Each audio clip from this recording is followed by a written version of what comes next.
Welcome to the ultimate chilling collection of true scary stories from around the world, real-life horror encounters that will grip your soul and leave you questioning every shadow in your room. If you've ever felt that icy prickle on the back of your neck late at night, wondering if something unseen is watching, these genuine paranormal tales, ghost sightings, and terrifying supernatural events are for you. Pulled from the darkest corners of global folklore and eyewitness accounts, these aren't just stories, they're bone-chilling true scary stories that have haunted real people, from haunted forests to cursed homes and vengeful spirits that refuse to rest. Perfect for fans of true horror stories, real ghost stories, scary paranormal experiences, and creepy true encounters that demand to be heard with the lights on. If you're new here or a loyal viewer, hit that subscribe button right now and turn on notifications. Don't miss out on more true scary stories, real horror tales, and spine-tingling supernatural nightmares that rack up millions of views worldwide. And hey, you're watching this from where? Drop your country in the comments below. You say UK, Canada, or beyond. Let's see how global our chills go tonight. Like this video to help these true scary stories explode on YouTube's Explore page, and share with a friend who claims they're not scared of anything. Alright, lock your doors, dim the lights, and dive into the first of our epic True Scary Stories marathon. The Skinwalker's Shadow Trail, a terrifying supernatural creature encounter with skinwalkers in Oregon. USA, deep in the Cascade Range of Oregon, where ancient Douglas firs tower like silent sentinels over mist-choked valleys and the Deschutes River carves secrets into basalt cliffs. Marcus Hawley had logged for 20 years, his chainsaw a trusted extension of his calloused hands.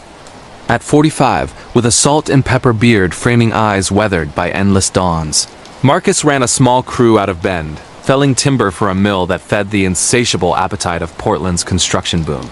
He knew the woods like his own scars, every switchback trail, every hidden spring bubbling with iron-tinged water. Locals spun yarns around campfires about skinwalkers, those Navajo-born shapeshifters said to wander west from reservation borders, but Marcus scoffed. "Folks get lost up here. Blame the wind," he'd grunt over black coffee at the Rusty Spur Diner. That changed in the fall of 2020, when a routine clear cut on the edge of the Warm Springs Reservation turned into his personal nightmare, a real supernatural creature. Encounter with a skinwalker that didn't just haunt the trees, it wore his fears like a second skin. It started subtle, as these things do. On a crisp October morning when the crew's radio crackled with static instead of the usual dispatch chatter, Marcus was marking a cluster of ponderosas, axe biting into bark that peeled back like flayed flesh, when the air thickened not with the usual resin scent, but something feral, like wet dog and ozone after a lightning strike.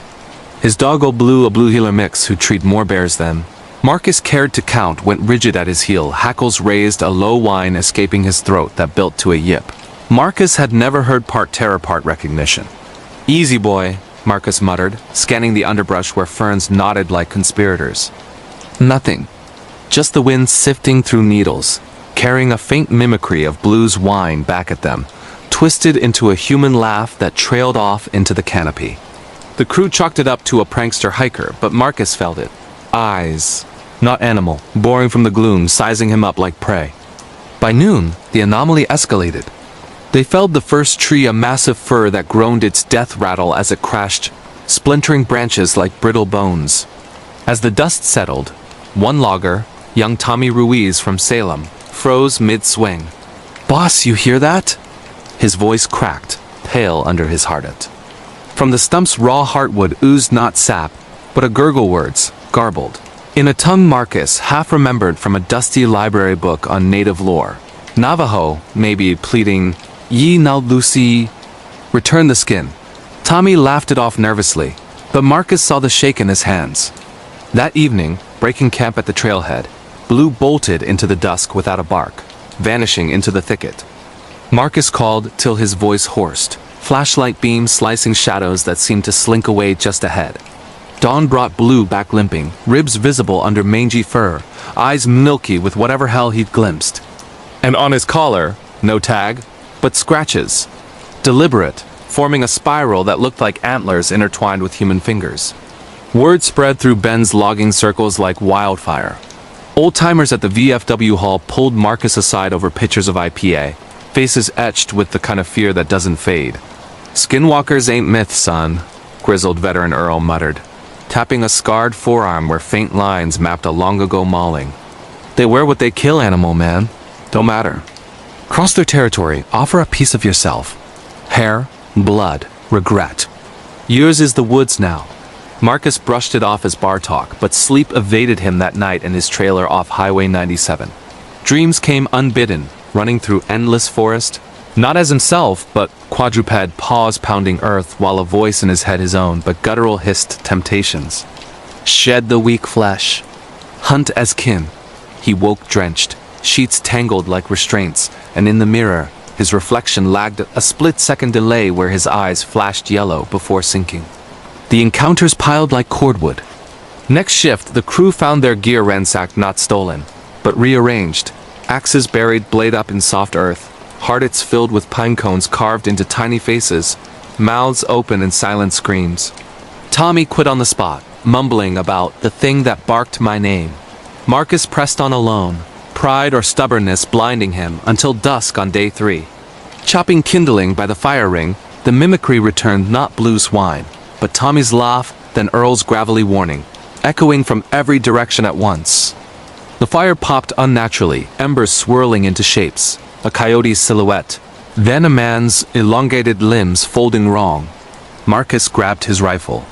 308 Remington chambered and ready, but as he spun, the shadows coalesced 20 yards out, a figure on all fours, too tall for wolf, too humanoid for bear.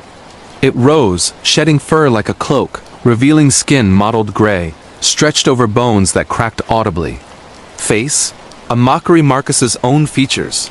Distorted, eyes recessed like caves, mouth splitting to jagged teeth in a grin that said, "We see you, brother." Panic surged. Marcus fired, the report shattering the twilight. The bullet struck true or seemed to blooming red on the thing's shoulder, but it didn't drop.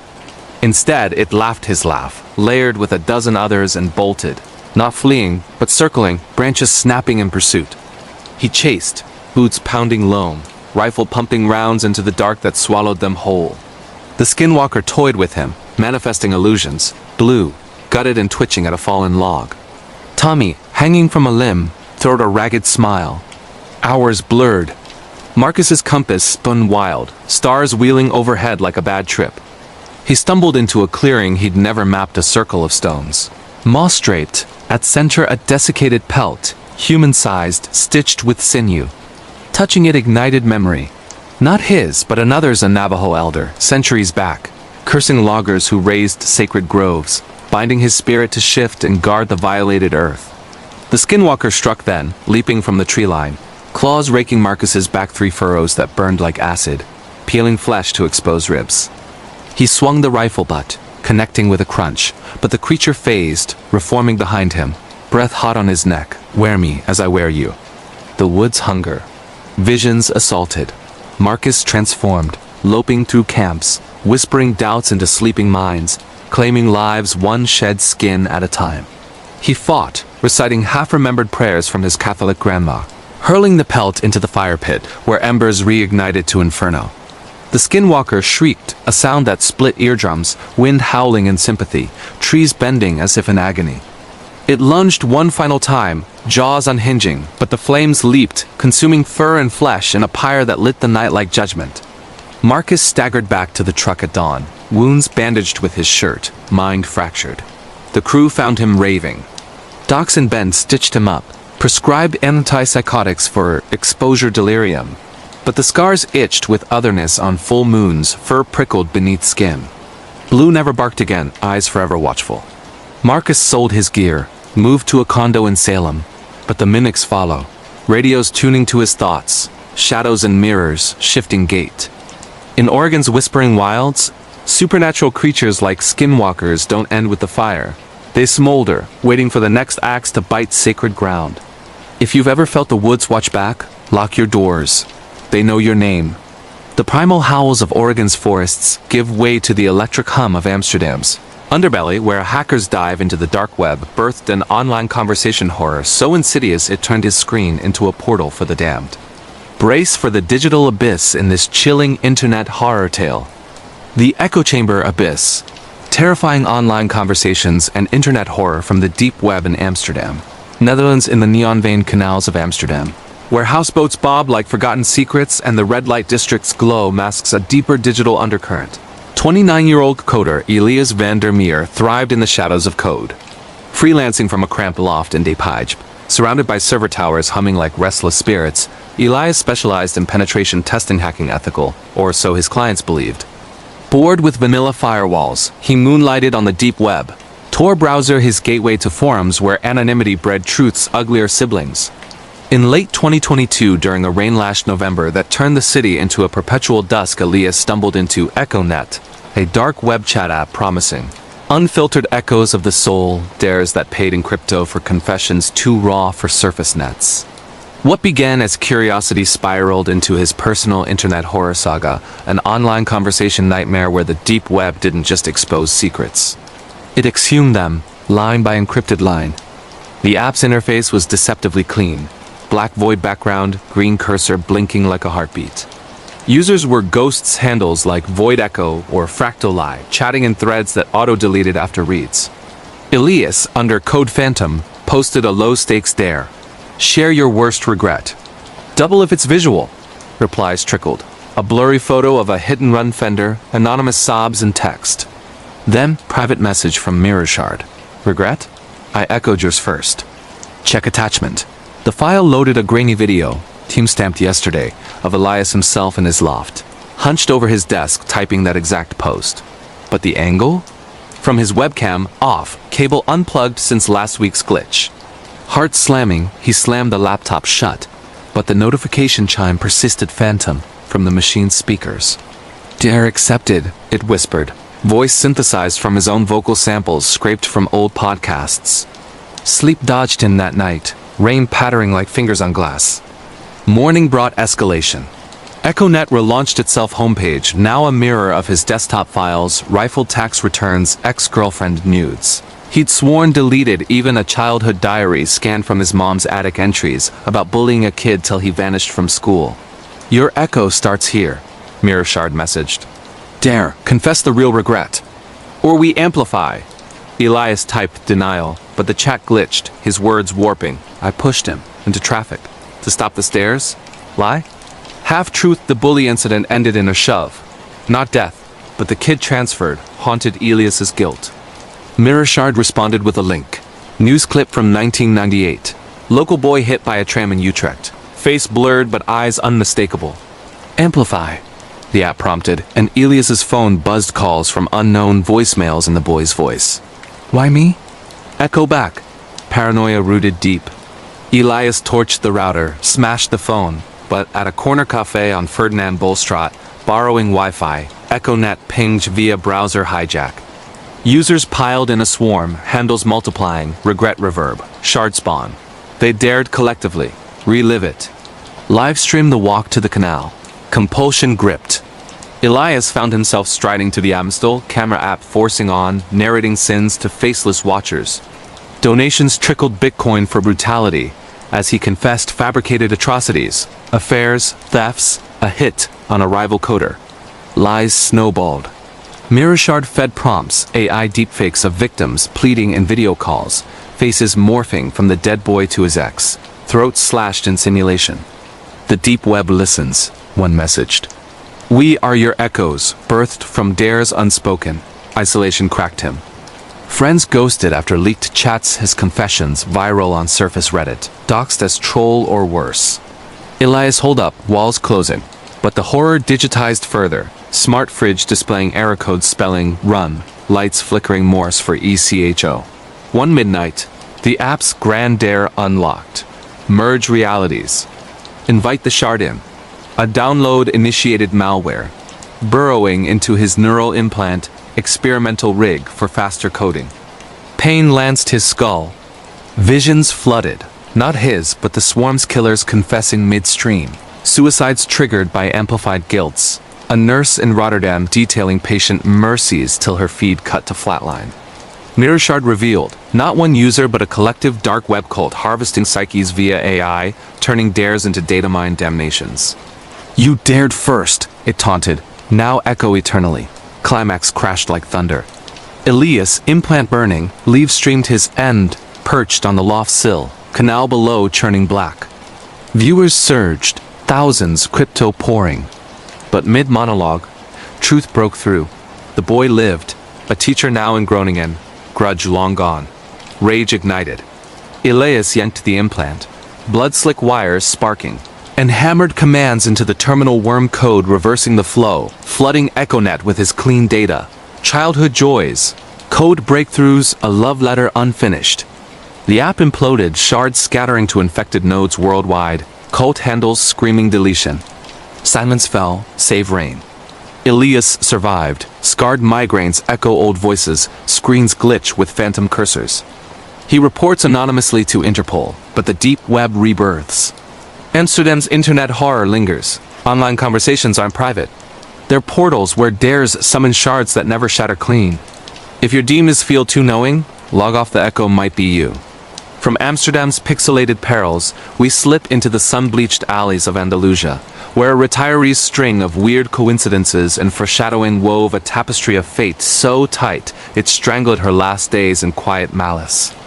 The Andalusian omen chain, bone-chilling weird coincidences and foreshadowing in Seville, Spain. Seville's Triana district, with its flamenco echoes bouncing off whitewashed walls and the Guadalquivir River slithering like a serpent through the city's veins, seemed the perfect exile for 67-year-old widow, Elena Vargas.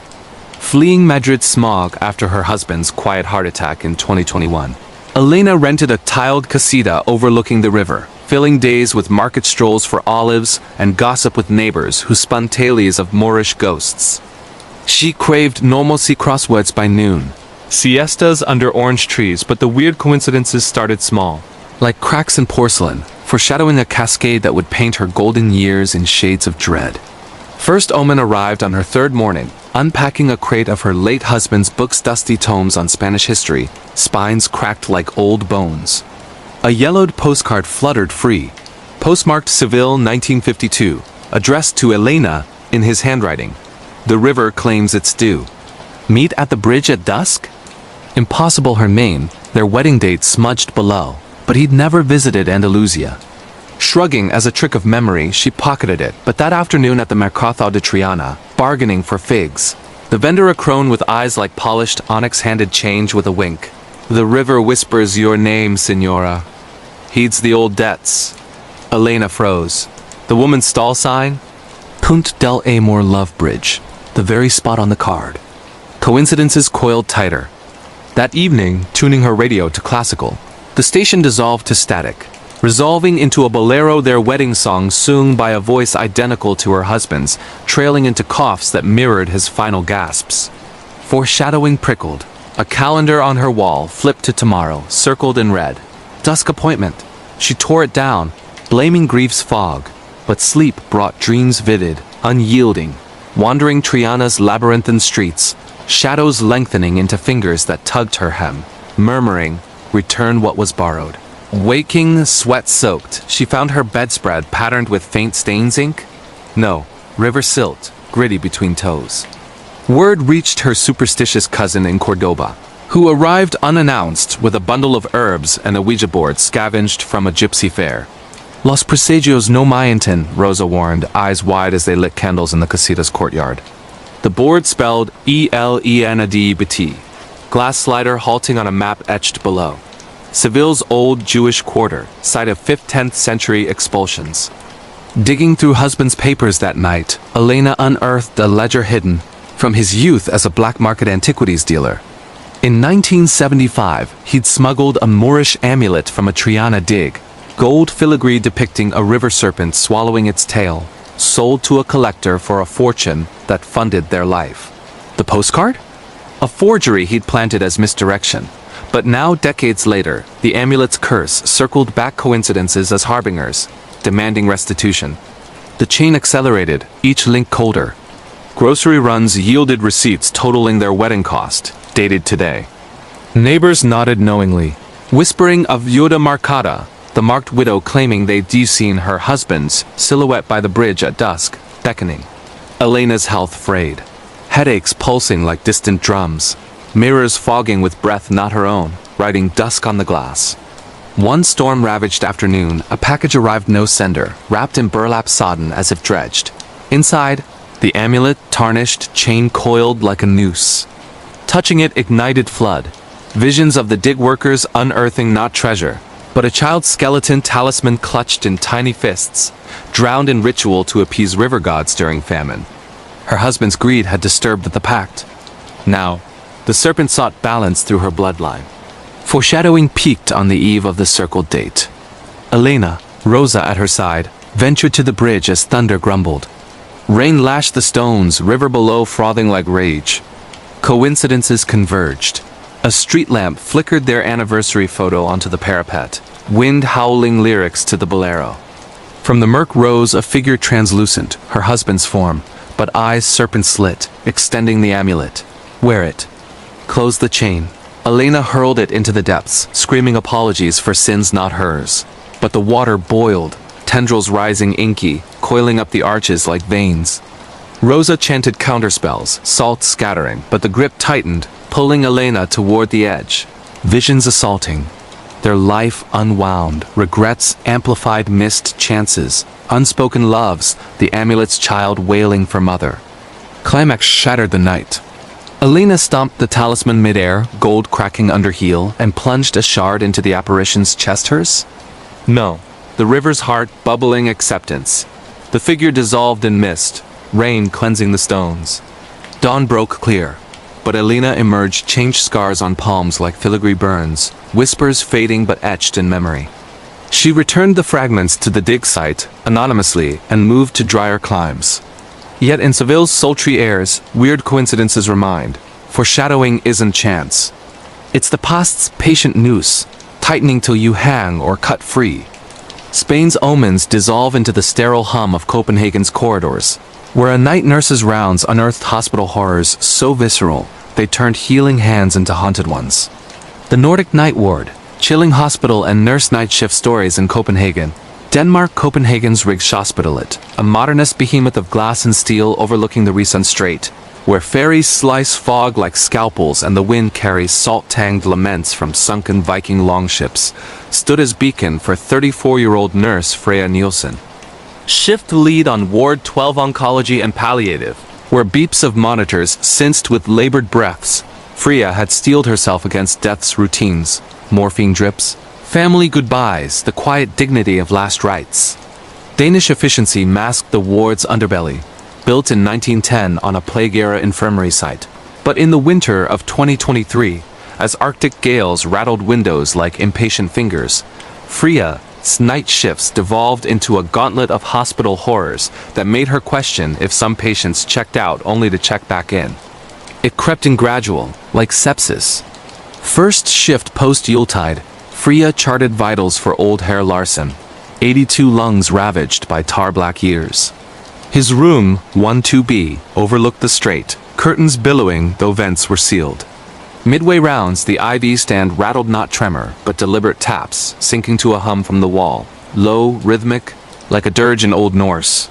Larsen stirred, eyes milky. The fjord calls Fru Nightingale. They row for me.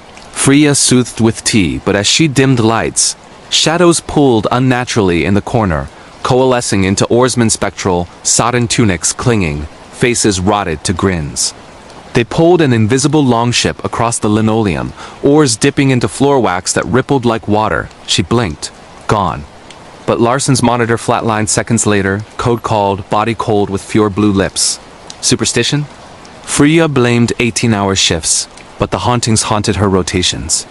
Room 12C, Frau Hansen, end stage, whispered of the tide in the tubes, and sure enough, her catheter drained not urine, but brackish seawater, salty to taste when Freya tested in panic. Alarms wailed, labs confirmed saline anomaly, but source? The plumbing traced the basement pipes from the old infirmary, where 1665 plague victims were quarantined by drowning in tidal surges. Freya's log filled, apparitions in scrubs that weren't staff, stethoscopes coiling like serpents around wrists, patient charts rewriting in runic script mid-entry, row or rot.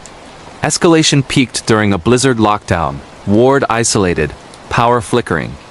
Freya, solo on graveyard, heard the hum of Volv chants, layered voices from vents, drawing her to the nurse's station. The computer screen, unbooted, displayed grainy footage, not security cams, but archival 1910 construction. Workers unearthing mass graves, bones tangled in nets. Curses spat as they paved over with concrete. A figure emerged in the feed-plagued nurse, veil tattered, eyes hollow sockets. Join the watch, daughter of healers. The sick rise with the sea. Freya smashed the monitor, glass shattering like ice flows, but the station flooded inches freezing water, fish scales glinting. Patients thrashed in unison, beds creaking as if afloat, screams harmonizing the chant. Desperation clawed. Freya rallied the skeleton crew at dawnbreak, recounting over smuggled aquavit. Old Dr. Mortensen, ward veteran, confessed. The hospital's tide curse, binding drowned souls to aid the dying euthanasia shadows, whispering ends to ease pain. But botched in 1910, it trapped them, hungry for living breath. Right demanded. Salt the thresholds, burn sage from Scandi shores, recite Edda verses over the straight view. As gales howled climax, Freya led the circle in 1-2B, empty now, pouring seawater from a vial into flames. The oarsmen surged 20 strong, hull manifesting from mist, prows ramming walls that bowed but held. Frau Hansen's ghost joined, not vengeful but pleading. Free the row. Freya hurled the vial into the apparition's heart. The ship splintered, souls dissolving in steam that vented skyward.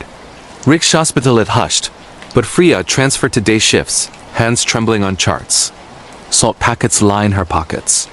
The Rizan's waves crash louder in dreams. Denmark's hospital horrors heal nothing, they drag you under, where night nurses row eternal vigils for the unquiet dead. The Rizan's waves crash into the dispatch lines of rural Hungary, where a 911 operator's calls from the void turned routine emergencies into a symphony of the damned. The Pannonian Phantom Line, heart-stopping 911 operator and police dispatcher calls in Budapest, Hungary. Budapest's Buda Hills, where thermal springs bubble under Habsburg villas and the Danube divides Buda's green slopes from Pest as urban sprawl. Housed the emergency call center in a nondescript bunker off Andrassy Avenue. Arshabai-year-old dispatcher Katalin Kovacs manned the night desk, her headset a lifeline to chaos car wrecks on the M1. Domestics in Jepest, suicides from chain bridge parapets. Fluent in Hungarian, English, and the clipped urgency of panic, Katalin thrived on the adrenaline, but in the sweltering summer of 2024, as heat waves warped the air like fever dreams, her lines crackled with calls not from the living, a professional horror that made every ring a roulette with the Reaper. First anomaly pinged at 2:17 a.m., line lighting red. No caller ID. Static prelude to a woman's sob-Hungarian, archaic dialect. Tease the fire comes again. Send the carts. Katalin traced. Abandoned address in Obuda, site of 1848 revolution blaze that claimed hundreds. Dispatch sent units. Nothing but ash piles, but the voice echoed her great-grandmother's, perished there. Prank, she logged, but the next. Man's rasp. The Baron bleeds from the walls. Parliament weeps. Coordinates? The old Diet building, now museum, empty.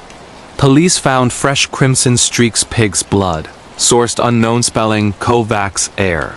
Calls cascaded, each more intimate. A child's plea from a pest tenement. The golem wakes. Mud hands on my throat. Katalin, childless but aunt to a nephew with night terrors, dispatched SWAT. Room sealed since 45 uprising. Dust undisturbed but for child-sized prints. Her supervisors eyed her stress, but logs verified. Frequencies off spectrum, voices layered as if broadcast from ether. Katalin delved archives during lulls, unearthing family ties. Her line traced to 19th century telegraphers, cursed during Kossuth's failed revolt, bound to warn of uprisings that never came. The Phantom Line? Their echo, hijacked by unrest's residue, dialing descendants to relive. Horror honed to razor. Shifts became sieges. Calls sinking to her pulse, narrating her commute. Turn at the bakery cot. The baker's ghost bakes your bread.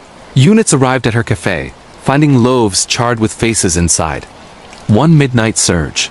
10 lines simultaneous. Chorus of revolution martyrs. The chains break at dawn. Lead or die. Katalin, headset fused to sweat-slick skin, rooted black fire, flood, frenzy. But Budapest slumbered. Then personal. Her home line crossed over. Nephew's voice. Auntie, the mudman's here. Racing through storm-lashed streets, she burst into the flat. Boy safe, but walls oozing clay. Golem fist imprint on the door. Climax at witching hour, center evacuated for faulty wiring. Alone Catalin answered the master line. Baron's full tirade, devolving to her own voice recorded. Twisted. Send help for yourself. The bunker quaked. Shadows uprising spectral rebels, bayonets glinting, herding her to the console. Dispatch the end, they chorused. Fingers flying, she hacked the system uploading family rosary chants, digitized from grandma's tapes, overriding the curse with piety's code. Sparks flew. Apparitions wailed, dissolving into static snow. Backup burst in. All clear. Catalin resigned, now trains dispatchers in echo protocols. But quiet nights, her phone hums faint, untraceable. Hungary's 911 horrors dispatch more than aid. They summon the past's unpaid bills, ringing eternal for the next voice to answer. Danube's echoes fade into the barbed wire whispers of Estonia's borderlands, where a conscript military patrol unearthed war-related horrors that turn foxholes into graves for the living. The Baltic Bone March, gripping military and war-related horror in Tallinn. Estonia's Idaviru County, a scarred plain of Soviet-era mines and pine barrens, where the Narva River marks Russia's shadow and winter bites like shrapnel. Tested 22-year-old Private Jan Tom's mandatory service in the EDF. Fresh from Tartu's universities, Jan joined a border patrol unit in 2025. Boots grinding gravel on drills that evoked Granddad's 44 tales of Nazi retreats. But amid Putin's saber rattles, the forests hid more than spies, a military horror born of layered wars, where bones of the fallen didn't rest. They recruited. It stirred on a routine sweep near Narva-Jesu, fog cloaking the Gulf of Finland like a shroud. Jan's Squad 6 greenhorns under grizzled FGT cask hiked a defunct rail line. Geiger counters ticking faintly from 80s spill sites. At dusk, the first anomaly. Not a tripwire, but a bootprint Wehrmacht issue, laced with peat moss, leading into birch thicket. Hiker, Cask grunted, but Jan's scope caught movement. Silhouette in Feldgrau. Helmeted, shouldering a Mauser that gleamed wrong, too pristine. Radio static birthed German chatter-clipped orders from 43, then cut to Russian. 44 counterattack, please. The squad froze. Cask fired a flare, crimson bloom revealing trenches fresh dug, walls veined with roots like veins, echoing with boot-stomp marshes from nowhere. Encounters entrenched. Night watch in a prefab outpost, Jan heard the march swell thousands. Phantom divisions clashing. SS Panzers grinding. Red Army artillery thundering. Estonian Forest Brothers sniping from shadows. Bullets? No, but air pressure waves slammed like concussions, leaving bruises. Cask confessed over rations. The rail? Mass grave line, 44 executions, Germans, Soviets, locals, piled in haste. They reenact, he whispered. War's loop till balanced. Jan's dreams conscripted him, charging bunkers as Wehrmacht, bayoneted as partisan, the cycle grinding souls to dust. Horror mobilized full. Patrol ambushed by illusions. Squad scattered, Jan cornered in a foxhole that deepened unnaturally. Walls closing with barbed wire that snagged flesh, drawing blood that pooled into Maps World War II fronts, pulsing. Voices overlapped. Granddads, cursing collaborators. Nazi officers demanding surrender the front. Rifle jammed with phantom casings engraved Tom Traitor. Family lore surfaced great uncle, forest brother, betrayed for bread in famine. The dead sought judgment through him. Climax under Aurora Vales, squad pinned by artillery winds hurling debris like shells. Cask fell, legs shrapnel gashed roots actually, screaming coordinates from 44. Jan rallied. Torching signal flares into the mass grave marker, a rusted rail spike unearthed. Flames lipped, pyre for the unrested. Apparitions halted mid-charge, ranks dissolving in smoke that reeked of cordite and earth. The march faded to wind. Unit extracted. Cask medevaced. Jan discharged early, PTSD stamped. He burns sage at family altars now, but Baltic winds carry faint tattoos. Estonia's military horrors don't end with ceasefires, they drill eternal, conscripting the bloodline to the bone march. From Estonia's battle-scarred soils, we tread the gilded traps of Monaco's courts, where a barrister's docket of court horrors revealed justice's underbelly as a courtroom of the damned. The Riviera reckoning, shocking court and prison horror stories in Monaco's Palais de Justice. In neoclassical facade gleaming on the raucous cliffs where Mediterranean waves crash like gavels and the scent of wealth masks rot, presided over 41-year-old advocate Marie-Laure Dupont's caseload. Specializing in white-collar defenses embezzlements from yacht clubs, insider trades and casinos, Marie-Laure navigated the principalities, gilded undercurrents with sharp wit and sharper heels. But in the opulent spring of 2025, as Formula One roars echoed from the circuit, her trial of a Monte Carlo banker unearthed court horrors that turned wigs to shrouds and verdicts to visitations from the gallows ghosts. The case: Henry Duval, accused of laundering through the Société des Bains de Mer, his vaulted ledgers hiding not just francs but a 90s art heist Picasso pilfered from a Grimaldi vault. Marie-Laure prepped in the palace's oak-paneled library tomes, whispering precedents when the first chill struck. A docket from 1897 slipped free yellowed pages detailing a trial for blood libel AA. Jewish banker hanged for ritual murder, though innocent, his noose tied by anti-Semitic tides. The signature? Duval's ancestor, presiding judge. Coincidence, she murmured, but the courtroom on arraignment day hummed air conditioner off, yet drafts rifling papers into formations. Tiny gallows, swinging. Horrors docketed daily. Witnesses recanted mid-testimony, voices cracking as if throttled. One, a Swiss accountant, clutched his throat, gasping the rope tightens, before collapsing autopsy clean, but neck bruised like hemp burns. Jury box shadows elongated at recess, forming a spectral court. Powdered wigs, lace cuffs, the henge bankers form presiding. Eye sockets weeping ink. Justice deferred, it rasped, echoing Marie-Laure's closing arguments back at her, twisted to condemn. Prison visits to Duval in La Condamine cells amplified. Bars bending sans force, walls etching pleas in French from 1897. Libérez-moi, free the innocent. Delving archives during siestas, Marie-Laure uncovered the curse. The 97 verdict, rigged for royal favor, bound the judge's line Duval's to relitigate eternally, haunting defenders who echoed mercy. Her own blood? Distant, but the palace's veins ran Grimaldi deep. She'd clerked a relative's case, unwittingly invoking escalation. Case files shredded by unseen hands, her briefcase filling with noose fibers. Dreams of the bench a scaffold, hammer falling on her neck. Verdict eve, storm lashing the harbor. The courtroom convened, sans jury empty, but seats creaking under invisible weight. Duval, shackled, smirked. They defend me now. The ghost court materialized, dozen strong, robes moldering, the banker central, noose dangling like a tie. Plead for balance, it demanded. Marie-Laure, voice steel, cross-examined the ether. Precedents of miscarriages. Appeals to equity, unearthing a 1902 exoneration buried in Vatican vaults. The gavel phantom struck. Apparitions recoiled, dissolving in a gale that shattered stained glass, rain flooding the floor like tears. Duval walked technicality, her filings salvaged. Marie-Laure retired to Nice, but Monaco's courts call in whispers, dockets delivered by courier, unsigned. The Riviera's prison horrors judge beyond bars. Verdicts haunt the vindicated, ropes looping for the next advocate to hang. Monaco's gavels fall silent in the fluorescent grind of Zurich's high-rises, where a banker's workplace scary experiences transform spreadsheets into summons from the corporate crypt. The Alpine ledger of the lost, unnerving workplace scary experiences in Zurich.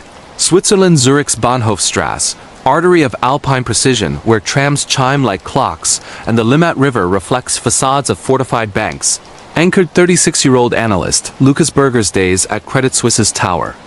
Cubicle drone in risk assessment auditing loans to shadowy oligarchs. Lucas endured the grind with coffee and cynicism, but in the frosted autumn of 2025 as fog blanketed Lake Zurich like a pall, his spreadsheets summoned workplace horrors that audited not finances but fates long overdrawn.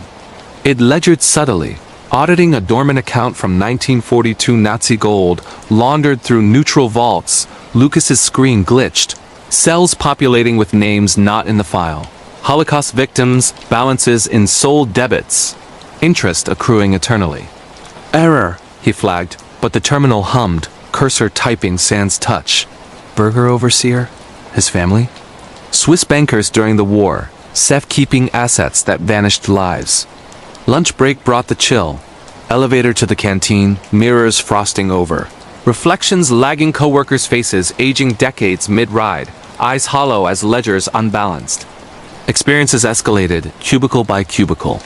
Coffee mug refilled itself with ink-black liquid tasting of copper pennies. Files migrated, a merger report reshuffling to Gestapo manifests, photos of depositors morphing to skeletal stares. Coworker Greta, in adjacent stall, confided. The vault whispers audits? Her desk? Heaped with 40s correspondence, pleas for withdrawals denied. Lucas's boss, Herr Voss, dismissed as server ghosts. But Voss's office safe clicked open nightly, spilling gold bars stamped with serials matching death camp tattoos. Delving HR archives after hours, badge cloned mysteriously, Lucas unearthed the tower's foundation. Built on a wartime bunker, vaults over mass transit graves for undesirables processed through banks. The horrors? Residual imprints, souls auditing neutrality's complicity, targeting descendants in finance. Night shift solo, the climax computed. Screens across the floor sensed, displaying a tribunal spectral clerks in pinstripes, abacuses clicking verdicts.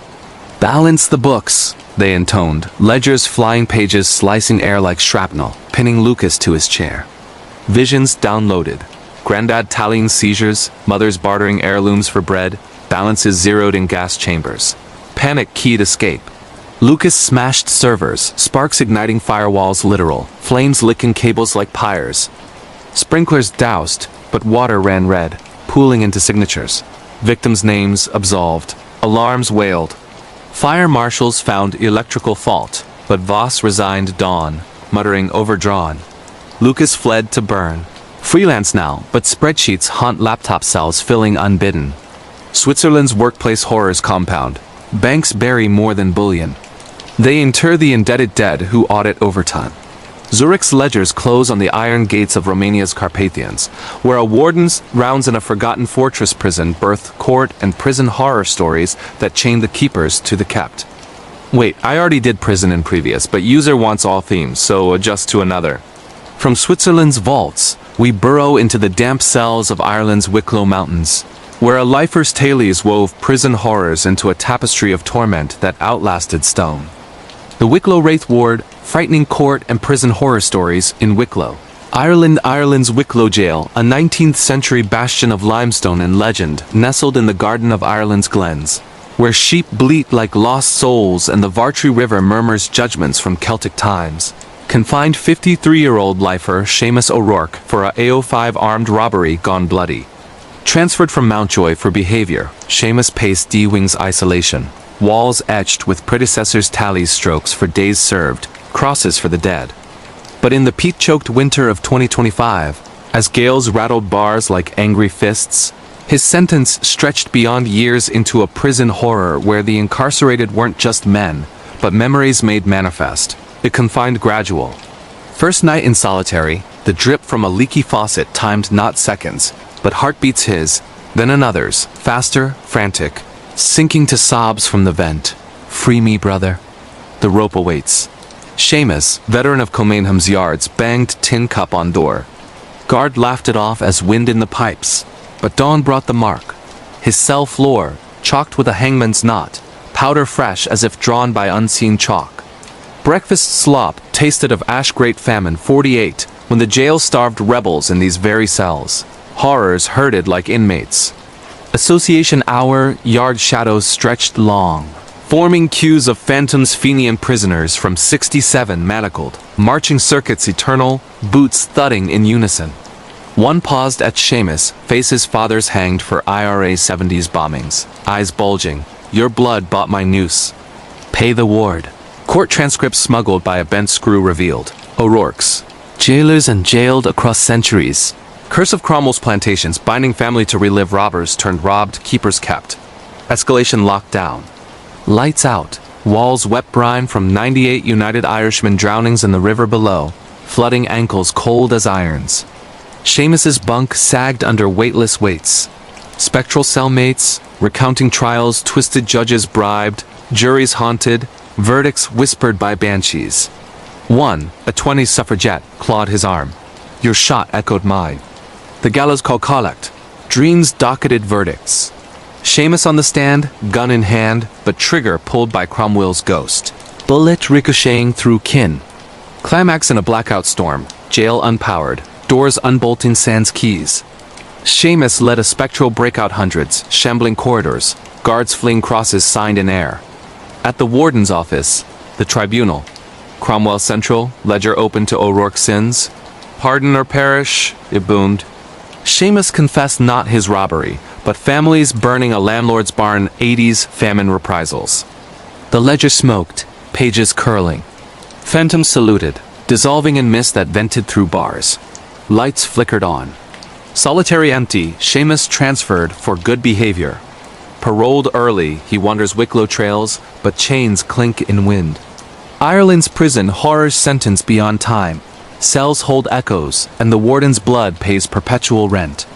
The jail's gates clang shut on the mist-shrouded manors of Scotland's Highlands, where a laird's legacy of neighbor horror stories festered into a communal curse that devoured trust like peat fire. The Highland Hedge Curse, disturbing neighbor horror stories in Inverness. Scotland Inverness's outskirts, where Loch Ness's depths mirror the heather-cloaked hills and the Caledonian Canal locks secrets from Jacobite ghosts. Framed 48-year-old estate agent Fiona McAllister's relocation to Glenmoriston Manor in 2024. Seeking solitude after a bitter divorce, Fiona bought the crumbling pile-thatch roof sagging like a widow's veil. Gardens overgrown with rowan for warding for a song from heirs eager to flee. Neighbors in the Glencrofters with faces carved by wind and want welcomed with shortbread and sidelong glances, but their horror stories soon spilled. Like spilled wished beatha, revealing a hedge of malice that turned picket fences into perimeters of peril. First whisper came from Mrs. Fraser across the burn, over tea in her thatched cottage. The manor's nay for the lonely lass. It calls the kin close too close. Fiona laughed. But that night, the loch wind carried giggles not children's, but overlapping, mimicking her ex's baritone laugh from wedding toasts. Dawn revealed the breach. Garden hedge, ancient yew, twisted overnight into a face her own, branches for hair, berries for eyes. Pruning it, sap bled red, staining shears with a scent like copper and regret. Stories swarmed like midges. Old Tam down the lane, pipe clenched, recounted 50s. Previous owner, Laird's widow, found hanged in the yew suicide? Or the hedges pull, drawing loners to swing for spurning Glen bonds. Young Ewan, postman with a stutter, shared 90s. His day, new to the Glen, ignored potlatch invites. Cows sickened, barn burned, whispers in walls till he joined at Kirkfist's first. Fiona's isolation cracked. Invites piled Kaylee's sheep dips, but skipping one, her Range Rover's brakes failed on the A87. Hydroplaning into ditch, horn blaring her plea for help that no neighbor heard. Horror hedged in. Mail undelivered, replaced by yew clippings tied with hair hers, snipped in sleep. Windows fogged with breath, drawing maps of the Glen with Crofter homes circled, her manor X'd. Mrs. Fraser confessed the curse. 1746 Culloden. Manor's builder betrayed clansmen for English gold, planting the yew with blood rights to bind the Glen neighbors, as wards, outsiders as offerings if shunned. Fiona's divorce? Echoed the laird's abandonment, invoked the pull. Climax at Samhain, full moon gilding the loch. Neighbors massed at her gate not welcoming, but woad-streaked torches like Jacobite fires. Join or the hedge claims, they chanted, yew writhing to life tendrils snaking fences, coiling door. Fiona, barricaded, unearthed the builder's diary and attic beams. Right reversal blood packed with the Glen. Shared sin confessed. Bursting out, she slashed palm on thorn, mingling with soil at the yew's base, confessing her shuns. The tree shuddered, face dissolving, crowd stilled, embracing as kin. Fiona stays, manor mended, but hedges whisper warnings. Scotland's neighbor horrors fence not land, but loyalty crossed the line, and the Glen grows teeth. Highland whispers trail to the abandoned spires of Portugal's Sintra forests, where thrill-seekers' urban exploration unearthed asylum horrors that locked sanity behind rusted grates. The penna's forgotten wing, terrifying urban exploration in abandoned places and asylums in Sintra. Portugal's Sintra's Serra, a fairy tale tangle of eucalypts and ruins where Penna Palace perches like a chromolithograph dream and mists veil. Moorish echoes lured 27-year-old vlogger Sofia Mendes and her partner, 30-year-old photographer, Raul Costa, for an urban exploration binge in 2025. Backpackers from Lisbon, armed with GoPros and ghost apps, they targeted the Asilo dos Condenados condemned asylum. Shuttered since '72, a Victorian warren of wards and towers crumbling amid the national park. Legends Lord, Franco-era dissidents cured by lobotomy, Salazar's secrets buried in catacombs. But their foray into the abandoned place birthed an asylum horror that didn't just echo the past. It interned the present in padded cells of perpetual scream. Entry breached at twilight, chain link snipped, ivy-cloaked door yielding with a groan like a straitjacket's rip. Flashlights pierced gloom-frescoed halls peeling to reveal frescoes of mad saints, gurneys rusted in reception. Sophia's drone buzzed corridors, capturing EVP's whispers in Galician. Libertemnas the condemned rise, Raul snapped Polaroids. Developing in a stream images fogging with faces not theirs, eyes pleading from negatives. Deeper, the east wing. Barred cells, straw mattresses moldering. Walls scrawled, Salazar v. he sees in blood-faded ink.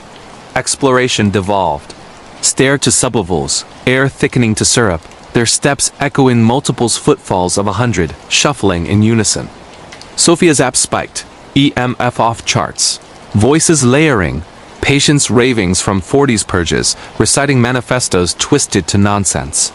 A ward door swung unbidden, revealing electroshock parlor, chair intact, straps frayed but taut. Sparks arcing sans power to a bulb that bloomed faces. Dissident poets, eyes wired, mouths foaming verdicts. Raul touched the chair. Convulsed, body arching as if juiced, murmuring decrees in Salazar's timbre. Panic paced them. Catacombs yawned tunnels veined with roots, floors tiled in mosaic skulls, exhaling moans like bad air. Graffiti glowed phosphorescent. The cure is the curse logos for loyalty. Sophia's drone crashed into a grate. Feed live streaming to her phone. Not ruins, but 50s operating theater. Surgeons in masks carving brains while patients sang Fado laments. The asylum woke, doors slamming sequences, locking them in a maze ward. Lights flickering Morse. Join the condemned. Illusions interned. Raul saw Sophia as Franco nurse, scalpel in hand. She, him as patient, thrashing under ether. Climax in the tower chapel, storm raging outside, lightning straubing frescoes to life saints weeping oil. The horde manifested, translucent inmates, straitjackets flowing like capes, herding them to the altar. Cure the explorers, they wailed, hands phasing to grip cold as lobotomy steel. Sophia hurled her crucifix necklace, consecrated from Fatima, into the throng. It ignited, pyre of light scattering shades. Raul smashed a stained glass saint, shards forming a key that unlocked the maze.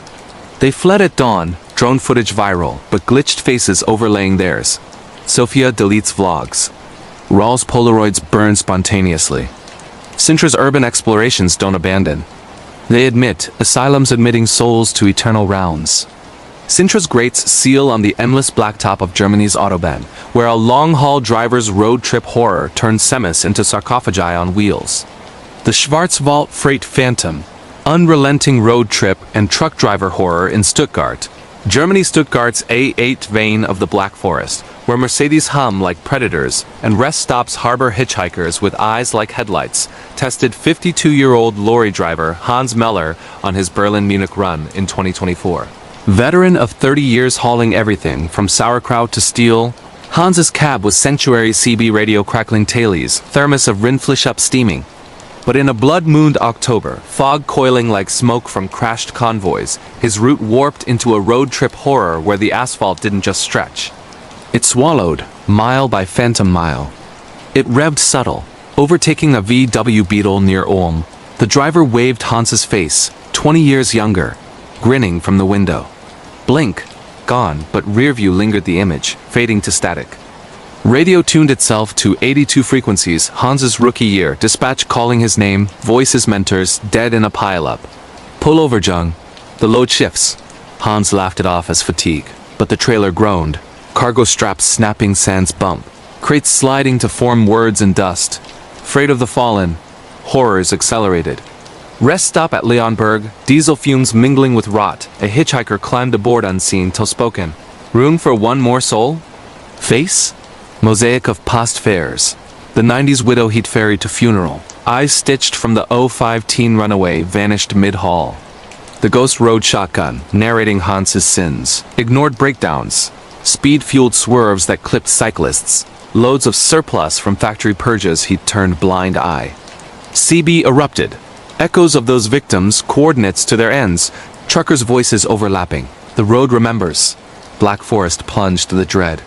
Trees clawed canopy. Branches wrapping cab like Morse for stop. Illusions infested. Semis phantom phalanx, crashing in loop, 82 pile-up replayed. Hans's mentor crushed under his own rig, blaming the new blood. The hitchhiker multiplied, cab filling with fares.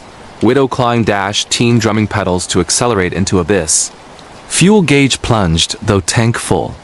Engine coughed ghosts exhaust reeking cordite, tires leaving tracks of blood. Climax on a fog-blind curve near Freudenstadt. Load lurching crates bursting not goods, but bones. World War II convoy relics from bomb supply lines the A8 paved over.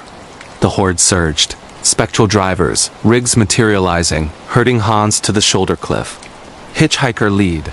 Deliver the cargo your regrets. Hans swerved, jackknifing into guardrail, cab teetering. In delirium, he confessed over CB every near miss, every averted gaze static resolving to absolution. The phantom saluted, rigs dissolving, trailer righted, bones to dust. Hans limped to Munich, retired the rig. Now coaches newbies. The road hauls more than freight, but Autobahn's call mirrors flashing faces. Germany's trucker horrors freight eternal. Asphalt buries wrecks, but ghosts shift gears for the next haul. The A8's asphalt cracks open to the echoing halls of Sweden's Uppsala University, where a freshman's dorm plunged into haunted schools and dorm rooms' terror that turned lectures to laments. The Uppsala Undercroft echo, eerie haunted schools and dorm rooms in Uppsala.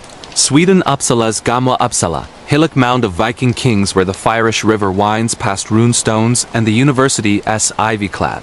Quad's pulse with 500 years of scholarship, welcomed 19-year-old exchange student Lena Svensson to Carolina Redeviva dorms in 2025. American from Seattle, Lena geeked on Nordic myths, rooming in the attic wing-beamed ceilings.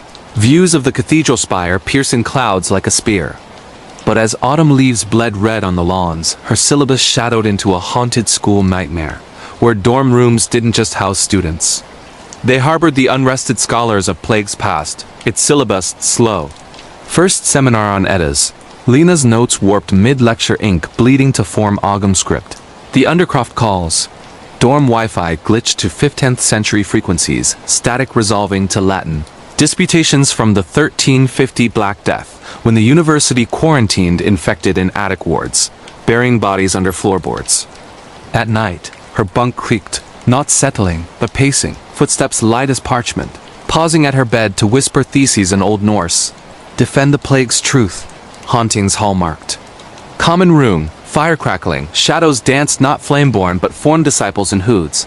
Quills scratching air, debating her ethics paper aloud. Verdicts damning her modern heresies. Roommate Astrid fled after a visit mirror frosting with breath, drawing anatomical diagrams of dissected cadavers, tools materializing in drawers. Lena's research unearthed the curse. 1350. Rector bound souls to teach eternal, trapping plagued dead students. Profs to tutor the living, but madness twisted lessons to torments. Escalation enrolled full.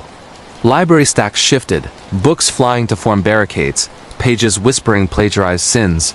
Lena's high school cheats amplified to treason. Dorm doors sealed, keyholes eyeing back with iris pupils. Night lectures and dreams. Undercroft theater, skeletons in gowns vivisecting her doubts, scalpels carving runes that burned awake. Climax during All Saints Vigil. Dorm locked in blackout, chants from vents swelling to choir. The faculty manifest a dozen, robes tatters, faces pocked by pox hurting to the attic hatch. Recite your thesis, they demanded, hatch yawning to Undercroft void, bones glinting. Lena countered with a smuggled Sagavi Luspa, prophecy of renewal reciting over salt circle from cafeteria steels. The ghosts recoiled, disputing in frenzy, dissolving as dawn gilded the spire. Lena transferred halls, but Uppsala's quads whisper critiques. Sweden's haunted schools grade harsh, dorms intern the ignorant, lessons etched in eternal ink. Uppsala's spires pierced the sterile buzz of Vienna's AKH, where a surgeon's workplace scary experiences dissected not flesh, but the veil between life and the lingering. I see overlap, but continue pattern.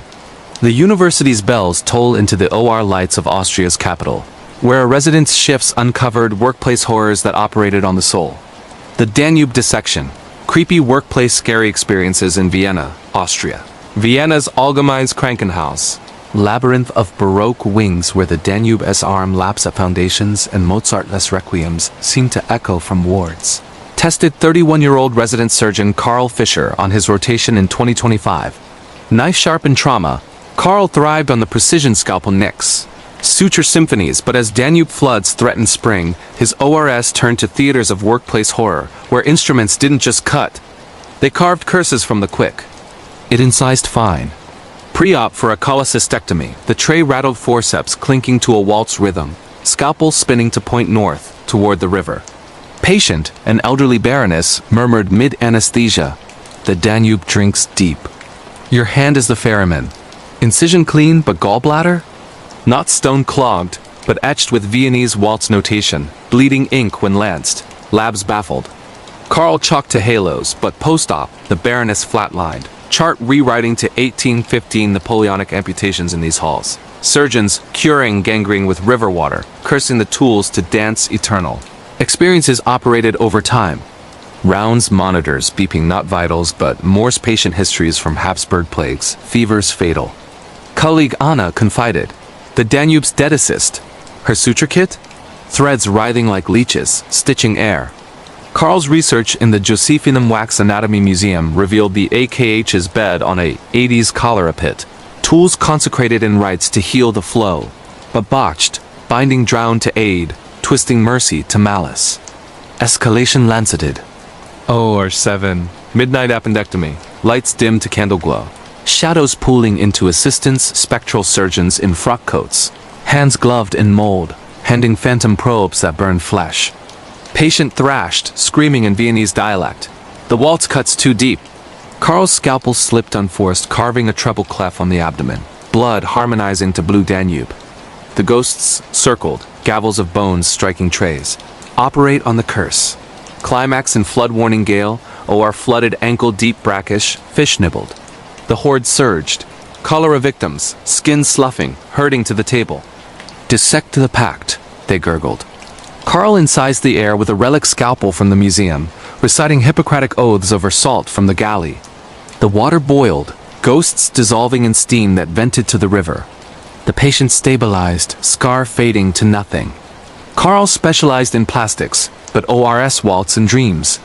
Austria's workplace horrors incised deep.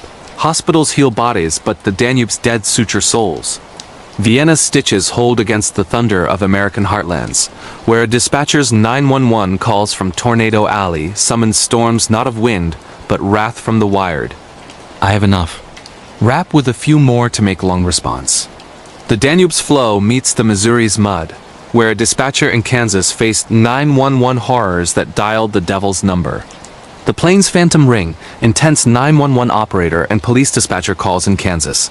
USA Kansas's Flint Hills, rolling prairie where thunderheads brew like grudges and the Kansas River snakes through Topeka's sprawl, anchored 35-year-old dispatcher Riley Hayes in the ECC tower.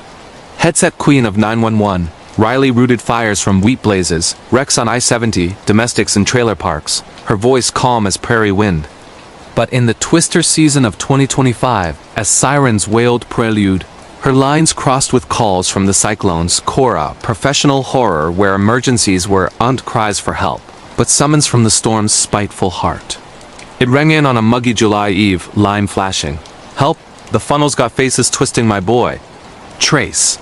Empty silo near Manhattan, but voice Riley's aunts, lost in 98 F5 that leveled her farm.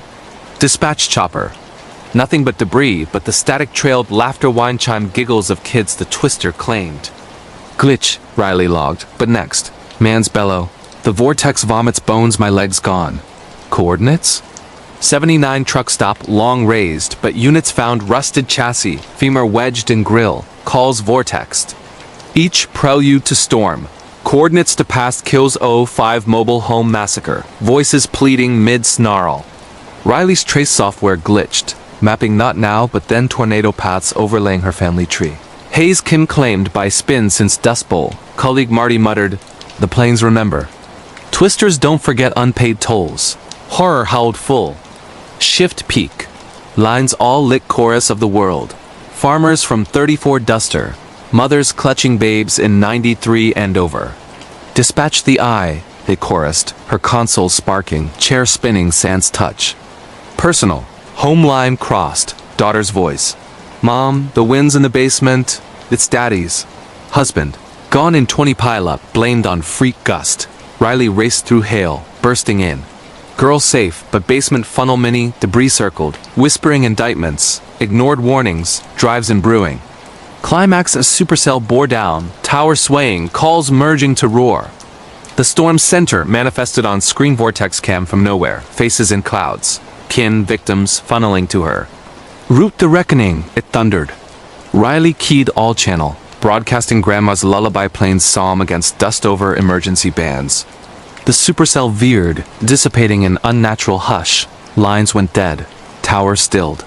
Riley trains now, but thunder rumbles her name. Kansas's 911 horrors dispatch divine. Storms ring collect from the dead who whirl unpaid.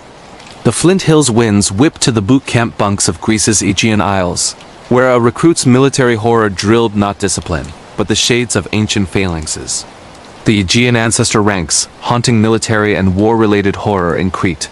Greece's Rhythmno garrison. Olive groves shading Hellenistic ruins where the Sea of Crete laps at Minoan ghosts and NATO drills echo Thermopylae, conscripted 20-year-old recruit Nikos Papadopoulos in 2025.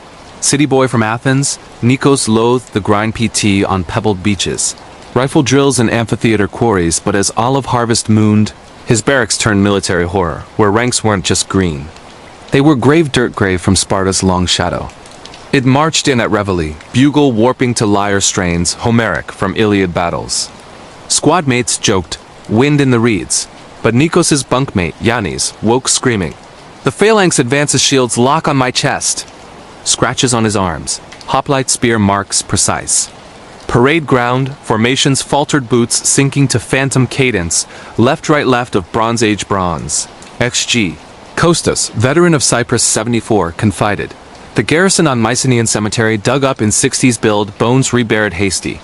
Now warriors, drill eternal, conscripting moderns to relive sieges, horrors hoplited. Night watches, olive trees rustled with spear rattles, shadows phalanxing bronze helmets, Ceresa's glinting moon, chanting Molon Lob come take. Rifles jammed with arrowheads, bayonets bending to cocos curves. Nikos's dreams deployed, charging Troy's walls as Ajax, shield bashed by Hector, cycle grinding to Leonidas at pass, 300 falling in loop. Escalation embattled. Barracks locked down. Doors barred by unseen shields. Air thickening to phalanx press chest crushed. Breath stolen. Yannis deserted, found catatonic. Murmuring orders in linear B. Nikos unearthed the curse. 60s foreman.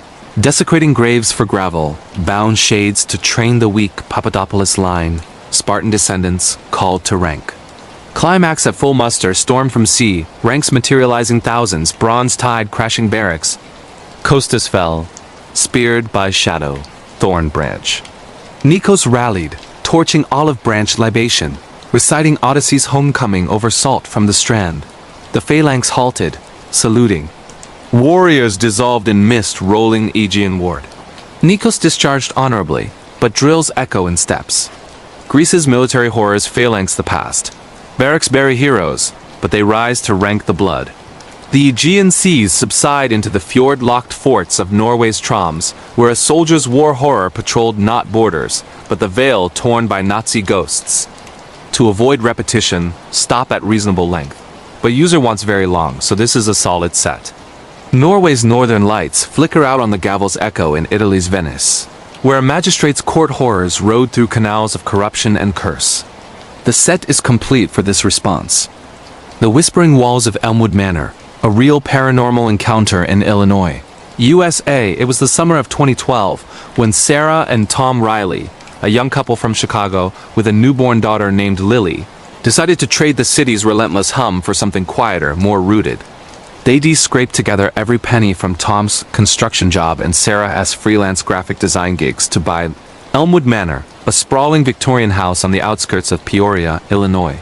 The place was a steal too good to be true, really, with its wraparound porch creaking under wisteria vines. Tall gabled roofs piercing the sky like accusatory fingers, and a backyard that stretched into a thicket of oaks older than the town itself. The real estate agent had gushed about its charming history, mentioning only that the previous owners had moved for family reasons. No one talked about the real paranormal encounters that had driven them out, the kind of real-life supernatural disturbances that start with subtle unease and end in shattered lives. The first sign came on moving day. As the Rileys hauled boxes up the grand oak staircase, a faint whisper slithered through the air like wind through cracked glass, but sharper, almost forming words. Sarah paused, her arms full of kitchenware, and tilted her head. "Did you hear that?" "Sounded like laughing?" Tom chuckled, wiping sweat from his brow. "Probably the neighbors welcoming us. Or the house settling. Old places like this got stories in their bones." They shrugged it off, too exhausted to dwell. That night, with Lily tucked into her bassinet in the master bedroom, overlooking the garden, the whispers returned. They weren't random. They mimicked voices Sarah knew, her late grandmother's soft lilt calling her name, Tom's childhood dog barking in the distance. But Elmwood Manor had stood empty for months. No dogs, no grandmas, just the three of them. By week 2, the real paranormal activity escalated from auditory teases to physical intrusions. Sarah woke one morning to find the nursery dresser drawers yanked open, Lily's tiny onesies folded neatly inside but arranged in perfect spirals, as if some invisible hand had been playing dress-up in the dark. "Tom, look at this," she said, her voice trembling as she traced the unnatural patterns. He knelt, his calloused fingers brushing the fabric. Kid stuff gets messy. Maybe the movers didn't close him right, but deep down, he felt it too, a prickle at the base of his skull, like eyes boring into his back from the corners of the room. That afternoon, while Sarah napped with Lily, Tom explored the attic, a dusty labyrinth of forgotten trunks and cobwebbed chandeliers. He found an old leather-bound journal wedged behind a loose floorboard, its pages yellowed and brittle. Dated 1897, the handwriting was frantic, looping script detailing the voices that bind us, shadows that wear our faces, and pleas to seal the threshold before it claims another. The last entry read, "They are not gone. They wait in the walls, hungry for the living." Tom didn't tell Sarah about the journal at first. He buried it in the garage, convincing himself it was some eccentric previous owner's fever dream. But the encounters piled up like storm clouds. Lights flickered in sync with Lily's cries, plunging the house into strobe-like darkness that made the furniture twist into grotesque shapes. Doors slammed on their own, not with force but with deliberate slowness, as if savoring the echo. One evening, as Sarah bathed Lily in the clawfoot tub on the second floor, the water turned ice-cold mid-splash, and from the drain rose a chorus of giggles, childish, overlapping, impossible. Lily froze, her chubby fists splashing to a halt, staring wide-eyed at the faucet as if it held a secret playmate. "Mama," she babbled, too young for words but somehow forming the sound. "Play ... cold," Sarah scooped her out, heart hammering, and wrapped her in a towel that smelled faintly of lavender and decay. Word spread in Peoria's tight-knit community. Neighbors avoided eye contact during backyard barbecues, whispering about Elmwood's curse. An elderly woman from down the street, Mrs. Hargrove, finally cornered Sarah at the grocery store. "That house ain't right, dear. My great-aunt lived there in the 40s. Said it was built on a pauper's graveyard, souls too poor for proper rites, trapped between worlds. They latch on, you know. Feed on joy till there's none left." Sarah laughed it off nervously, but that night the whispers turned accusatory. "Leave," they hissed from the vents, "or join us." Tom, sleepless and frayed, dug out the journal again. The entries chronicled a family much like theirs. Elias Blackwood, a mill owner, his wife Clara, and their infant son. In 1898, during a harsh winter, Elias had walled up the basement to hide a collapsed well where he deburied debts, unpaid bodies of striking workers he de-silenced during a labor dispute. The haunting started small, toys moving, cries in the night. By spring, Clara had clawed her eyes out, convinced shadows wore her baby's face. Elias vanished, leaving only bloodied floorboards.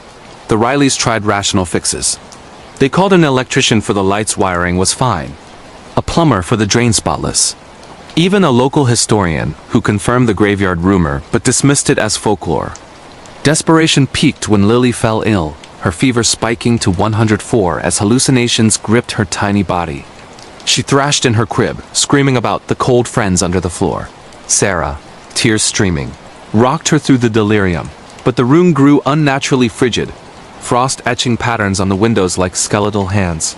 That's when Tom heard the scratching, not whispers but nails on wood, rhythmic from beneath the floorboards in the hallway. He pried them up with a crowbar, revealing not dirt but a hollow space leading to the sealed basement. Dust-choked stairs descended into blackness, and as he flicked on his flashlight, the beam caught something glinting. A rusted locket, engraved with Clara and Elias forever. What followed was a descent into pure, real paranormal terror. Tom descended alone, the air thickening like syrup, each step echoing as if the house inhaled. The basement was a tomb-cracked stone walls veined with roots. The collapsed well at its center, a yawning maw exhaling moans. Shadows pooled unnaturally, coalescing into forms. Translucent figures in threadbare clothes, their faces blurred but eyes hollow, pleading. One reached out, its hand phasing through Tom's arm, leaving a burn like frostbite. "Free us!" it rasped, voice a multitude. "The walls hold our screams." Above, Sarah barricaded the nursery door as the whispers became roars, furniture levitating and crashing, Lily's cries drowned in a symphony of the damned.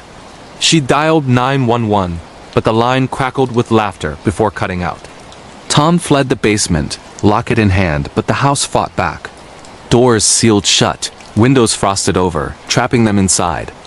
The entities manifested fully now Elias's specter, a hulking shadow in a soot-stained suit, cornering Tom in the attic, its breath reeking of earth and regret. "You woke them," it growled, voice like grinding gravel. "Now bury your own." Clara appeared to Sarah, a wraith in lace, cradling a spectral infant that dissolved into ash when touched. Lily, somehow sensing the chaos, pointed at empty corners and cooed, "Daddy's friends?" Hours blurred into a siege. They burned sage from a New Age shop, recited prayers from online forums, even smashed mirrors to sever spirit ties. Nothing worked until dawn, when Tom hurled the locket into the well, screaming apologies for the dead. The house fell silent as sunlight pierced the grime-streaked windows. But the scars lingered. Lily recovered, but she'd wake from naps, murmuring in a language no toddler should know, snatches of 19th century slang. Pleas for release.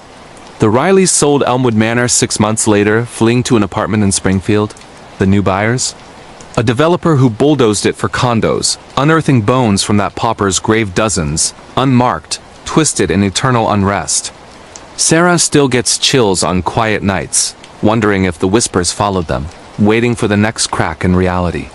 And Tom? He keeps that journal locked in a safe, a reminder that some real paranormal encounters aren't encounters at all. They're invitations. If you've ever felt unseen eyes in your own home, think twice before whispering back.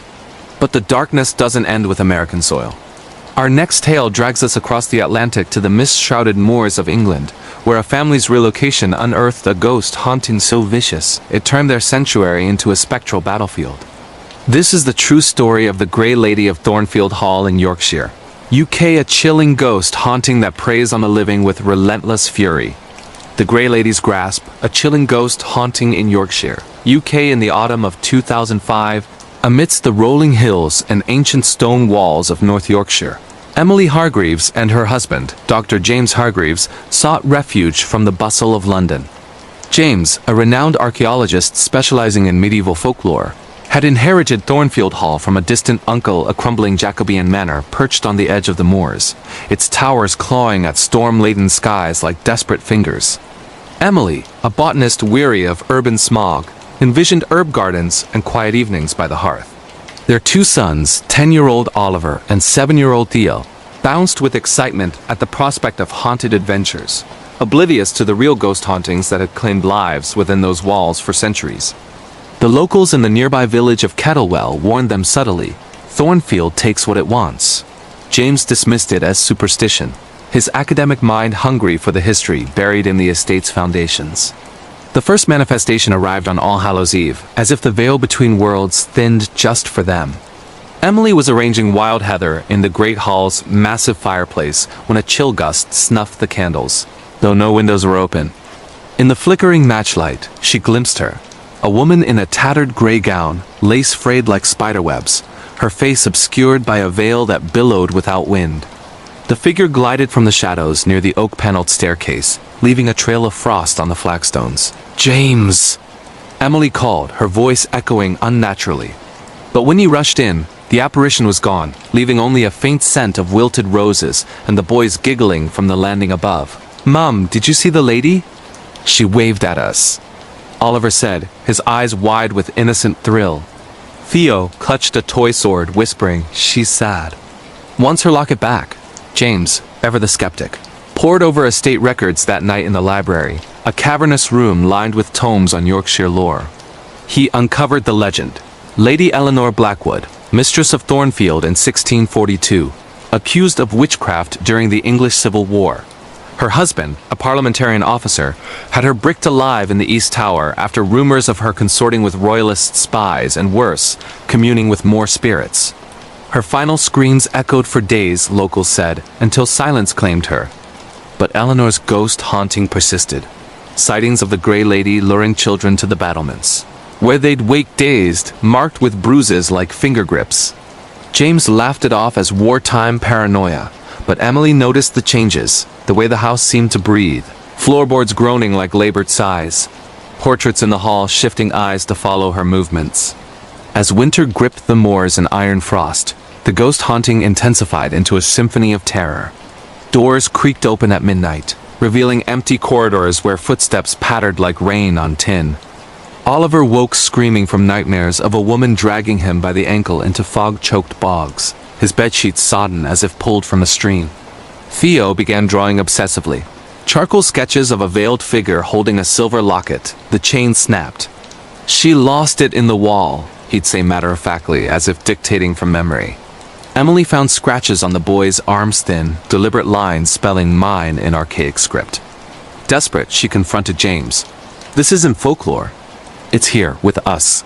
A real ghost haunting feeding on our family." He relented, inviting a paranormal investigator from Leeds, a grizzled ex-cleric named Father Malone, who arrived with salt circles and EVP recorders. Malone's first night confirmed the infestation. In the East Tower, now a dusty storage for James's artifacts, the air hummed with static. Their recorder captured whispers, "Return what was taken," or "Join the Grey." A thermal camera lit up with a humanoid cold spot, temperature plunging to sub-zero, as the Grey Lady materialized, veil lifting to reveal hollow sockets weeping black ichor, her mouth a rictus of rage. She lunged at Malone, phasing through him, leaving him gasping on the floor with claw marks across his chest.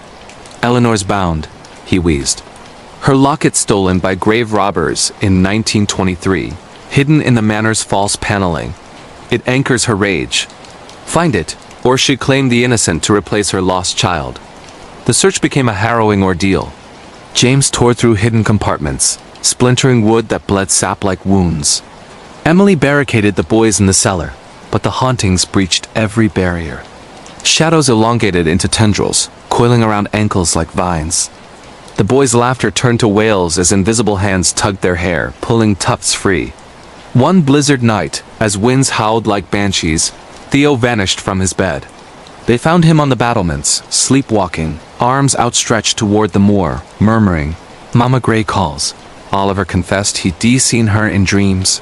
She says Daddy dug up her baby's bones during his excavations, horrified. James realized his routine dig in the garden had unearthed a tiny coffin medieval, unmarked now, stored in the library. The locket lay inside it, tarnished but intact, engraved with a child's initials, E.B. Forever Grey. Confrontation came at dawn. The family huddled in the great hall, Malone chanting incantations over a pentagram of salt and iron. James placed the locket in the fire, but Eleanor erupted wangs, shattering windows. Furniture hurled like toys, her form swelling to fill the room, gray skirts whipping like storm clouds. "Thief, you desecrate my blood," she shrieked, voice cracking the air. Emily shielded the boys as spectral hands clawed at her back, tearing flesh. Theo, in a trance, toddled forward, offering a wildflower. "For your baby, lady. Go home." The gesture pierced the fury. Eleanor's wail softened to a sob, her form dissolving into mist that seeped toward the hearth. The locket melted, and with it, the house exhaled a final shuddering sigh. Thornfield Hall stands today, restored but scarred, a bed and breakfast for ghost enthusiasts. The Hargreaves fled to Scotland, but Emily swears she smells wilted roses on windy nights. Oliver, now a teen, sketches no more, but Theo collects lockets, whispering apologies to shadows. In Yorkshire's whispering winds, the Grey Lady sleeps, but real ghost hauntings like hers remind us. Some grievances outlive stone and time, waiting for the next soul to stir them awake.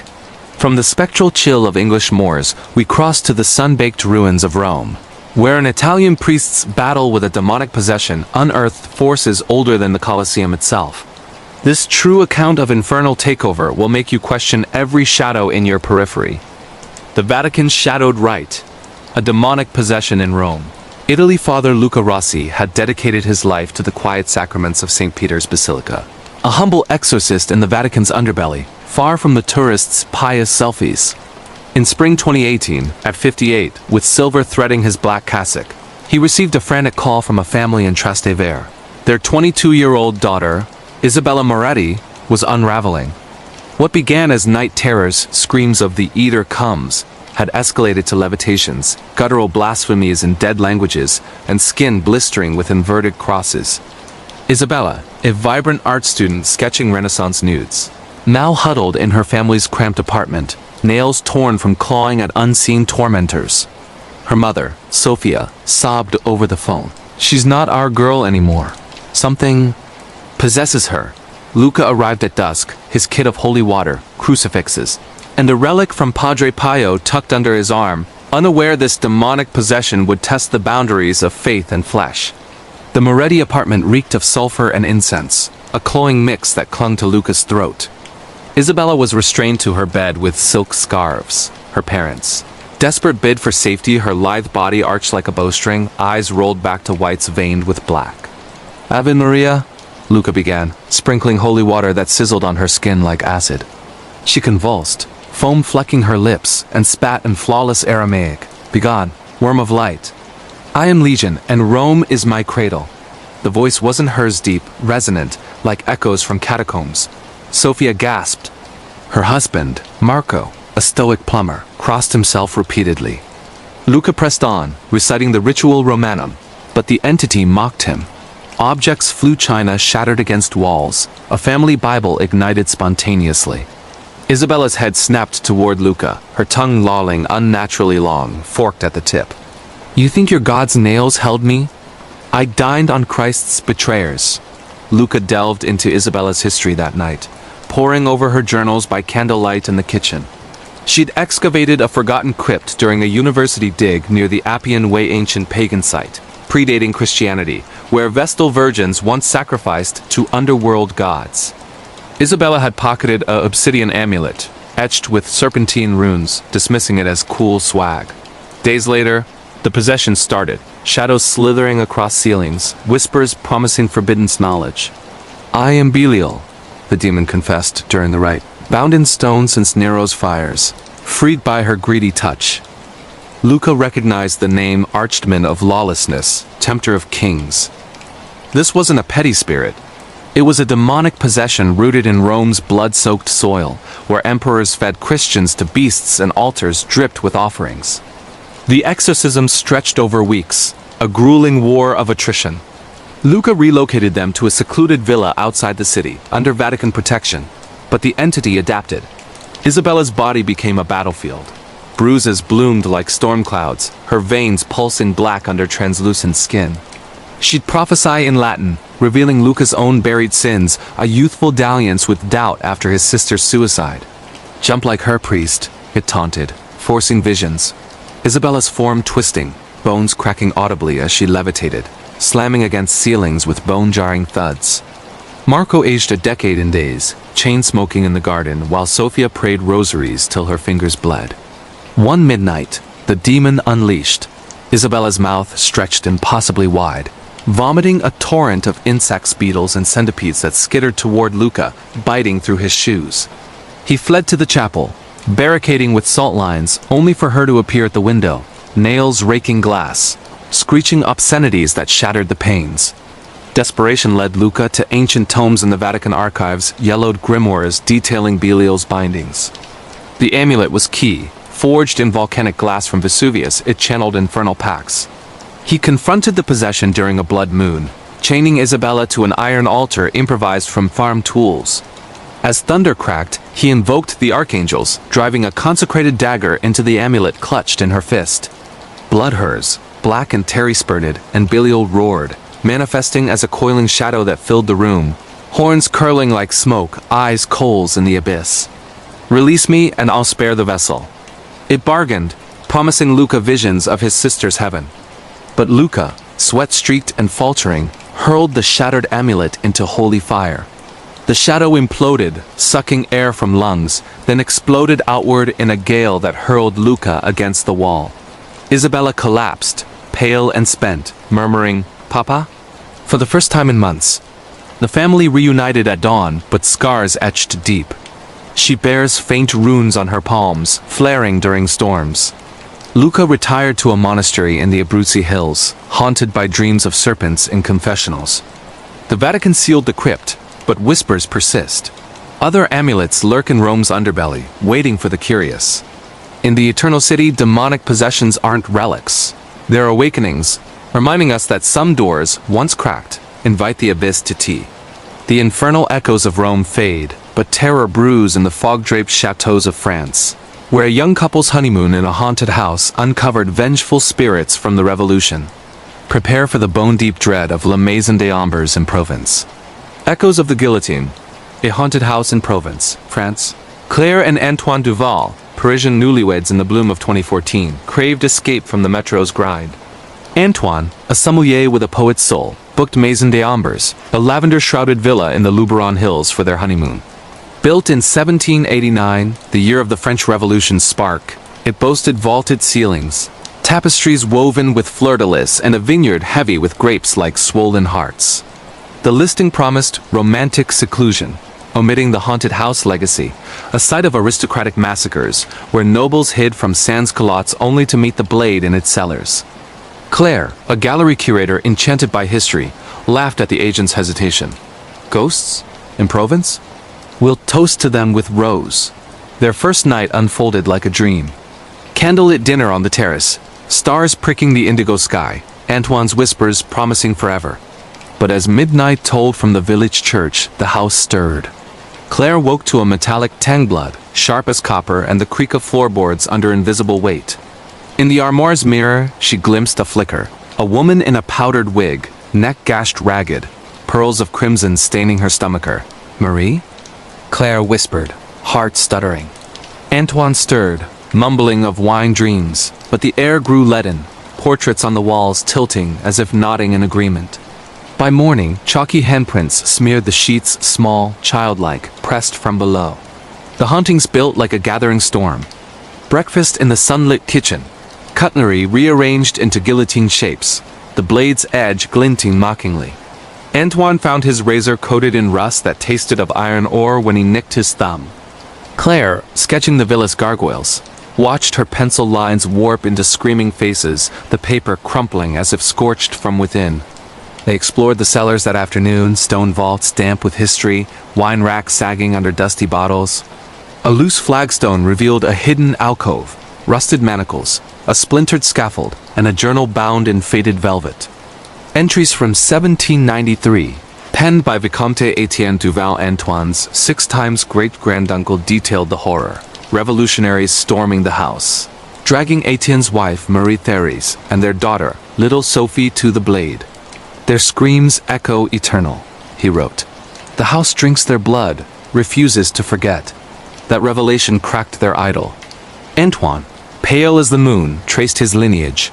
The Duvals had profited from the villa's refurbishment, paving over mass graves with vineyard soil.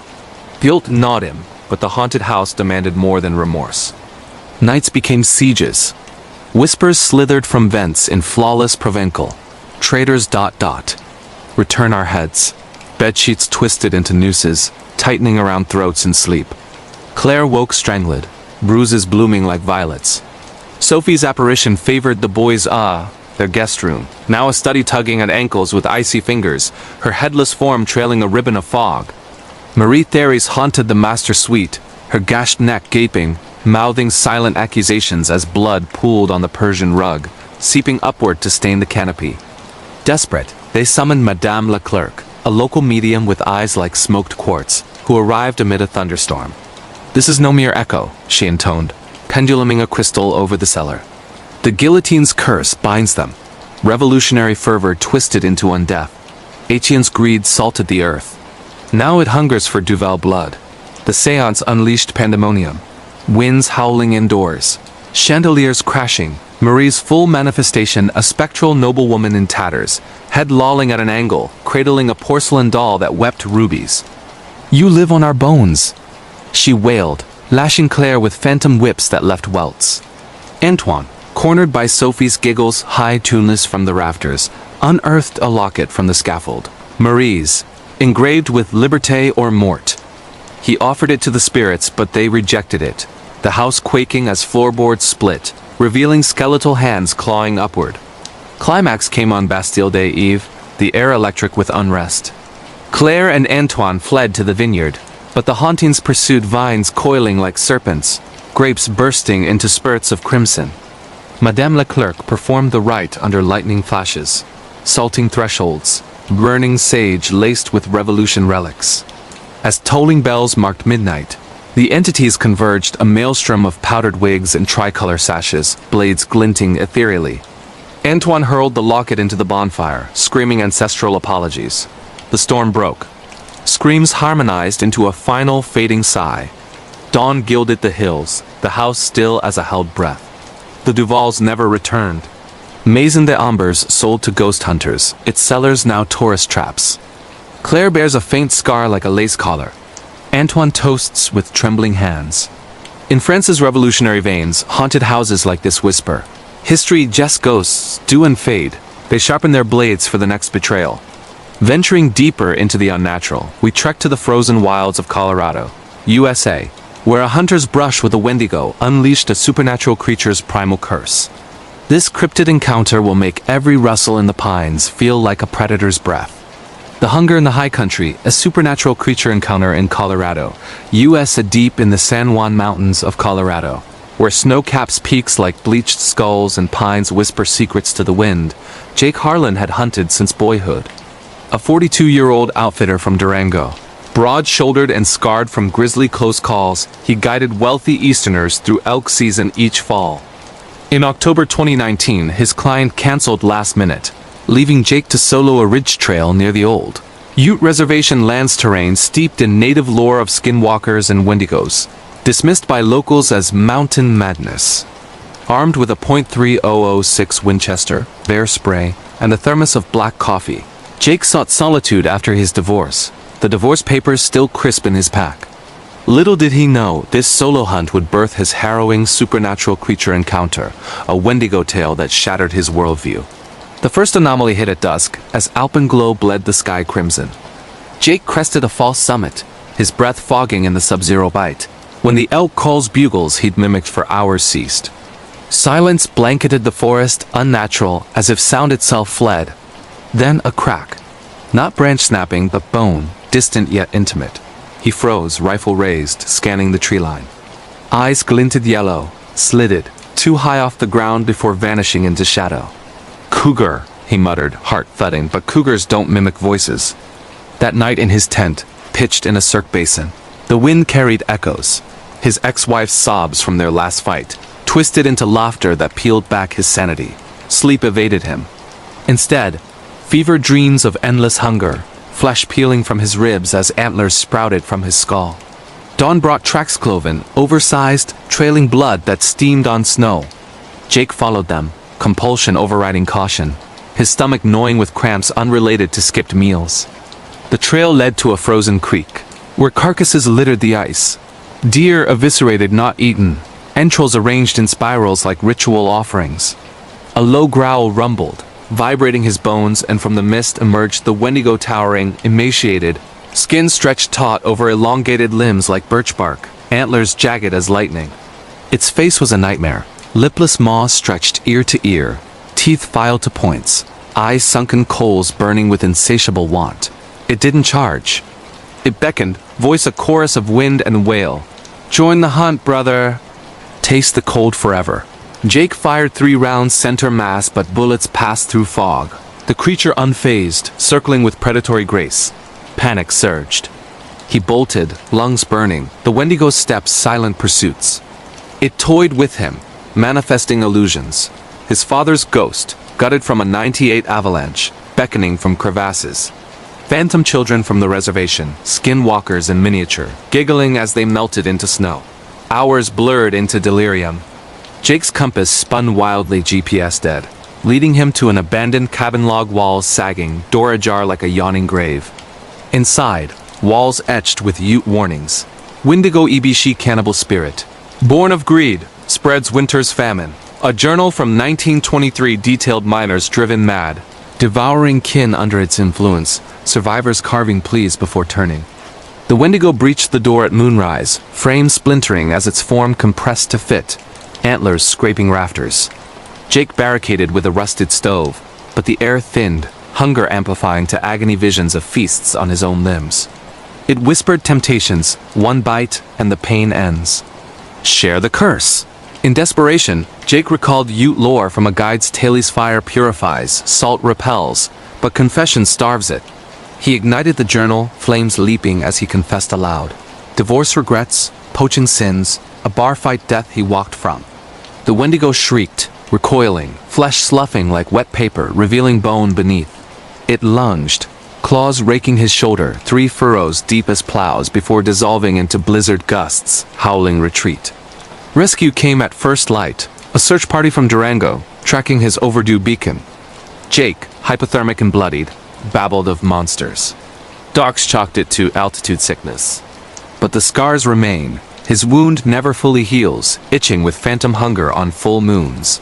He quit guiding, now carves Wendigo wards for tourists, warning of Colorado's hidden horrors. In the Rockies' silent heights, supernatural creatures like the Wendigo don't stalk, they seduce, turning men into mirrors of their endless void. Reality itself frays in our next distortion. Shifting to the neon-lit streets of Berlin, Germany, where a software engineer's glitch in the Matrix experience unraveled the fabric of his existence.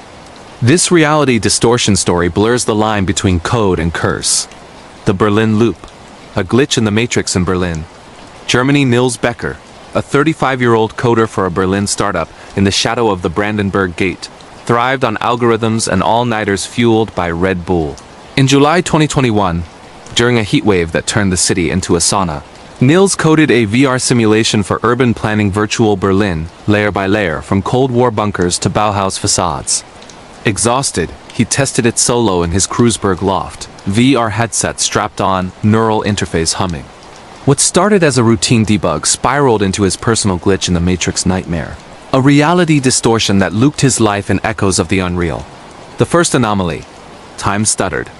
Nils blinked out of the sim to find his clock frozen at 3:33 a.m. Hans' rigid digital displays pixelating. Outside, the Spree River flowed backward for a heartbeat, ripples inverting like rewound film.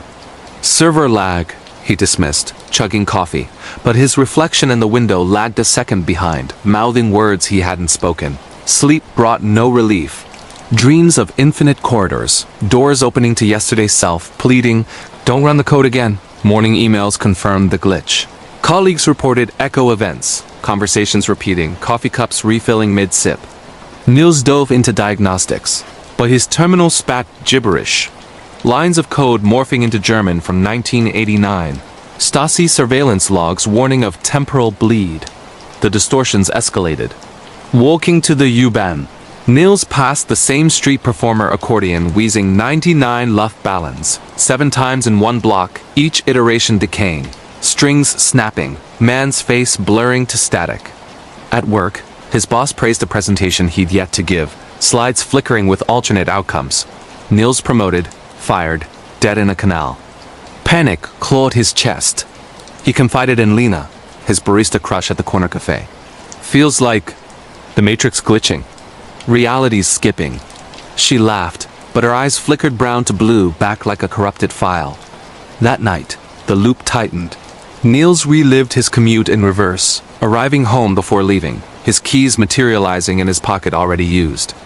Desperation led him to the archives under the German Historical Museum. Dusty tomes on Berlin's ghost stations, U-Bahn stops sealed since the wall, rumored portals to parallel timelines. A 1961 report detailed Ostberlin echoes. Spies vanishing into loops, re-emerging aged decades in moments. Niels's neural implant experimental black market mod had synced with the Sim's quantum processor, punching holes in the veil. The glitch fed on Berlin's scars. Wall ghosts replaying falls, Checkpoint Charlie phantoms saluting non-existent guards. He blacked out in the archives, waking to his own voice narrating. Entry 47. Subject experiences Mandela shifts. The wall never fell. Run. The climax unfolded in the loft, storm raging outside like applause for chaos. Niels donned the headset one last time, diving into the sim to patch the tear. Virtual Berlin warped. Streets folding origami style, Brandenburg Gate twisting into a Mobius strip. Alternate Niels accosted him fat, thin, eyeless whispering divergences. Choose the loop where she loves you. Lena appeared, glitching between lover and stranger, her touch electric, unraveling his skin to code. He fought to the core a pulsating node of binary rain, uploading a virus of his memories. Childhood bike crashes, first kiss fumbles, the walls fall he'd watched as a boy. Ground me, he screamed, yanking the cord. Reality snapped back, but fractured. The clock ticked to 3:34 a.m. The spree flowed forward. Yet echoes lingered. Coffee tastes of ash. Lena's number changes daily. His reflection winks independently. Niels quit coding, now a street philosopher ranting about matrix glitches in Alexanderplatz. Berlin, city of divided souls, harbors such reality distortions reminders that our world might be a simulation, and the next skip could erase you entirely. Turning from digital dread to flesh and blood atrocities, we plunge into true crime's abyss, the unsolved murders plaguing the Pacific Northwest of the USA. The Rain Shadow Killer's reign remains one of America's most elusive serial killer sagas. The Rain Shadow Ripper, unsolved murders and the serial killer in Washington, USA. In the drizzling gloom of Washington's Olympic Peninsula, where rainforests swallow secrets and the Salish Sea laps at fog-shrouded shores. The year 2017 marked the awakening of the Rain Shadow Ripper. A serial killer whose methodical murders left a trail of riddles for the FBI's finest. It started with Abigail Abby Lang, 28, a barista in Port Angeles, found eviscerated in her studio apartment. Throat slit ear to ear, organs arranged in a spiral mandala on her hardwood floor. No forced entry, no sexual assault, just a single totem. A raven feather tucked in her cooling palm, dipped in her blood. Detectives chalked it to a lover's quarrel, but Abby's ex was alibied in Seattle, weeping on live news. Weeks later, in Forks, a town forever twilight-tainted, the Ripper struck again. Marcus Halle, 41, logger with a family and a penchant for craft beers, vanished mid-shift from the mill. His body surfaced in the Hoh rainforest, suspended from ancient cedars by his own logging chains. Torso carved with runes resembling Salish glyphs for eternal watch. Another feather, this time crow-black, pinned to his tongue. Panic rippled through the peninsula. Locals bolted doors. Tourists fled. Sheriff Lena Voss, a no-nonsense veteran with scars from a 90s cartel bust, led the task force. "This ain't random," she growled at briefings. "He's mocking us feathers from our own birds. Symbols from tribes he's desecrated." The third victim shattered illusions. Dr. Elena Vasquez, 35, ecologist studying salmon runs, discovered in her Olympic National Park cabin, head severed and placed atop a stack of her research journals. Pages smeared with blood ink diagrams of migratory patterns twisted into kill maps. The feather? Eagle, sacred, sourced from a protected reserve. Media dubbed him the Rain Shadow Ripper, evoking the coastal phenomenon where rain bends light into rainbows ironic, given the gore eclipsed any beauty. Voss's team profiled him. White male, 30 to 45, local knowledge, possible military from the precise incisions. Grudge against intruders, Abby the urban transplant. Marcus the union agitator, Elena the tree hugger. Clues mounted like storm clouds.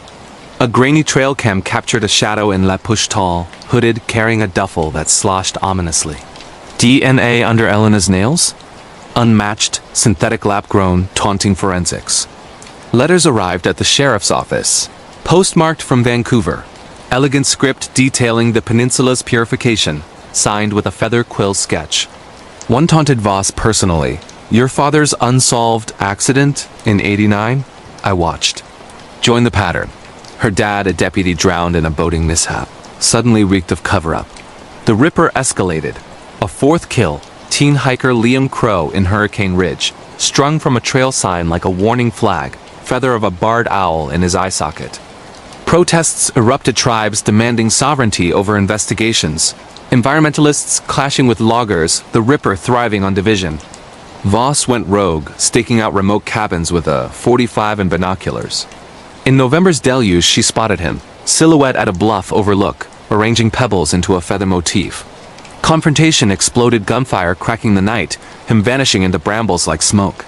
She found his altar, Polaroids of victims mid-agony, a journal ranting against colonizers stealing the shadow, echoing Ute, and Salish grievances, but twisted by a mind fractured by rejection.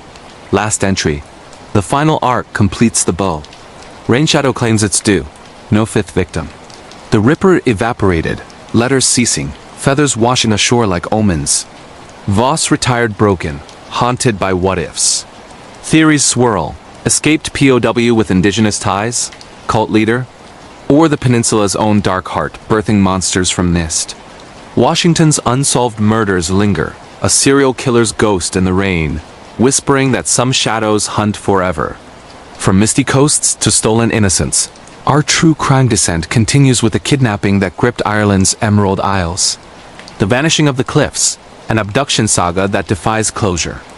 The Emerald Snatch, a kidnapping and abduction in County Kerry, Ireland. The windswept cliffs of the Ring of Kerry, where Atlantic gales sculpt stone into dragon spines, hold beauty as brutal as their lore.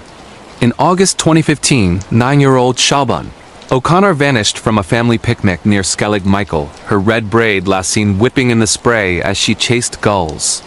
Her parents, Maeve and Declan, school teachers from Killarney, turned from packing hampers to screams echoing off the rocks.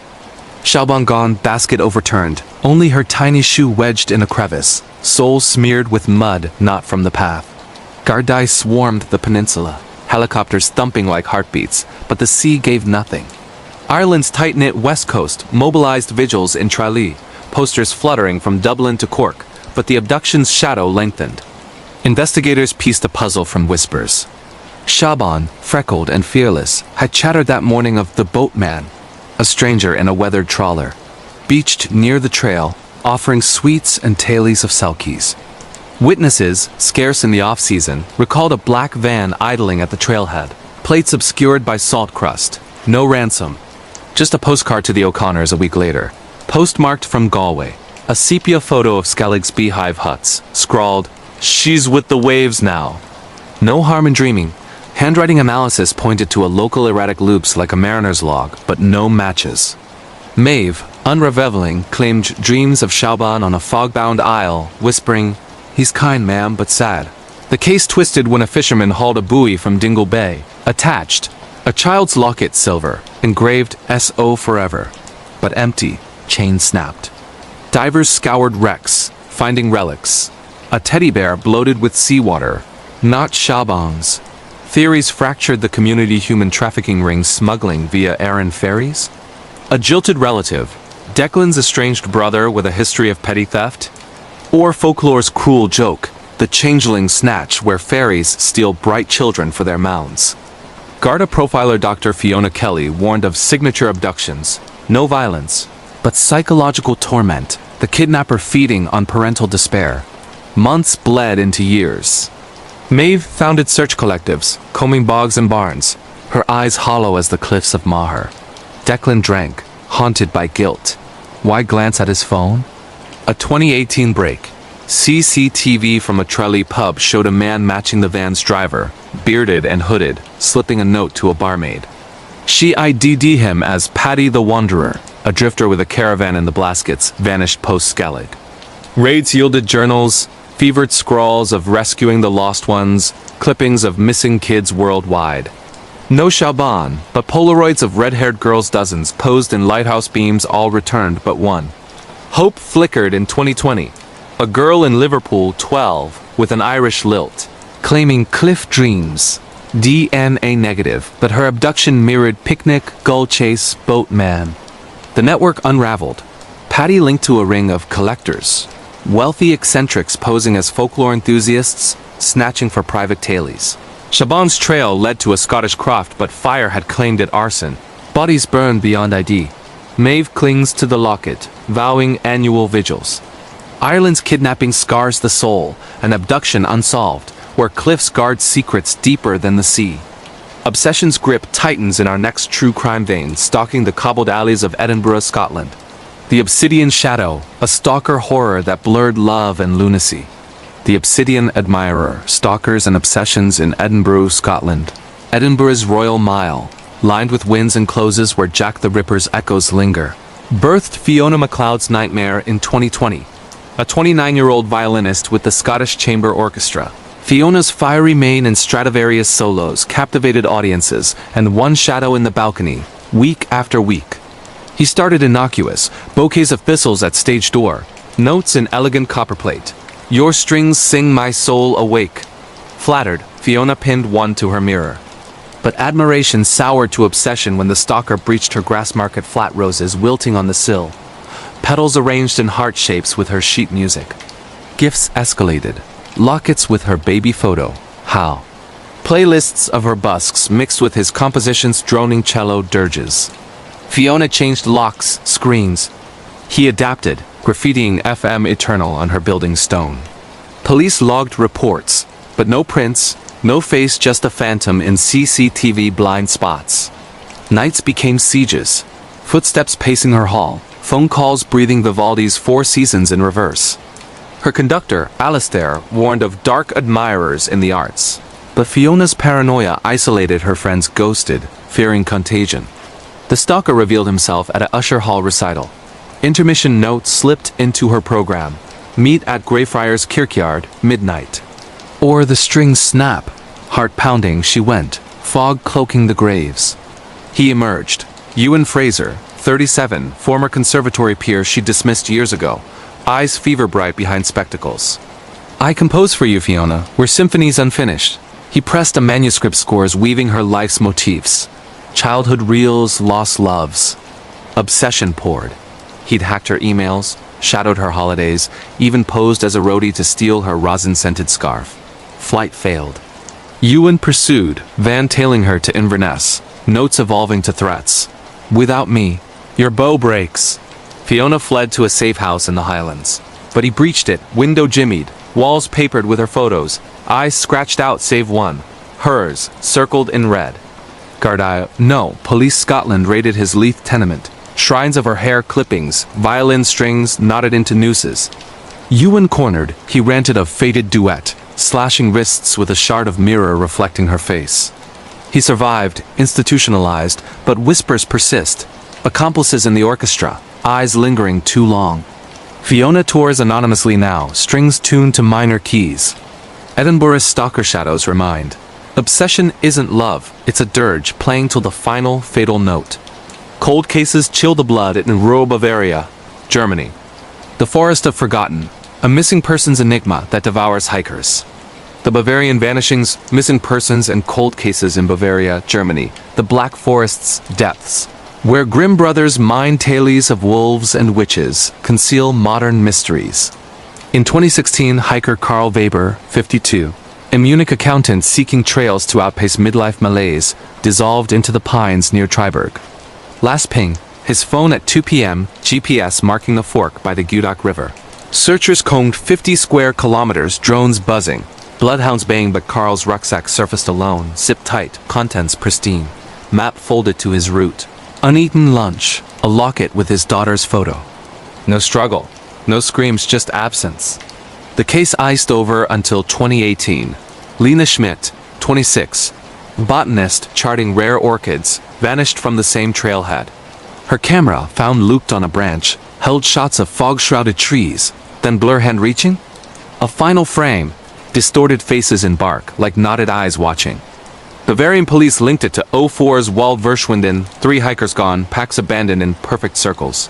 Folklore fingered Holzgeist, wood spirits luring the lost. But forensics screamed human. Synthetic fibers in Lena's pack matching Carl's, mud trace to an unmarked cabin. Investigators raided the woods, unearthing the shack-rotted timbers, floor etched with spirals, walls papered in yellowed maps of disappearances worldwide. Owner? Deceased recluse Hans Gruber, died 2012, rumored forest keeper for Nazi holdouts. His journals raved of the pull, a magnetic anomaly warping time, swallowing souls to feed the green. No bodies, but soil samples yielded bone fragments, human, dated centuries old. Theories, cult rituals, natural sinkholes? Or Gruber's machine, a crude electromagnet from scavenged World War II parts, intended to harvest echoes. The cold case festers. Annual sweeps yield nothing but echoes. Families leave totems at trailheads lockets, lunches praying for return. Bavaria's missing persons whisper, the forest doesn't lose you, it chooses. Unsolved mysteries beckon from the fjords of Norway. The fjord phantom, a creepy enigma that defies logic. The midnight mirage, unsolved mystery stories in Norway, Norway's Lofoten Islands. Jagged teeth gnashing the Arctic Ocean, harbor enigmas colder than their waters. In 2019, fisherman Bjorn Larsen, 48, from Svolvær, sailed into legend. His trawler, the Nordlys, radioed position off Moskenesee at 11 p.m. cod nets, heavy then silence. Dawn brought the boat adrift, engine idling, coffee steaming on the console, but Bjorn gone.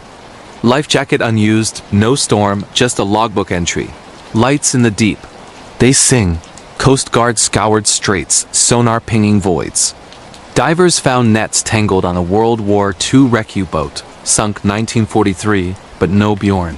His wife, Ingrid, sifted clues, a cassette in the wheelhouse, recorded waves laced with choral hums, voices in Old Norse pleading, release the anchor.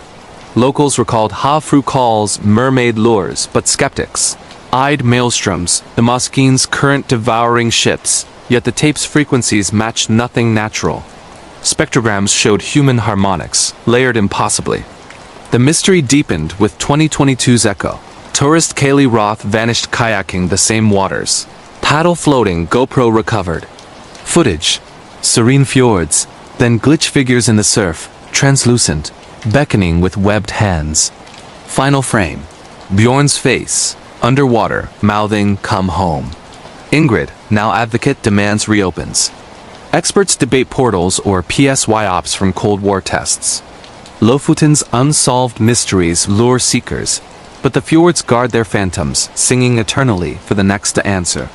Personal encounters turn intimate horrors in suburban Ohio. USA. The Midnight Caller, creepy encounters with strangers that invade the soul. The Switchboard Stranger, creepy encounters with strangers in Ohio, USA, in the manicured lawns of Columbus suburbs, where fireflies dance like lost souls.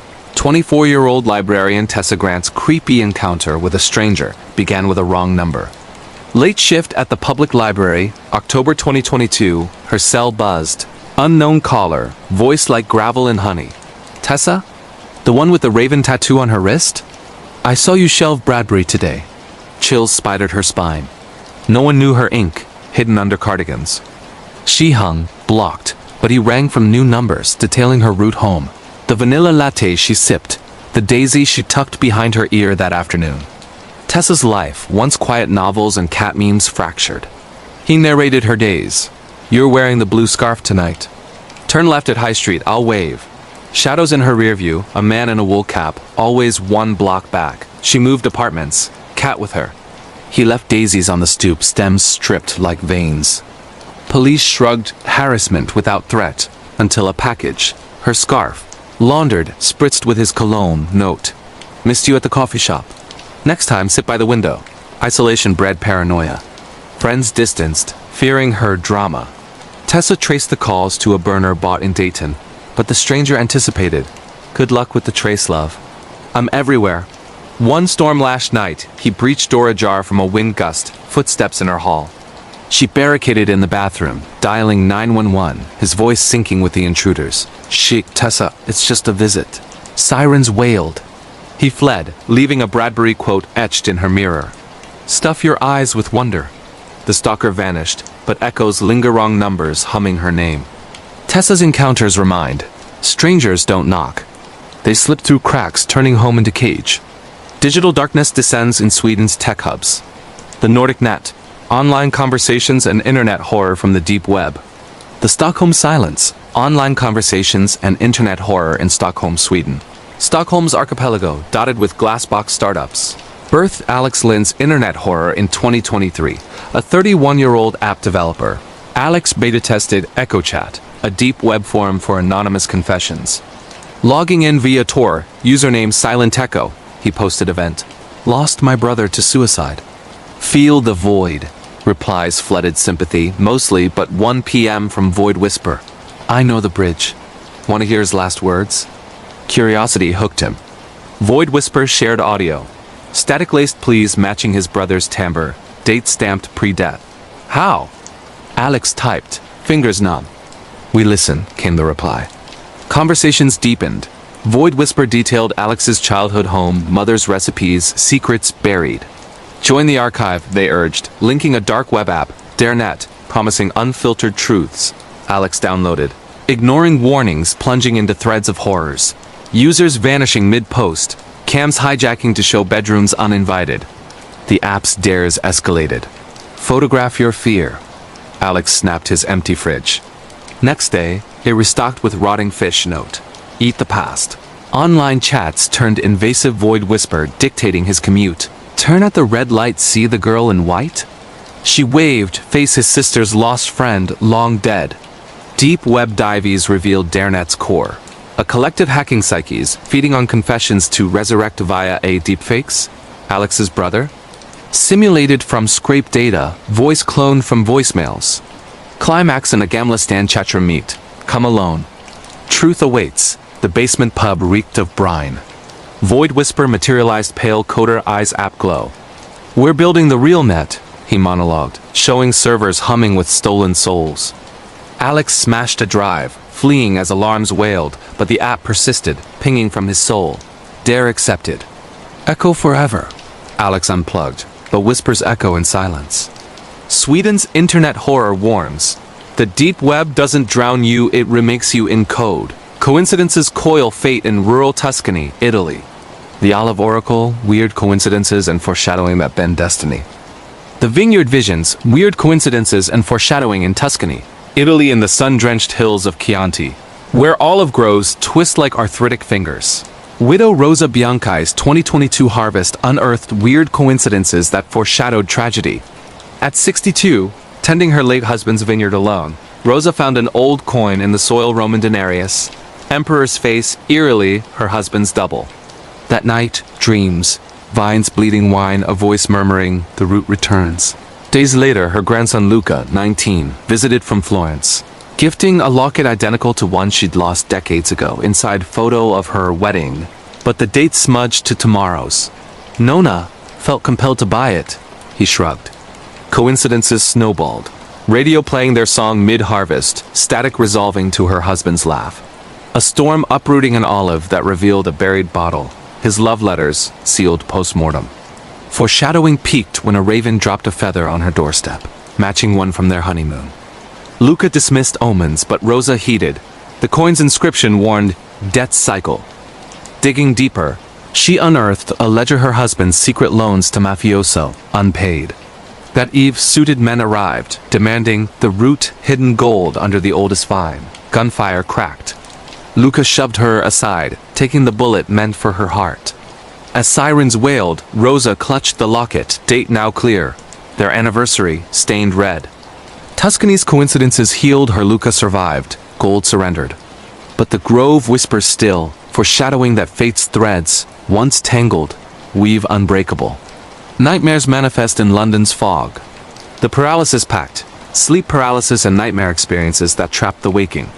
The Thames Watcher, sleep paralysis and nightmare experiences in London. UK London's Thames side flats, where barges moan like ghosts, ensnared graphic designer Mia Patel in 2021's sleep paralysis hell. At 27 post-breakup, Mia's nights fractured, waking rigid, chest crushed by an unseen weight, shadows pooling at her bed's foot. The first episode, a figure in Victorian fog, top hat tilted, fingers like ink tendrils probing her throat. Breathe the river, it gurgled, voice bubbling. Recurring, the paralysis intensified, Mia's body leaden, mind screaming as the watcher loomed, face dissolving to her exes, then a drowned Victorian, eyes milky. Nightmares bled into day, coffee spilling like blood, colleagues echoing the gurgle. Doctors prescribed therapy. Mia self-diagnosed old scratch visits. London's lore of river wraiths claiming insomniacs. One thrashing night she broke free, clawing air, only to find bruises, fingerprints on her neck, cold as silt. Desperate, she slept with salt lines, recording sessions. Playback. Her gasps, then whispers, joined the flow. The watcher evolved, dragging her in visions to Thames mud, bodies tangled like eels. Awakening, her flat flooded inches, fish flopping on rugs. Exorcist aunt from Mumbai chanted mantras. The entity recoiled, but returned hungrier, paralysis locking mid-scream. Breakthrough. Maya traced the flat's history built on plague pits, Thames overflow unearthing cholera ghosts. She burned sage at the window, confessing regrets to the water. The watcher dissolved in mist, but Mia sleeps propped, salt by her pillow. London's nightmares remind, paralysis isn't dream, it's the dead reaching up. Intruders shatter sanctuaries in rural Spain. The Catalan crawler, home invasion and intruder stories that violate the hearth. The Pyrenees phantom, home invasion and intruder stories in Catalonia. Spain in the Pyrenees shadow, near Girona's medieval walls. The 2019 home invasion of the Ruiz family etched terror into stone. Elderly Carmen, 68, and son Javier, 40, retired to their finca vine-covered farmhouse, isolation their balm. One moonless night, glass shattered downstairs. Footsteps, deliberate, ascending the creaky stairs. Javier, shotgun in hand, peered into the hall, silhouette in the doorframe, hooded, gloved hands clutching a blade curved like a sickle. The intruder bypassed Locke's insider knowledge? Whispering in Catalan, La Casa Recorda. Carmen barricaded the bedroom, heart galloping, as crashes echoed. Furniture toppling, Javier's shouts cut short by a thud. The phantom breached, door splintering, face obscured but eyes gleaming fanatic. Your vines drank blood, he hissed, lunging. Javier wrestled him, blade nicking his arm, till a neighbor's dog bayed, spooking the shadow out the window. Gardeno, Mossos found prints. None. But the farmhouse's past surfaced Franco-era executions in the cellar. Blood fertilizer for the vines, the intruder. Descendants seeking reparations, blade from a victim's grave. The ruse is fortified, but nights creak with memory. Catalonia's invasions warn. Intruders don't just steal, they reclaim the walls' screams. Babysitter terrors lurk in Belgian chateaux. The Arden au pair, babysitter and alone-at-home horror in Belgium. The Brussels babysitter's burden, babysitter and alone-at-home horror in Brussels, Belgium. Brussels Art Nouveau row houses, ornate as lace, hid Elise Moreau's 2020 babysitting nightmare. 19-year-old student Elise minded the Van der Berk twins, 5, in their Excel's home while parents dined at the Grand Place. Tucking them in, she heard scratching ceiling rhythmic. Ghosts? The girls giggled. Elise laughed, but alone in the salon, lights dimmed, the scratches circled, descending to walls. Midnight. Footsteps in the attic, heavy, deliberate. Elise, armed with a poker, climbed dust motes dancing like fireflies, air thick with mildew. The intruder, gaunt man in rags, eyes wild, clutching a dollhouse miniature of the home. The children are mine, he rasped, lunging. Elise swung, fleeing downstairs, barricading as he pounded, voice multiplying echoes from vents. The twins woke screaming. She herded them to the basement, dialing police amid crashes. Rescue came at 2 a.m. The man fled through a forgotten chute. He was Marcel, groundskeeper's son, institutionalized post-fire that claimed his family in 95 the house's previous owners. Obsessed with reclaiming playtime, he squatted in the attic. Elise quit babysitting, but dolls appear on her doorstep. Belgians alone-at-home horrors whisper. Sitters guard more than kids, they summon the house's orphaned rage. Neighborly nightmares fester in Polish tenements. The Warsaw Watcher, neighbor horror stories in Warsaw, Poland. The block's blind eye, neighbor horror stories in Warsaw, Poland. Warsaw's Praga district, graffiti-scarred post-war relics, nurtured Kasia's 2022 neighbor horror. In her Soviet-era block, apartment 4B's occupant, old Pan Kowalski, seemed harmless, stooped, muttering to pigeons. But nights brought thumps, then moans feminine, pained from his walls. Kasia, 32, journalist, knocked. He leered, "Mind your floors, dear." Escalation, eyes in his keyhole, tracking her routines. Notes slipped under doors. "I see your lights, hear your sighs." Peephole glimpses. Him silhouetted, unmoving for hours. Kasia rallied tenants. They shunned her as hysterical. One dawn, screams pierced the stairwell woman's garbled. Bursting in, Kasia found Kowalski over a bound figure. His niece, trafficked, bruises mapping months. He turned, knife flashing. "She sings for me." Fight spilled to the hall. Neighbors emerged too late. Kowalski jailed, but the block whispers other nieces. Kasia's walls thump still. Poland's neighbor horrors teach. Proximity breeds blindness, till the screams demand sight. Wilderness waits in Sweden's Lapland. The Sami silence, camping and wilderness horror in northern Sweden. The Aurora abduction, camping and wilderness horror in Lapland, Sweden. Lapland's midnight sun yields to winter's void, where 2021 campers Henrik and Sofia pitched near Abisko National Park. Aurora borealis danced as they roasted reindeer, but rustles stirred branches snapping, eyes glowing in the dark. Henrik joked of trolls. Sofia clutched her knife. Midnight. Tent zipper rasped unseen hands.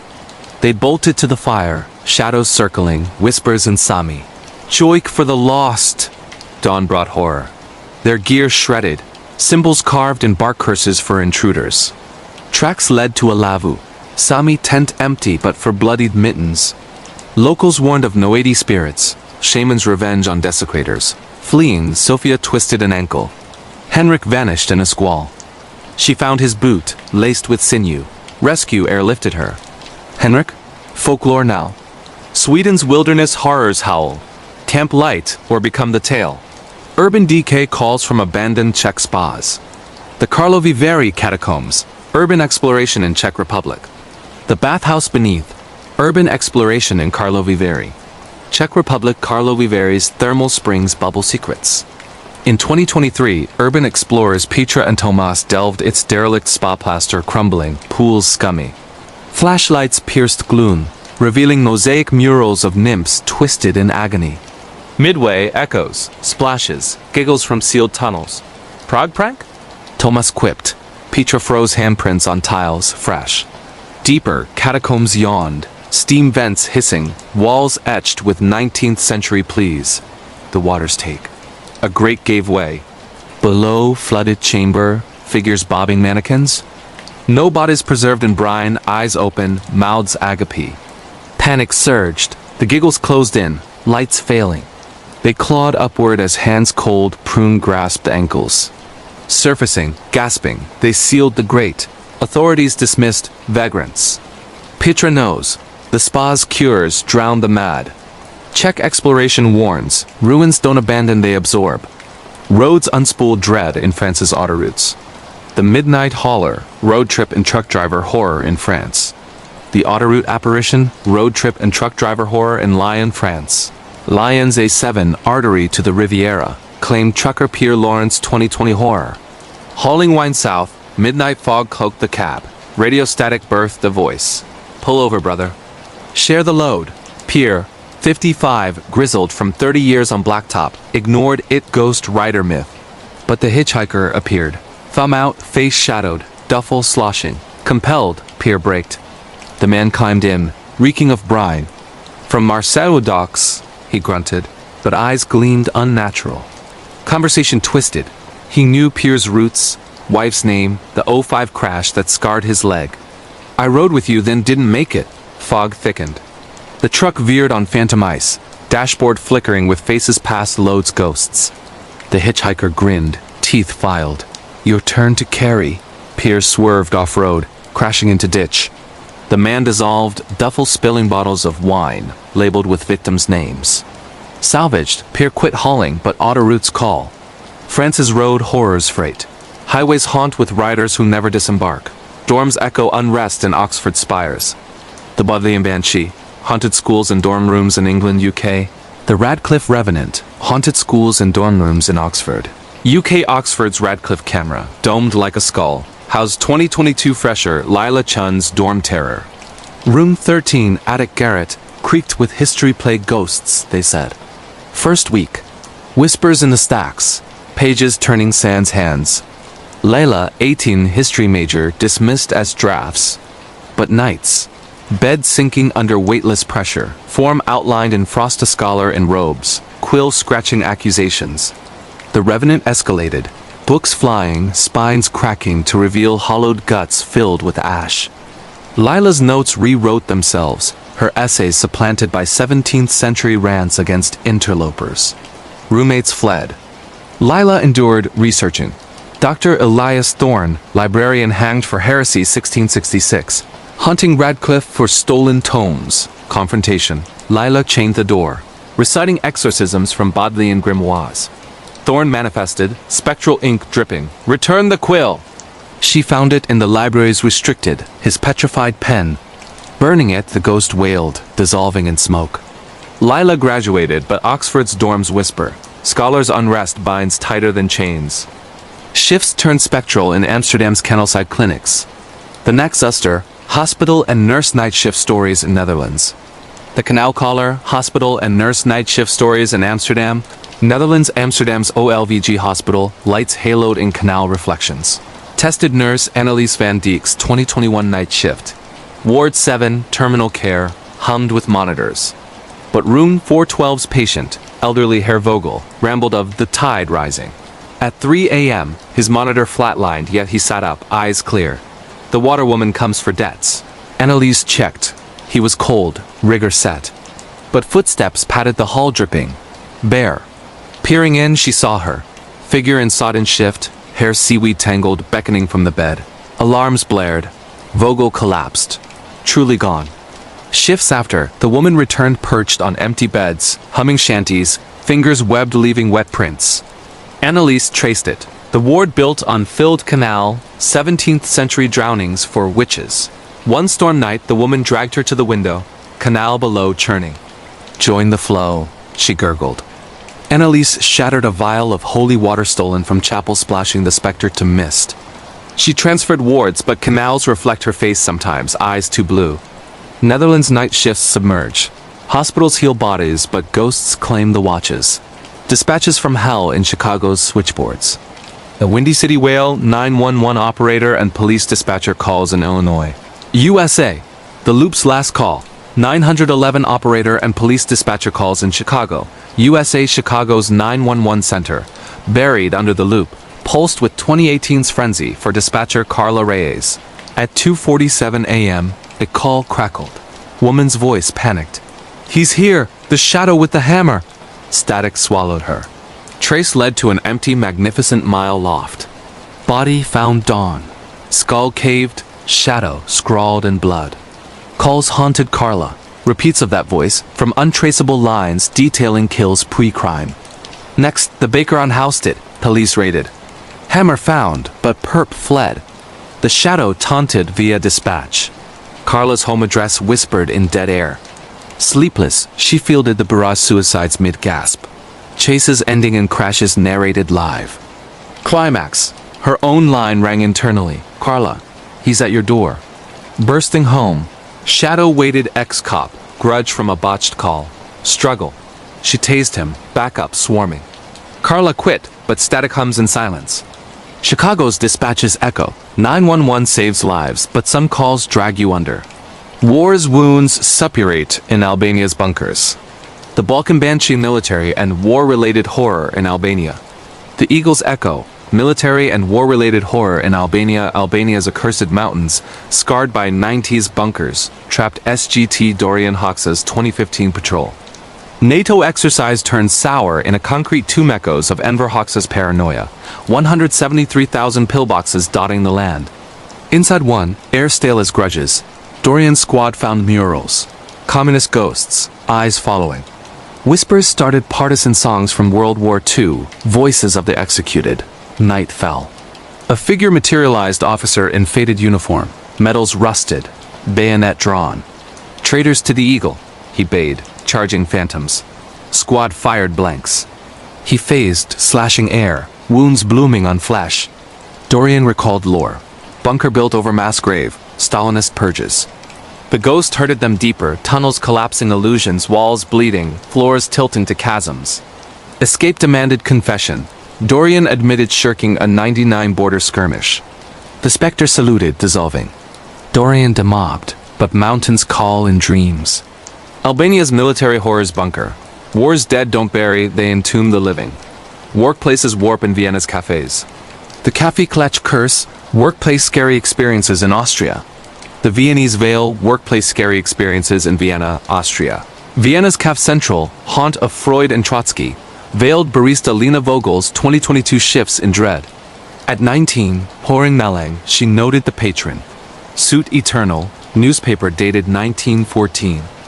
Kleiner, he ordered daily, vanishing mid-sip. Whispers from staff. The Archduke's ghost, shot in Sarajevo. Returns for coffee he never finished. Lena's closings turned torment. Chairs scraping sans pushers, porcelain rattling to polka rhythms. One fog night he cornered her. The shot echoes. Pour the peace. His cup overflowed blood. She fled to the cellar, finding his order bullet casings etched with assassins' names.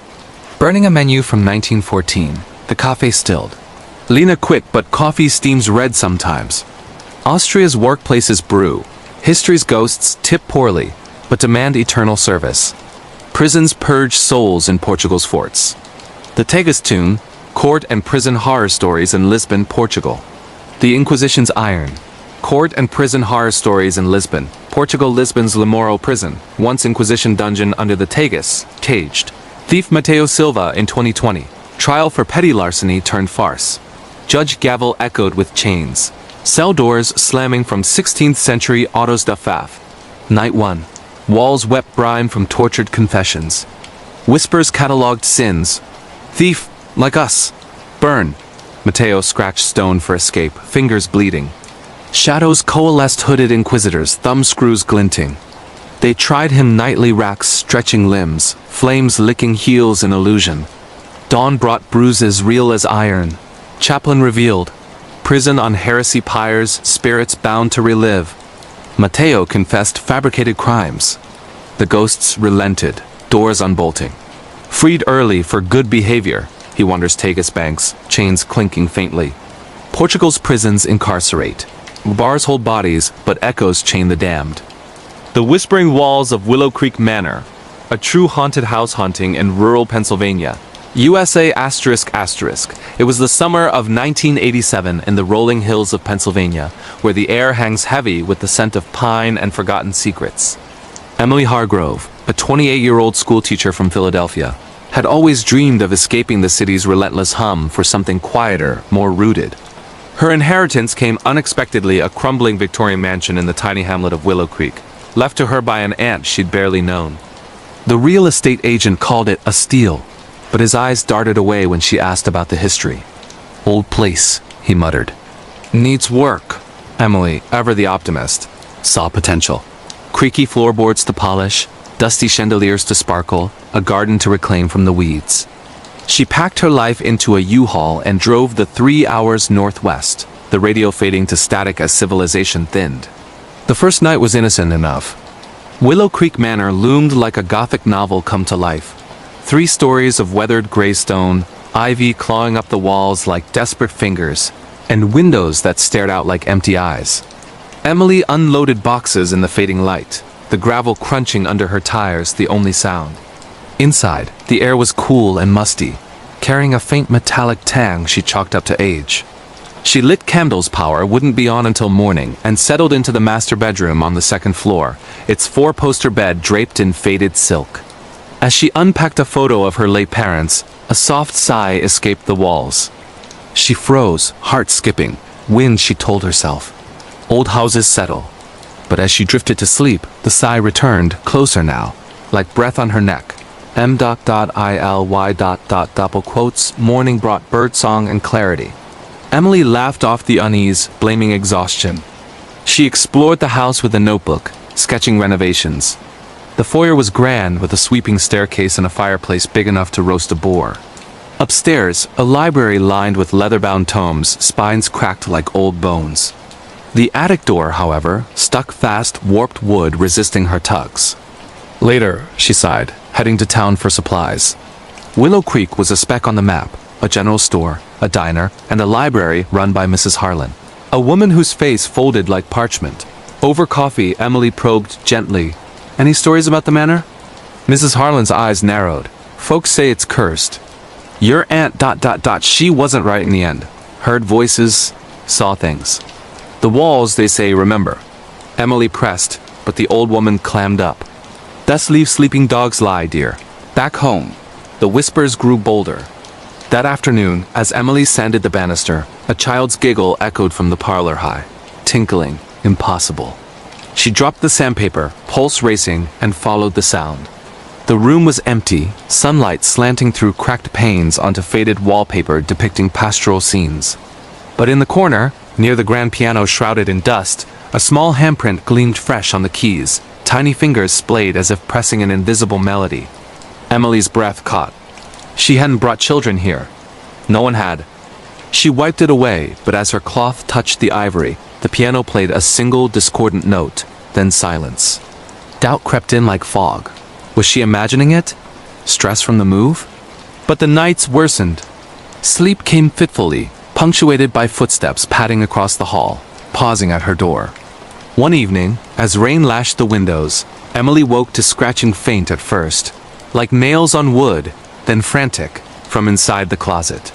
Heart hammering, she grabbed a flashlight and yanked the door open. Empty. Shelves bare, moth-eaten coats swaying. But on the floor, etched into the planks, were words. Find me, Emily stopped them. Her name, in childish scrawl. She stumbled back, slamming the door, and fled downstairs, curling on the couch till dawn. The next day, she drove back to the library, demanding records.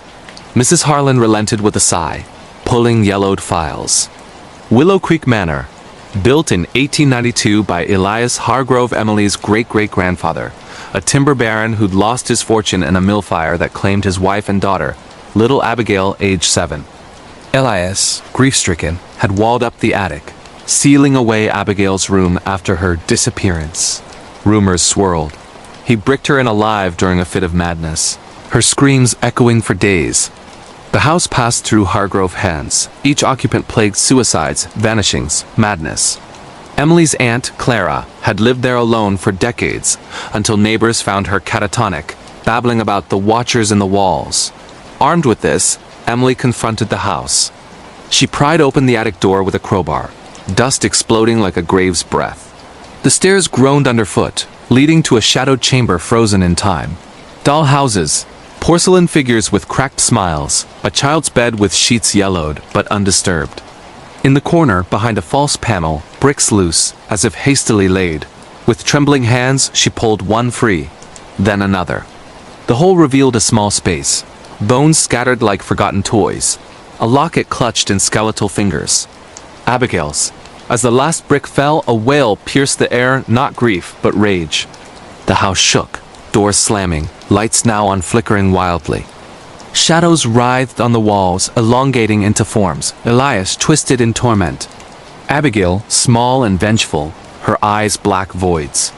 Emily ran, but the stairs twisted, the foyer sealing like a tomb. Whispers became screams. Join us, Emily.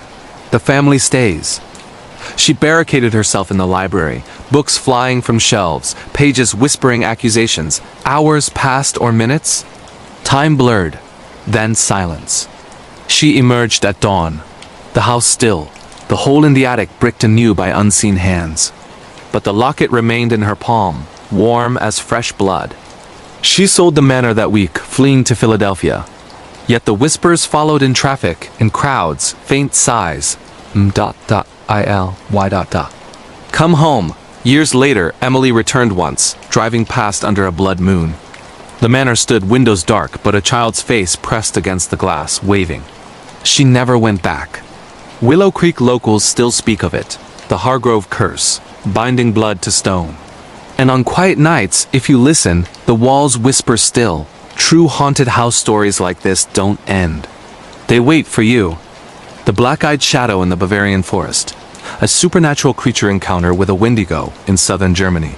Europe, deep in the Black Forest of Bavaria, where ancient pines claw at the sky and mist clings to the earth like a shroud, lies a region where folklore bleeds into nightmare.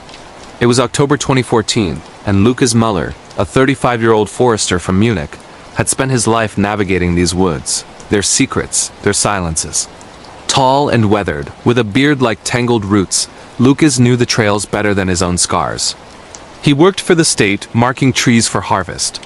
But his true passion was the old tales, the wild hunt, the moss women, and the hungering spirits that the elders warned against. The forest remembers, his grandfather had said. And it hungers. Lukas dismissed it as superstition until the frost came early. That autumn, reports trickled in from trappers and hikers. Mutilated deer, entrails strung like garlands, bones picked clean as if by wolves with human cunning. Lukas dismissed them at first bears, perhaps, or poachers. But when a colleague vanished on a routine patrol, his radio crackling static before silence, the rangers were called in.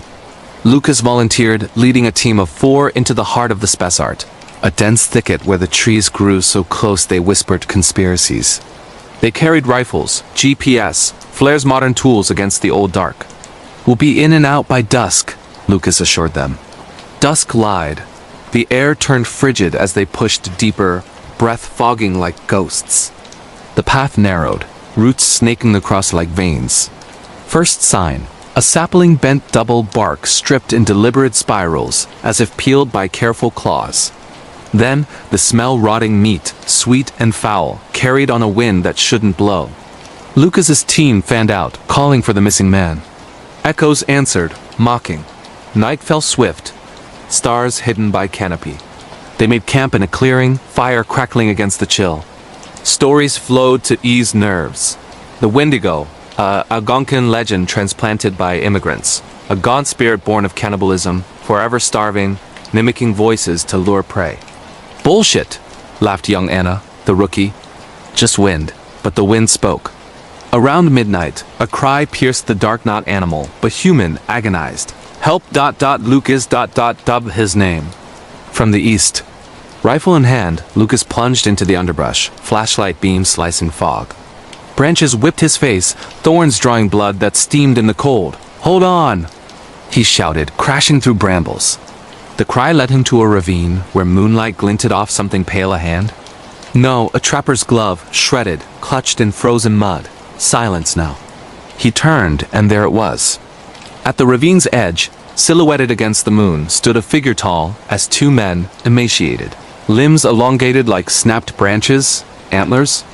No, horns of bone, twisted from its skull, dripping shadow. Its skin was gray parchment stretched over ribs like xylophone keys, eyes black pits that drank light.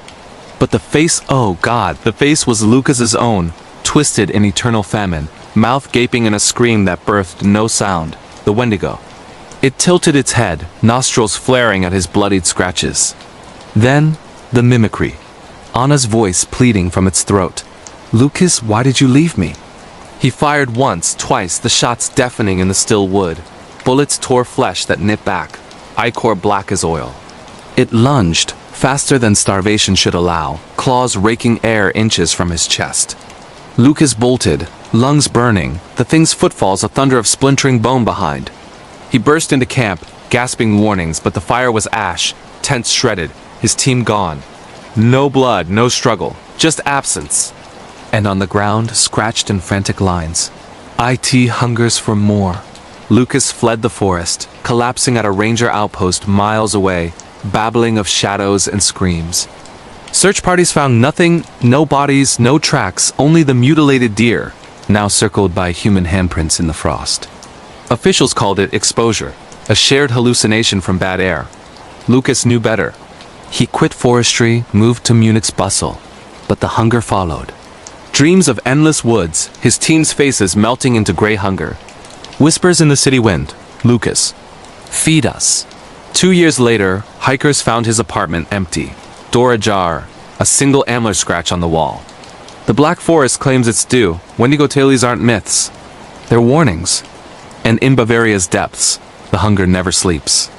If you're camping in those ancient woods, listen close, the trees might whisper your name next. True supernatural creature stories like this remind us, some hungers can't be sated. The Midnight Caller, a 911 operator's encounter with a demon possession in Chicago, Illinois, USA, in the bowels of Chicago's 911 dispatch center, where fluorescent lights buzz like angry hornets and coffee goes cold in styrofoam cups. Dispatchers like Marcus Hawley hold the line between chaos and catastrophe. At 42, Marcus was a veteran, 15 years of screams, sobs, and silence that said more than words. Divorced, with a daughter in college, he worked the graveyard shift, 11 p.m. to 7 a.m., when the city exhaled its darkest secrets. People don't call 911 for ghosts, he joked to rookies. They call for help, but on March 12, 2019, the line blurred. It started routine, a domestic dispute in Englewood, shots fired, woman screaming. Marcus patched through units, voice steady as steel. Then, the rollover a landline from a brownstone in Bronzeville, no caller ID, just static breaths. 911, what's your emergency? Silence. Then, a voice raspy, layered like gravel in a blender. It's here. Click. Marcus logged it as crank, but uneased nod. 10 minutes later, same line. Breaths heavier. Wet. Ma'am? Sir? Talk to me. A woman's voice now, faint, terrified. My husband. He's not him. The eyes ... black. Help. Background.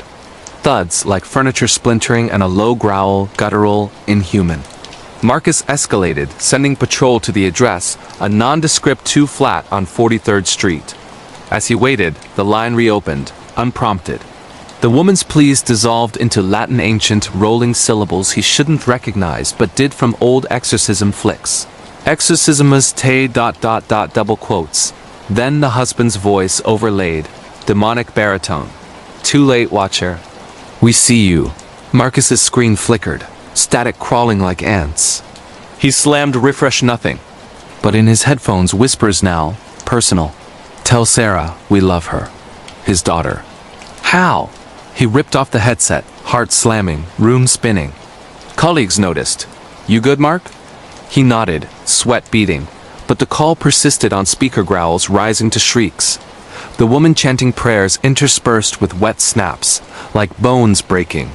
Units arrived, Officers Ramirez and Kowalski, boots pounding stairs. Body cams later showed hell. The apartment door ajar, symbols carved into frame pentagrams in blood. Inside, chaos furniture inverted, walls scored with claw marks deep as knives. The husband, Jamal Washington, 38, a mechanic, pinned his wife Lena to the floor.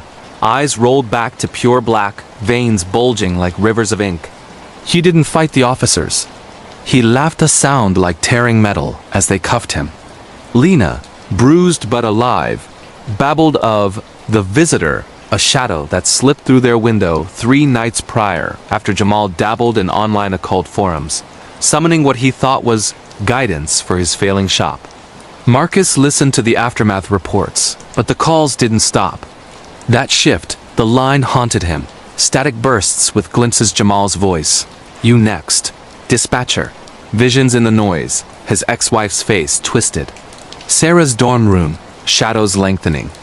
He clocked out at dawn, driving home through empty streets, radio off, but his phone rang unknown number.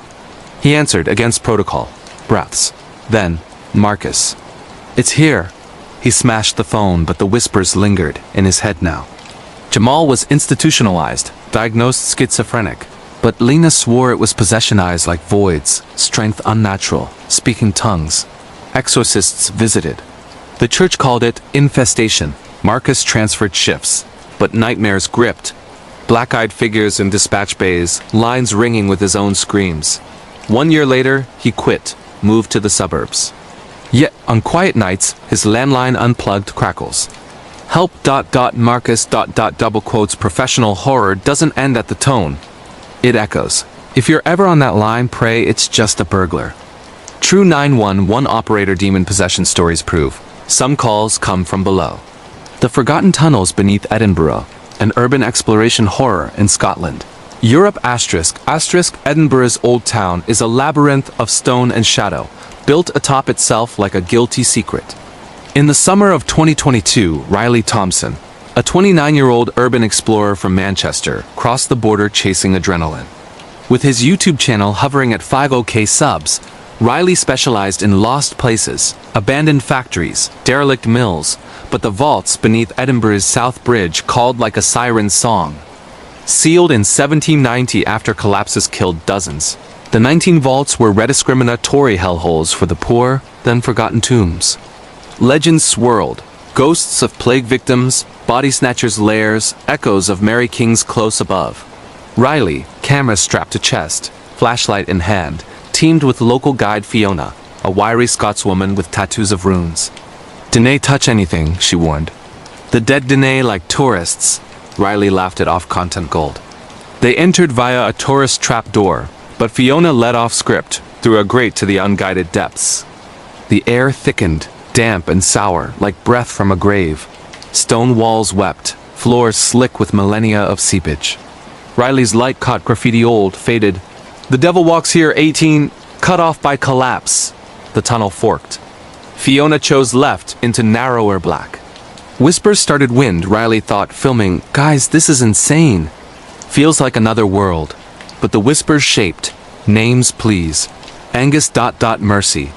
from no source." Deeper, the vault opened a chamber, walls lined with niches like ossuaries, bones. No, stones stacked haphazardly, as if hasty burials. Fiona froze. "This isn't right. We should..." A slam echoed the grate behind, sealed by unseen force.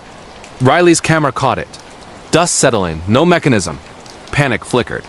"Joke?" he asked. Fiona's face paled. "No, a joke. Legends say the vaults trap souls plagued dead, walled alive." They pressed on, Riley narrating for subs. Heart-pounding team. Real urban exploration horror. Then, the cold hit unnatural, frost on breath in summer. Lights dimmed, batteries draining. Shadows moved, not tricks of beam but forms, hunched figures in rags, faces gaunt, eyes milky. One reached hand skeletal through stone. Riley swung the light. It vanished. Fiona chanted Gaelic words, but the air hummed, pressure building like a storm. Visions assaulted. Flashes in Riley's mind: famine, 1690s, families starving in vaults, turning on each other, cannibal rights to survive. A child's scream, real, piercing. Fiona dropped, clutching ears. "Make it stop!" Riley filmed frantically, capturing orbs? No eyes, dozens, glowing in walls, watching. The tunnel contracted, stones groaning. They ran, the paths looped, dead ends multiplying. Hours, minutes, time warped. Fiona collapsed, babbling. They want company. The buried call the living. Riley dragged her, camera dying, last footage.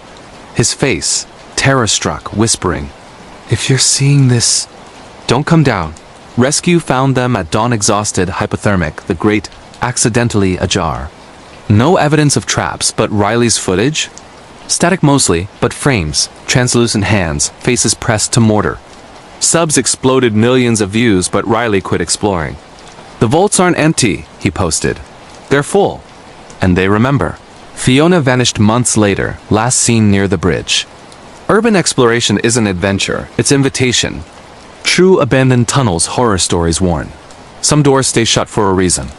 The Stalker's Silent Symphony, a true crime obsession and kidnapping cold case in Seattle. Washington, U.S., Seattle's rain-slick streets hide more than coffee shops and tech brothers.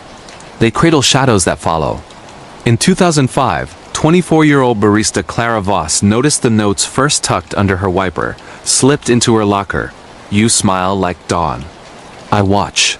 Unsigned, poetic, she thought, admirer. Clara, with her cascade of auburn hair and laugh like wind chimes, worked doubles at a Pike Place cafe, saving for art school. She lived alone in a Capitol Hill walk-up, windows overlooking evergreens.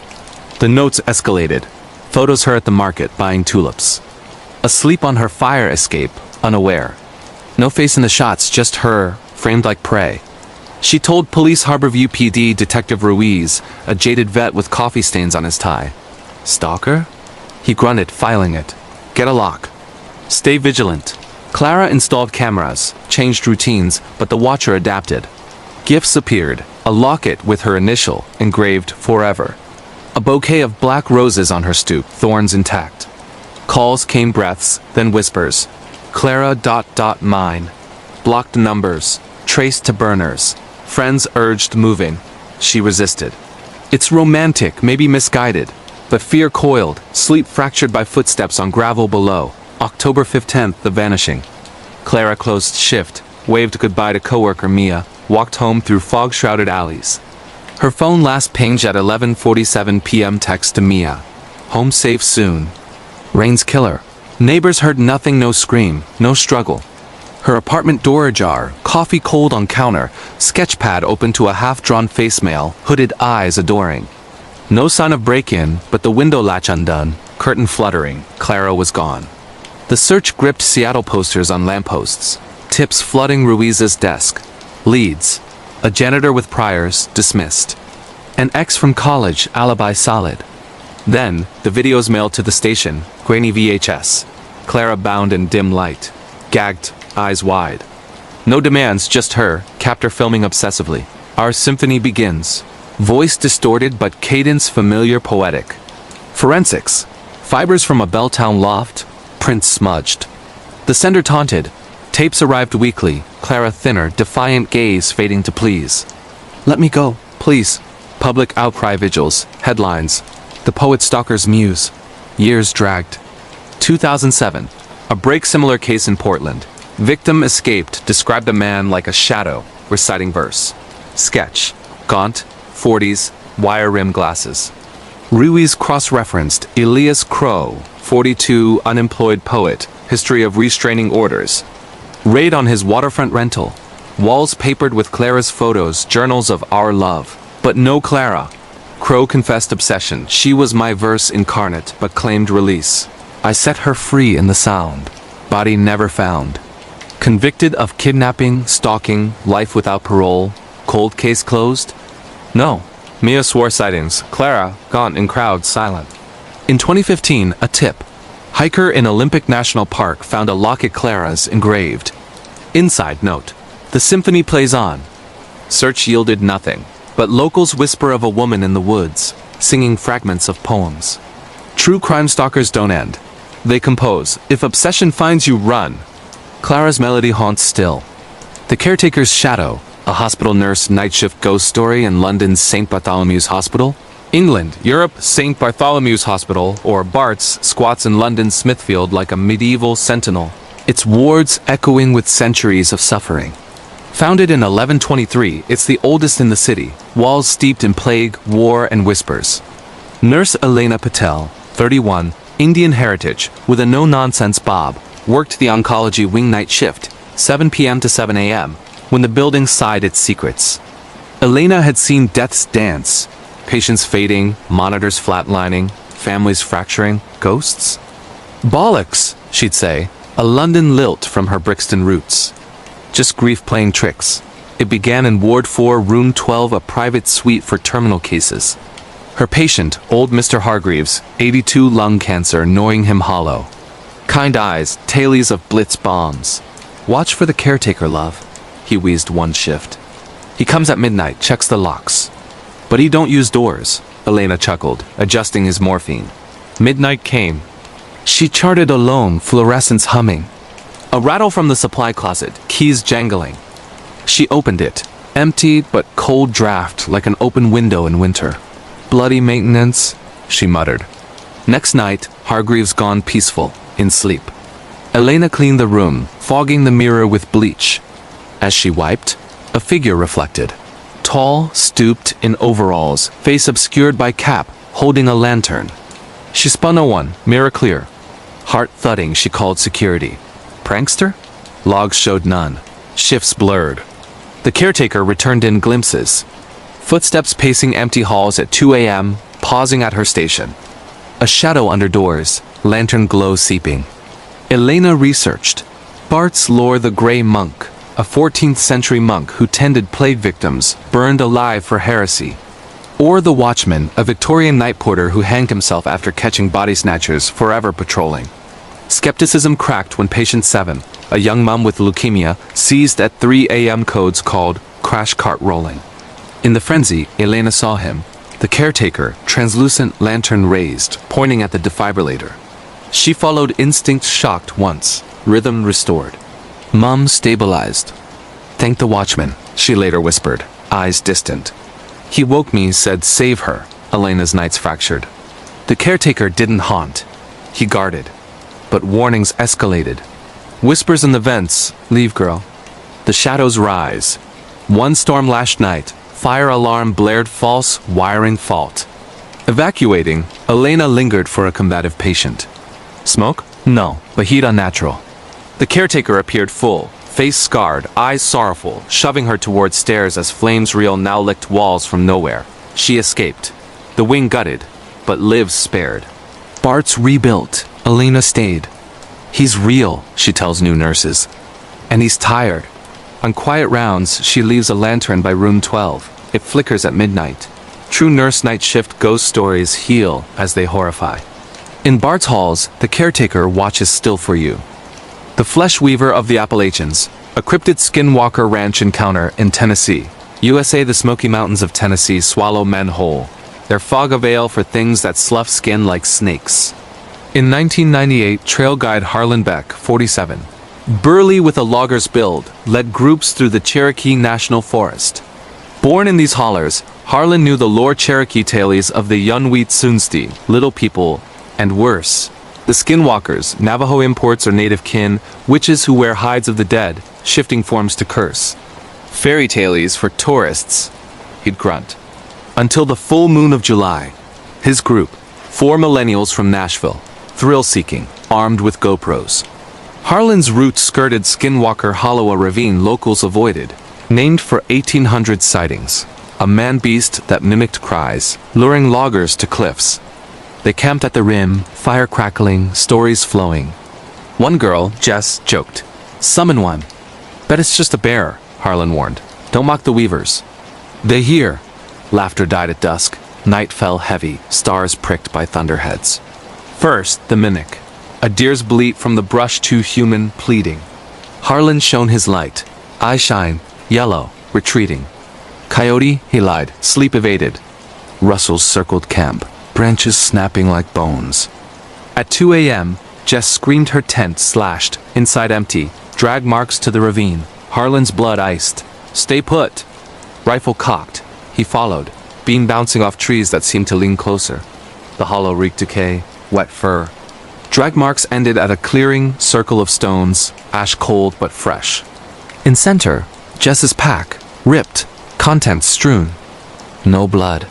Then, the shift. Air shimmered like heat haze, and it rose tall as a stag, body coyote lean, but upright, skin mottled, peeling in strips to reveal raw muscle beneath. Face, human, twisted Harlan's father's, dead a decade, eyes feral. Boy ... join the weave. Voice gravel, layered. Harlan fired buckshot shredded fur, but it laughed, wounds closing like zippers. It lunged, claws raking his arm, flesh parting easy. Pain burned but worse. The pole mind unraveling, memories spilling. His pa's death, accident or curse? The thing whispered secrets. Wear the skin, Harlan. Become. He staggered back, firing wild, tumbling into brush. It pursued, form flickering deer, man, wolf mimicking his screams to confuse. Dawn broke. Harlan crawled to camp, group hysterical. Searchers found nothing, no Jess, no beast. His wounds? Healed overnight, scars like tattoos. Harlan burned the site, quit guiding. But the weave clings. Mirrors show his face peeling, eyes yellowing. Dreams. Jess's skin stretched on frames, sewn with his hands. Locals nod knowingly. Skinwalkers claim what they touch. True cryptid encounters don't scar, they remake. In the Appalachians, the hollow waits to weave you in. The vanishing hitchhiker of the A1, a road trip glitch in the Matrix in northern England, Europe. The A1 motorway slices England's east coast like a scar. From London's bustle to Edinburgh's spires, ghosts said to thumb rides on its fogged shoulders. In 2016, trucker Nate Harlow, 52, grizzled from 30 years hauling freight, knew every mile. Divorced, daughter estranged, the road was his confessional. Late November, hauling textiles north from York, Nate's cab radio crackled with static, always did in the fens. Headlights cut fog thick as soup, taillights of Semis rates ahead. Near Scotch Corner, a figure emerged, girl, 20s, thumb out, dress white as bone, soaked. Nate slowed, heart twinging. Reminded him of Ellie, his girl run off at 19. Hop in, love. Dangerous out. She climbed, dripping, no baggage. Thanks. Anik, please. Voice soft, accent posh faded. Nate chatted. Weather, holidays. She smiled faint. Family waits. But questions deflected. Name? Just ... Mary. Job, silence. Fog thickened. Radio died, dashboard flickering glitch, clock spun backward, miles blurred. Signs repeated Peterborough again. Nate blinked. We passed that. Mary stared ahead. Time folds here? Unease prickled. Her skin chilled his seat, breath fogging glass without warmth. A lorry honked phantom. Rear view. Empty road, but shadows trailed figures, vanishing. Mary murmured, They come for the lost. Nate pressed. You all right? Her eyes met his milky, then clear. Father ... forgive. Ellie's voice. Panic surged. Nate swerved to a levee, but Mary Gondor unlatched, seat dry. No footprints in mud. He drove on, shaking, radio blasting news. 1947 wreck on a 1, fog crash, 12 dead. Girl in white among them, thumbing rides eternal. Nate called Ellie that night reconciled, visited Christmas. But the glitch lingers. Clocks stutter, shadows hitch. True road trip reality, distortions don't vanish. They ride shotgun. On the A1, watch for white dresses in fog. The dorm room doppelganger. A haunted school poltergeist in Oxford University, England, Europe. Oxford spires pierce the sky like accusatory fingers. Colleges cradling centuries of ambition and agony. In 2019, American freshman Lila Grant, 18, from Boston, arrived at Magdalen College on scholarship history major, wide-eyed at cloisters and quads. Assigned to New Hall, a 15th century dorm, room 207 twin beds, stone walls, mullioned windows overlooking the Deer Park.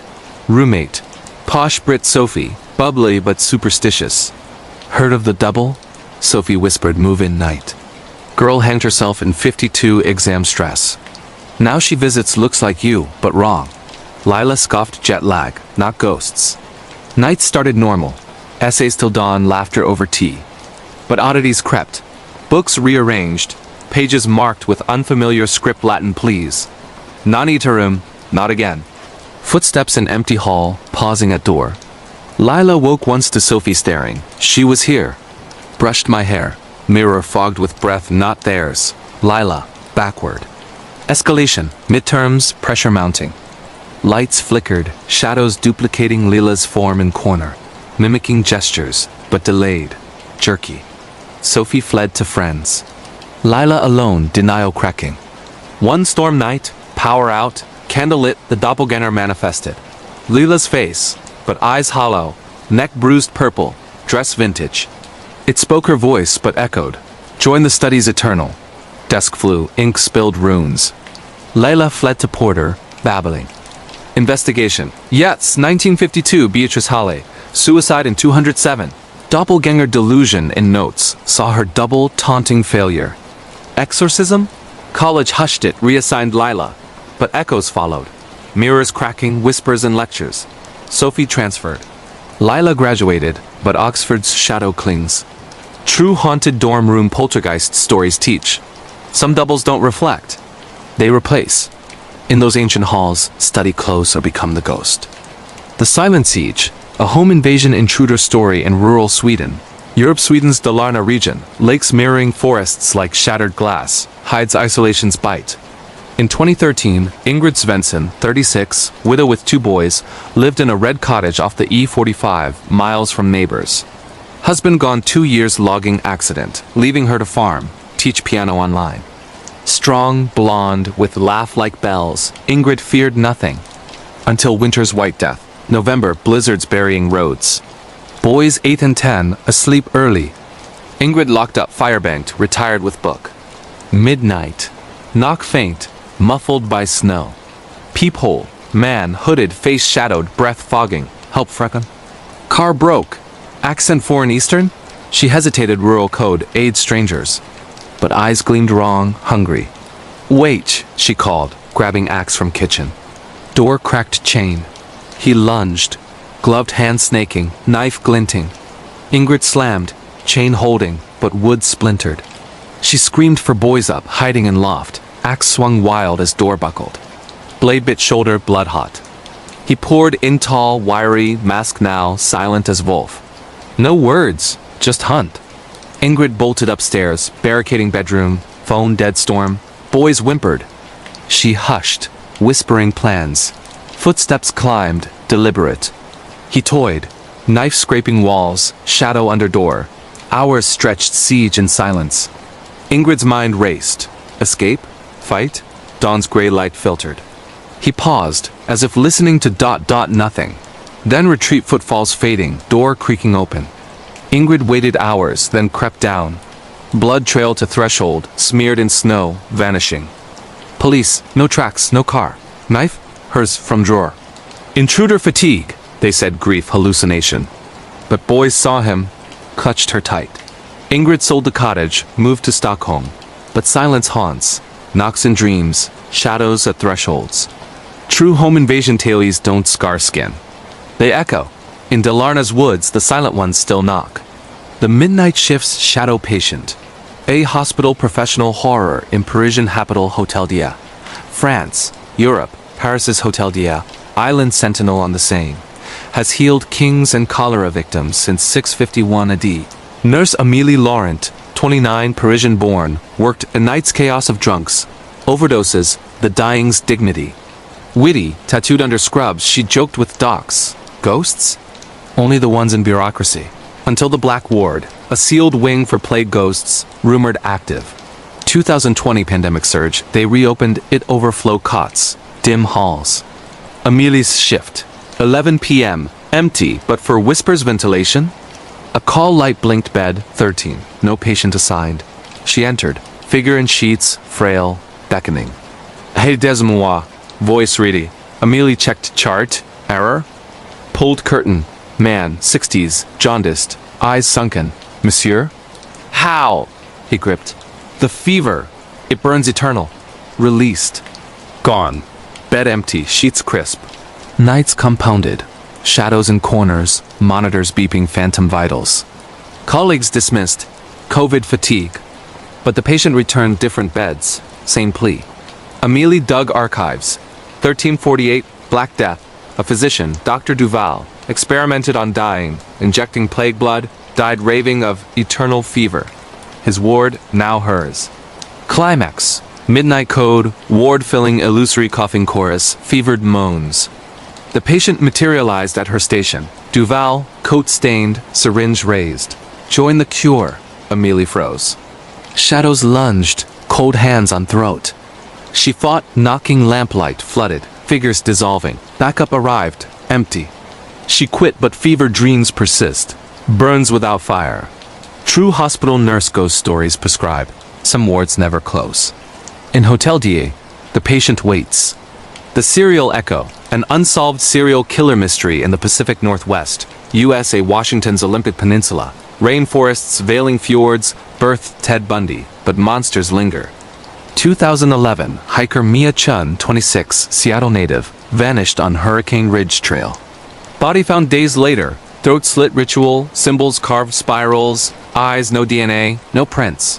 Copycat, FBI said. But echoes. 1987, similar kill in same park.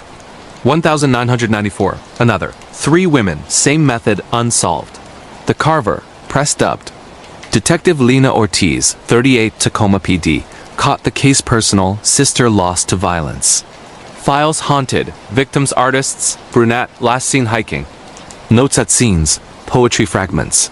Echoes in the green, forever seen. Ortiz canvassed. Locals whispered the poet. Drifter glimpsed reciting verse near kills. Leads. A bookstore clerk, alibi iron. Environmentalist, prints mismatched. Break. 2015 kill, 4th victim Ortiz's informant. Throat carved, Lena. Panic. Stalker? Trap set decoy hiker, wired. Night fell. Rustle, then attack figure hooded, blade flashing. Struggle captured, voice distorted. The poem completes. Knife dropped, cuffs clicked. Suspect, Elias Voss, 45, former professor. Bundy Groupie, Manifesto of Artistic Echoes. Confessed 3, denied 4th alibi for Mia's. Released on technicality, vanished. Ortiz retires haunted. Voss cited. Poems mailed. The serial sings on. True unsolved serial killer stories don't die. They rhyme. In the Northwest, echoes kill. The dark web's digital demon, an online conversation internet horror in Berlin. Germany, Europe, Berlin's techno underbelly pulses with code and shadows. In 2021, coder Kai Lehman, 32, Kreuzberg Loft, Dove Deep Forums, Onion sites for a creepy app project. Late night chat, DareNet, anonymous, dares for thrills. User, Shatten. Enter the mirror room. See your soul. Link sent dark web mirror. Kai's face reflected. But older, decayed, mouthing words he didn't. Join us. Addicted. Kai returned dares escalated. Whisper your fear to the screen. It echoed back, voice not his. Shatten private. I am you, Kai. The net remembers. Glitches. Laptop overheated. Faces encode his. Twisted. Sleep evaded. Dreams downloaded hacks into mind. Visions of voids. Climax. Final dare cut the thread. Knife appeared on desk, unbidden. Kai resisted, smashing device, but Shatten emailed from his account. Too late. Lights out. Whispers filled room. Log in. He fled to cafe, but phone mirrored. Endless Kais. Beckoning. Police. Hack no trace. Kai unplugs life, but the web whispers in silence. True dark web internet horror stories code eternally. In Berlin's Bites, demons debug. The foreshadowed fall, a weird coincidence story in Amsterdam, Netherlands, Europe. Amsterdam's canals reflect facades like lies. In 2018, bookseller Lot van der Meer, 41, noticed patterns raven on her windowsill daily. At 3:33 p.m., then dreams. Falling from bridge, water black. Dismissed as stress shop failing. But coincidences piled. Customer gifts book The Fall, page marked with her birthday. Stranger bumps her, whispers, watch the water. August 22nd. Her anniversary, widowed young, she walks Demrak. Raven lands on rail. Phone buzzes unknown. Leap. Bridge calls. She teeters, vision. Husband's face and waves beckoning. Pulls back but text, soon. Shop that day, old woman buys all, pays in coins, dated her wedding year. Says, fate folds. Lot burns the book but ravens flock. Clocks stick at 3:33. Anniversary eve. Dream vivid falls, wakes gasping. Morning. Bridge. Raven waits. Text. Now. She jumps not death but salvation? No pulls back, sees sign. Lifeline crisis. Coincidence saved her. But whispers linger. Next fold. True weird coincidence foreshadowing stories weave destiny. In Amsterdam's mirrors, falls foretold. The paralyzed visitor, a sleep paralysis nightmare in Madrid, Spain, Europe. Madrid's heat clings like guilt. In 2020, artist Sofia Ruiz, 27 Malacaya Flat, battled insomnia sketches till dawn. First episode. Woke pinned, shadow at bedfoot tall, horned, grinning. Couldn't scream. It climbed, weight crushing, breath sulfur. Faded at cockcrow. Doctor, stress paralysis. Recurred, demon closer, whispering Spanish curses, mewer, die. Sophia drew at horns curling, eyes red. Shared with therapist, hag, folklore incubus. Nights worsened, room inverted, demon straddling, claws tracing heart. Once spoke. Sophia, feed me fear. She thrashed free, bruised. Pushed to edge, Sophia confronted mirror vigil, salt circle. It came full form, leathery, grinning. Your art calls me. Visions, her paintings alive, bleeding. She shattered mirror. Silence. Episodes ceased, but sketches haunt demon in every stroke. True sleep paralysis demon experiences visit, not vanquish. In Madrid's nights, it waits to pin. These tales are just the beginning threads in the tapestry of terror. If they gripped you, like, share, subscribe for more real paranormal encounters, true crime chills, and supernatural shivers. Comment your location and scariest moment. The shadows listen. Stay haunted. The Whispering Walls of Waverly Hills. Paranormal encounter in the United States, Louisville, Kentucky. It was a humid summer night in 2018 when Sarah, a 28-year-old history buff from Chicago, decided to turn her passion for the macabre into a solo road trip across America's haunted heartland. She'd always been drawn to places where the air felt heavy with unspoken grief, spots etched into folklore by tragedy and the supernatural.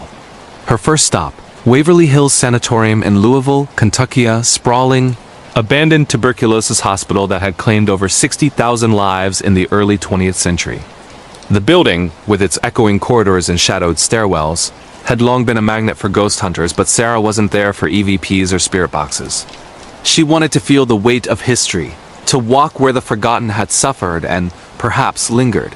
Sarah arrived just after dusk, her beat-up Subaru crunching over the gravel lot as the sun dipped below the Ohio River hills. The sanatorium loomed like a forgotten giant, its brick facade crumbling under ivy that clawed at the walls like desperate fingers. She'd booked a private overnight tour through a local paranormal group. Nothing fancy, just a key to the front gate and a waiver absolving them of liability for unforeseen spiritual interactions. The guide, a grizzled ex-employee named Tom, had warned her with a wry smile. Waverly doesn't let go easy. Room 502 is the worst stay out, unless you want company that doesn't breathe. Sarah laughed it off, chalking it up to tour guide theatrics. She was a skeptic at heart, armed with a flashlight, a notebook, and a thermos of black coffee. What could a pile of old bricks do to her? The first hour was uneventful, almost meditative. Sarah wandered the first floor, her footsteps echoing in the vast, empty nurses' station. The air was thick with dust motes dancing in her headlamp's beam, and the faint scent of mildew clung to everything like a bad memory. She jotted notes about the architecture, the Art Deco flourishes, now decayed into jagged shadows, and snapped photos of rusted gurneys left behind like skeletal relics. But as midnight crept in, the atmosphere shifted. It started subtly, a draft whispering through a sealed window, carrying the faint metallic tang of blood and iodine, scents that shouldn't exist in a building shuttered for decades. She pushed on, climbing the creaking stairs to the second floor, where the children's ward had once buzzed with tiny coughs and muffled sobs. The hallway stretched endlessly, doors hanging ajar like open mouths. Sarah paused at one, peering into what had been a playroom. Her flashlight caught a child's wooden chair, upturned as if in mid-tantrum, and for a split second, she swore she heard a giggle high-pitched, innocent, but laced with something hollow, like laughter echoing from underwater. She shook it off as acoustics, the building playing tricks with sound. "Just the wind," she muttered, though her pulse quickened. By 2 a.m., exhaustion tugged at her, but curiosity burned brighter. She ventured to the infamous room 502 on the 5th floor, the site of a nurse's alleged suicide in the 1930s, hanging from a light fixture, her body swaying like a pendulum in the quarantine silence. The room was a gutted shell, peeling wallpaper striped in faded green, a single bulb socket dangling like a noose. Sarah stepped inside, her beam slicing through the gloom. The air grew colder, unnaturally so, her breath fogging in the July heat. She sat on the edge of the rotted windowsill, notebook open, scribbling feverishly about the sanatorium's dark history, the experimental treatments, the body chute that slid corpses down 5 stories to avoid alarming the living patients. That's when the whispers started.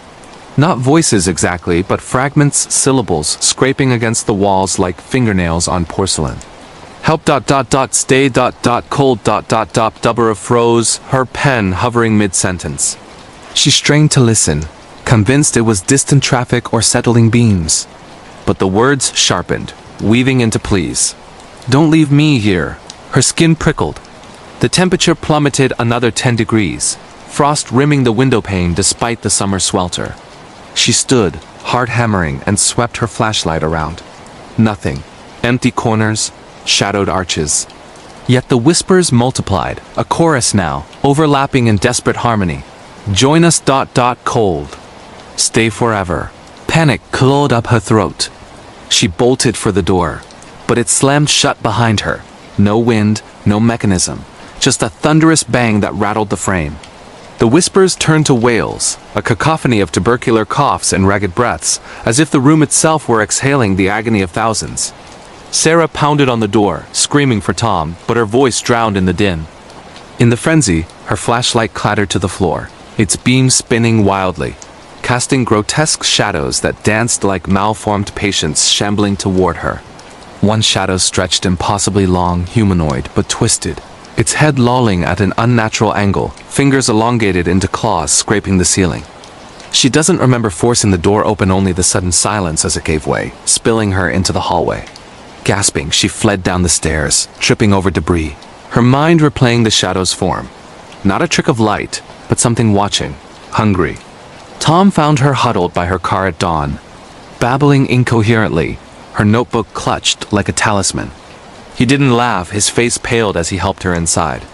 "Room 502 claims what it wants," he said quietly. "Some leave pieces of themselves behind." Sarah drove home in a daze, the whispers echoing in her ears for days. She deleted the photos' blurry orbs and streaks she couldn't explain and swore off ghost hunting. But on quiet nights, when the apartment grows still, she hears them still. Faint coughs in the walls, a child's giggle from the vents. Waverly didn't let her go entirely. And in Louisville, under the Kentucky hills, the sanatorium waits for the next skeptic to whisper back. The Grey Lady of Greyfriars, ghost haunting in the United Kingdom, Edinburgh, Scotland. In the cobblestoned heart of Edinburgh's old town, where the wind carries the salt of the North Sea and the ghosts of plague victims stir in their unmarked graves, stands Greyfriars Kirkjerde, 16th century cemetery that is less a place of rest and more a labyrinth of restless souls. It's 2022, and Emily, a 34-year-old tour guide from Manchester, has made a career out of spinning yarns about Scotland's spectral residents. With her sharp wit and lantern-lit walks, she draws crowds to the kirkyard's iron gates, regaling them with tales of the Mackenzie poltergeist, the most violent spirit in Britain. But Emily's no believer. She's a storyteller, paid to peddle chills to tourists who crave the thrill without the terror. That all changed on a fog-shrouded October evening when the Grey Lady decided Emily's skepticism was an invitation. The tour that night was small, just 6 souls bundled in wool coats, their breaths mingling with the mist rolling off the grass market below. Emily led them through the kirkyard's twisting paths past mossy headstones etched with the dead of the 1600s, her voice steady as she recounted the legend. In 1679, during Bloody Mackenzie's reign, as a persecutor of Covenanters, a woman named Sarah buried her husband in secret to evade the laird's taxes. When discovered, Mackenzie had her flogged and left to die in the cold.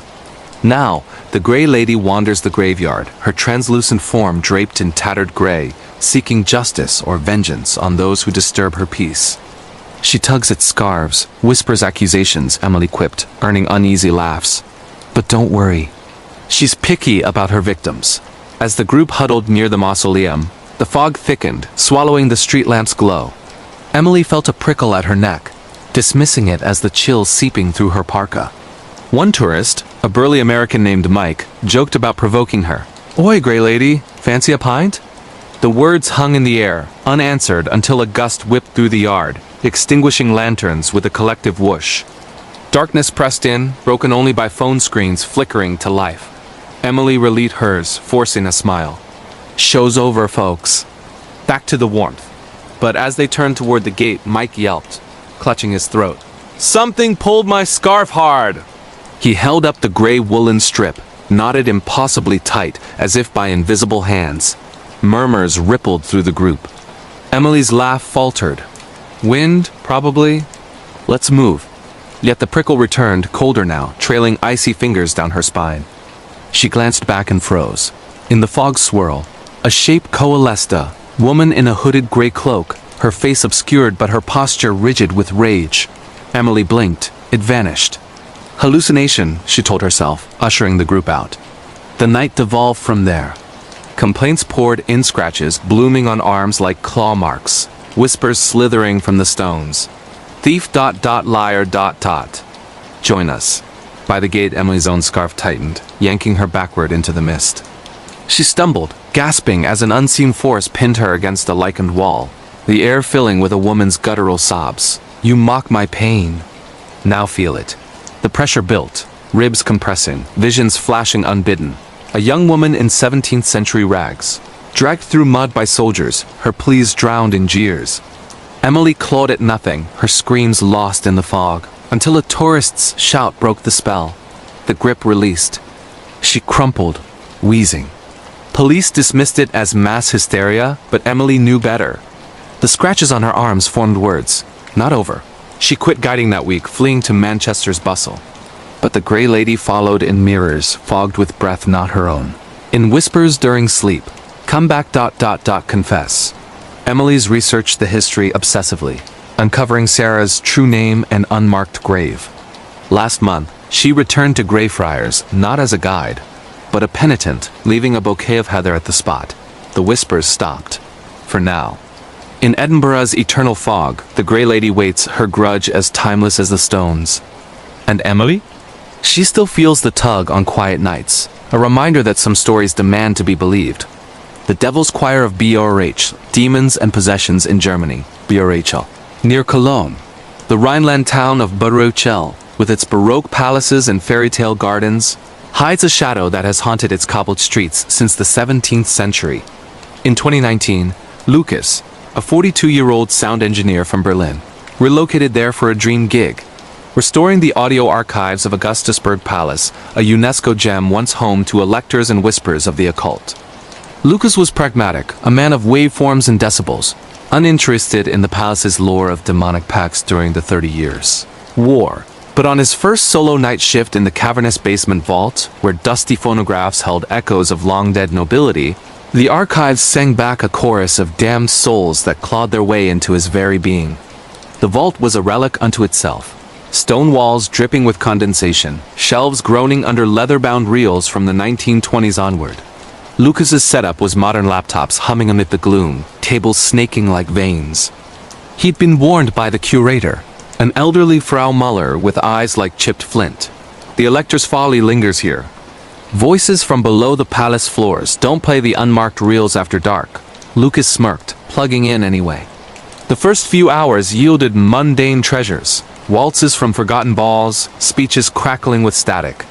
But as the clock struck 11, he slotted in a reel labeled only with a faded sigil, a circle of thorns. Static bloomed into harmony, a choir, angelic at first, swelling with Latin hymns that vibrated the air. Lucas leaned in, mesmerized, adjusting levels to capture the purity. Then the pitch dropped, words twisting into gutturals. Libera nos, devora nos ... double quotes, free us ... devour us. The temperature plunged. His breath fogged, and the lights flickered, casting the sigil's shadow elongated across the wall. A pressure built in his chest, like fingers squeezing his lungs from inside. He ejected the reel, but the voices persisted, now from the speakers rasping pleas morphing into laughter, demonic and layered, as if a dozen throats gargled brimstone. Lucas staggered back, heart racing, but the door wouldn't budge, warped shut by an unseen force. The whispers burrowed deeper, slithering into his ears. Elector bound us ... you unbind. Or join. Visions assaulted him. Flashes of 1648, a robed man Elector, Clemens August, chanting in a candlelit chamber below the palace, summoning entities from sulphurous pits to curse his enemies. The demons, horned wraiths with eyes like molten coal, twisted the choir into slaves, their song a ward against escape. Lucas clawed at the door, screaming, but his voice emerged warped, a guttural snarl not his own. His hands gaunt, his hands contorted, nails blackening as if charred, veins bulging like roots seeking soil. Hours blurred into torment. The voices commanded, "Sing with us. Feed the pact." Lucas resisted, biting his tongue bloody, but his body betrayed him, legs folding into prostration, mouth opening to intone the infernal hymn. Possession took hold in waves, convulsions racking him, eyes rolling white, a guttural torrent spilling secrets he'd never known. The Elector's bargain for power, sealed with the blood of innocence, the demon's hunger eternal. Frau Muller found him at dawn, slumped amid tangled cables, the reel shattered but the speakers still humming faintly. Lucas babbled in Latin, his voice a rasp, scratches on his arms forming thorns. Exorcism followed priests from Cologne's cathedral, chanting over him in the palace chapel. The demons raged, flinging furniture, hissing through Lucas's throat. The choir endures! But faith prevailed. By All Saints' Day, he was himself again, those scarred nightmares of choral voids, a compulsion to hum forbidden melodies. He fled Berlin, burning his notes, but the Rhineland calls in dreams. Whispers from Barre's depths, the Elector's folly unfinished. In Germany's shadowed spires, the Devil's Choir waits for the next restorer to hit play. Lucas knows, Some archives are best left silent. Shadows of the Château de Brissac, haunted house in France. Brissac, Quince, Loire Valley. Deep in the Loire Valley's vine-choked hills, where the Lay River murmurs secrets to the willows, squats the Château de Brissac, a 15th century Renaissance pile that's more fortress than folly. Its 204 rooms a warren of tapestries and tragedy. In 2020, during the height of lockdown, Claire, a 31-year-old antiques dealer from Paris, inherited a stake in the estate from a distant aunt she'd never met. The chateau, open to tourists in peacetime, stood empty now, its turrets piercing the quarantine skies like accusatory fingers. Claire arrived in spring, keys jangling, intending a quick inventory before selling her share. But the Green Lady had other plans, a spectral widow whose headless haunt has terrorized the halls for 500 years, and who saw in Claire a vessel for her unfinished rage. The drive from Paris was a blur of rain-slicked autoroutes, Claire's Audi slicing through mist that clung like regret. The chateau emerged from the fog like a Gothic watercolor. Towers spiraling skyward, facades pocked with gargoyles frozen in eternal leers. Inside, the air was stale, laced with lavender and decay furniture swathed in dust sheets. Chandeliers dangling like petrified cobwebs. Claire's aunt had lived alone here, tending heirlooms amid rumors of nocturnal moans. "The Green Lady walks at Vespers," locals had texted, half-joking. Claire scoffed, unpacking her laptop and tape measure. She was here for Louis XIV armoires, not legends. The first night unfolded quietly. Claire dined on baguettes and brie in the Grand Salon, the fire crackling against the chill. As twilight bled into dusk, she toured the upper floors, cataloging silver in the Galerie d'Henri II. The corridor stretched endlessly, portraits of long-dead dukes glaring from oiled canvases. A chill kissed her neck. She attributed it to drafts through arrow-slit windows. But in the bridal chamber site of the 1470 murder of Charlotte de Béarzy, beheaded by her husband for infidelity, the air thickened. Charlotte's ghost, clad in green velvet, her neck a ragged void where her head should be, was said to wander, clutching her skirts in futile modesty. Claire entered, beam from her phone cutting the gloom. The four-poster bed loomed, canopy sagging like flayed skin. She snapped photos, noting an emerald brooch on the vanity price list perhaps. Then, a rustle. Silk on stone, faint, but deliberate. She spun. Nothing. "Rats," she whispered, though her gut twisted. The rustle swelled to footsteps, wet and slapping, as if bare feet padded through blood. A shadow flitted in the mirror, feminine, hooded in green, head a black smear. Claire's scream echoed, swallowed by the walls. The door slammed, lock clicking without hands. Trapped, the haunting escalated. Whispers slithered from the canopy. Touch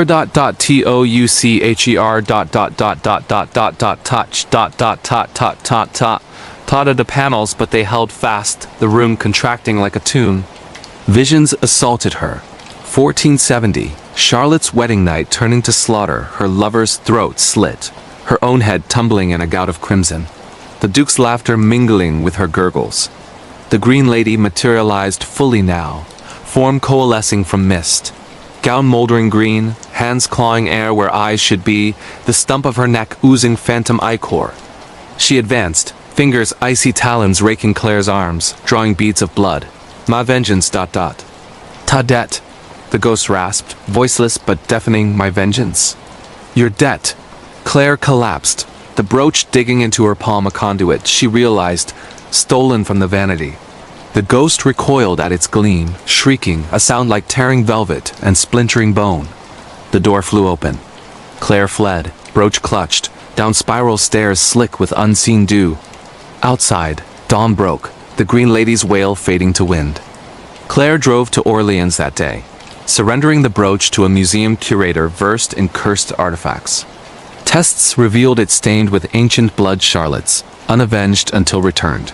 She sold her share months later, but the Loire calls in dreams, green skirts rustling, a headless form beckoning from the mist.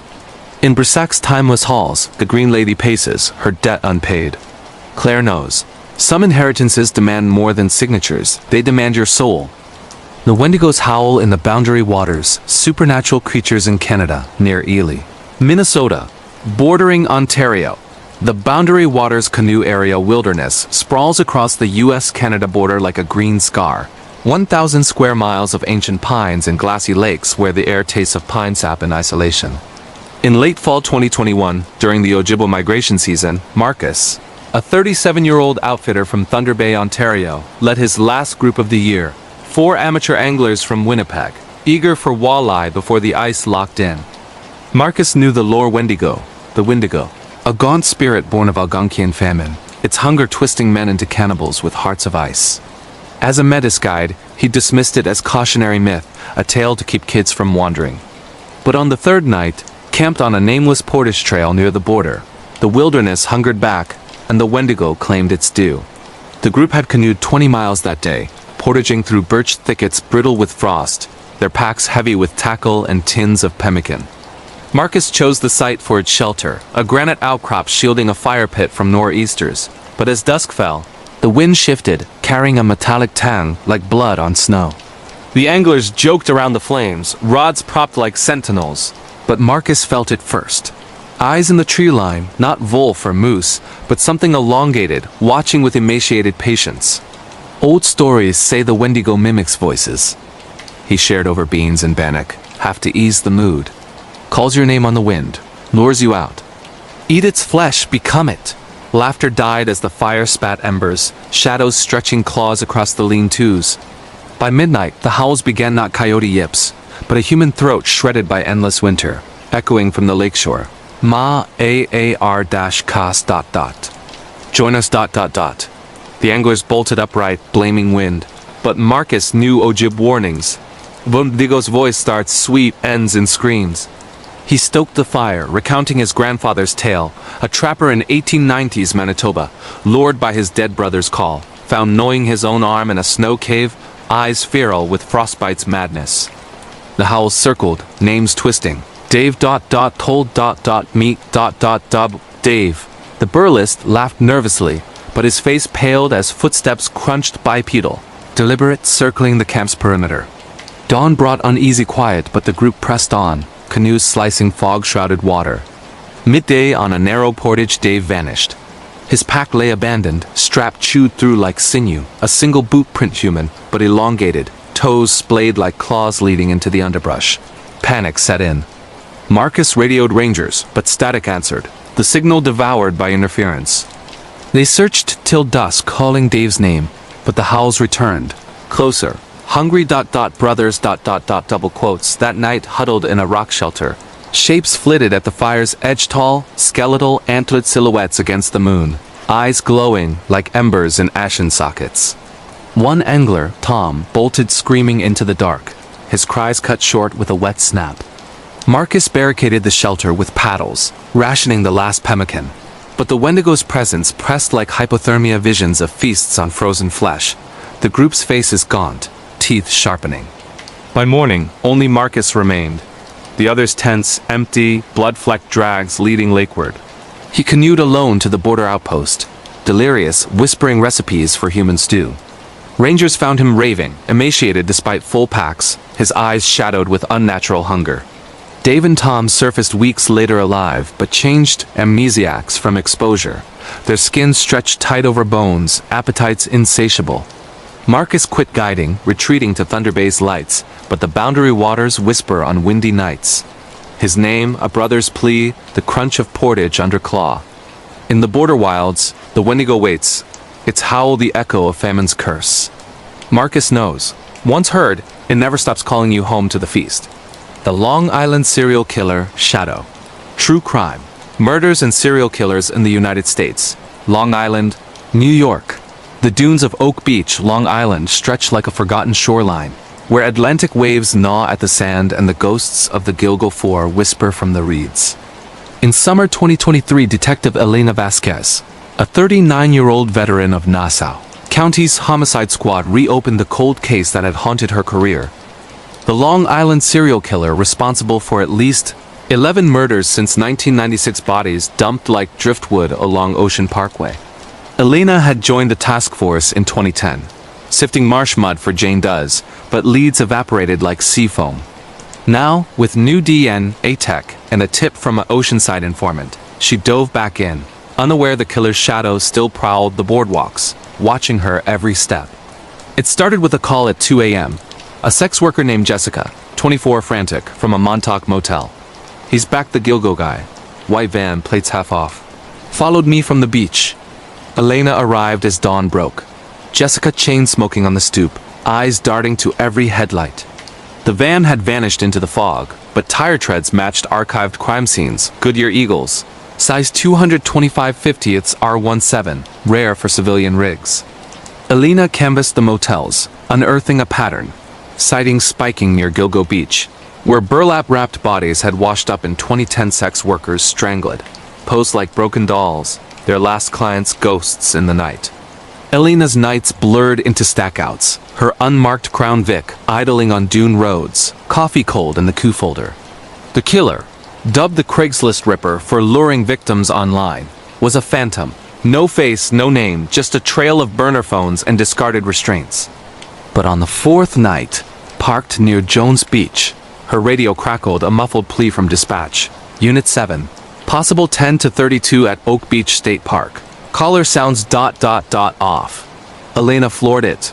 Tires spitting sand, arriving to an empty lot save for a flickering bonfire. Footprints circled the flames, men's, size 11, laced with women's heels, mocking.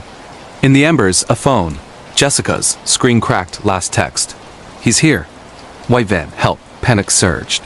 Elena swept the dunes, flashlight piercing the murk. A rustle in the fragmites reeds parting like a curtain, and there it was. The van, half buried in drift, doors ajar. Inside, horror unfolded. Zip ties dangling from hooks, a roll of duct tape stained crimson, a woman's scarf knotted like a noose. No bodies, but a fresh drag mark snaked toward the surf. Elena followed, gun drawn, waves crashing like accusations. The trail ended at a tide pool, where a burlap sack bobbed, heavy with ... something. She radioed back up, heart pounding, as sirens wailed in the distance. The sack held not a body, but relics. Polaroids of the Gilgo victims posed in life and death, timestamps from weeks ago. On the back of one, Vasquez's next beach walk? Elena's blood iced. He'd known her name, her routine. The van's plates traced to a rental under John Brewer, but the owner was a ghost, ID forged, CCTV wiped. Forensics yielded a hair. Male, Caucasian, root intact for DNA. It matched the killer's profile 40s, local, military background from ligature knots too precise for amateurs. Elena barricaded her Oyster Bay home that night, curtains drawn, but sleep evaded. At 3 a.m., her phone buzzed an unknown text. Love the dunes. Join the walk? Attached, a photo of her Crown Vic, time-stamped hours ago. She bolted upright, scanning the street headlights sweeping, a white van idling at the corner before peeling into the dark. Backup swarmed, but he was smoke. The case cracked weeks later. DNA linked to a Massapequa Park resident, Rex Hoyerman, a quiet architect with a basement darkroom and a wife who never asked questions. Arrested in July 2023, he confessed fragments, 11 kills. More to come, but the why? A void like the dunes. Elena's retired now, the beach a forbidden shore, but Long Island's waves still murmur. Walk with me. In America's coastal crypts, the serial killer's shadow endures, a reminder that some horrors don't drown, they wait for the tide to turn. The vanishing hitchhiker of the E17 kidnappings and abductions in the United Kingdom. Walthamstow, London. The A406 North Circular snakes through London's industrial underbelly, a vein of tarmac pulsing with lorries and late-night commuters. In 2022, during a brutal heat wave that turned the city into a pressure cooker, 29-year-old Uber driver Raj Patel picked up his last fare of the shift near Walthamstow's E17 postcode. A young woman in a sundress, thumb out by a sodium-lit bus, stopped, her face pale as moonlight. Raj, a former cabbie with a knack for small talk, pulled over without hesitation. Hop in, love? Where to? She slid into the back, murmuring, Blackwall Tunnel, her voice a fragile thread. What began as routine became a descent into abduction's grip, a real-life echo of the vanishing hitchhiker legend that would unravel Raj's world. The woman later identified as Lena Kowalski, 22, a Polish au pair, spoke little at first, staring out at the graffitied estates blurring past. Raj glanced in the rearview, noting her fidgeting hands, nails bitten raw. Rough night? He ventured, cranking the AC. She nodded, whispering, Lost my phone.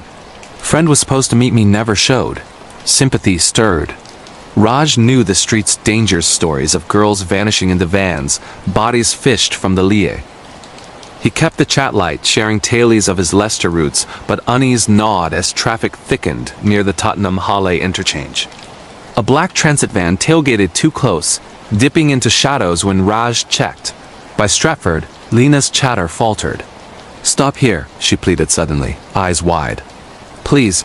Raj pulled into a McDonald's lot, but the transit blocked them, doors hissing open. Two men emerged, stocky, hooded, accents thick with Eastern grit.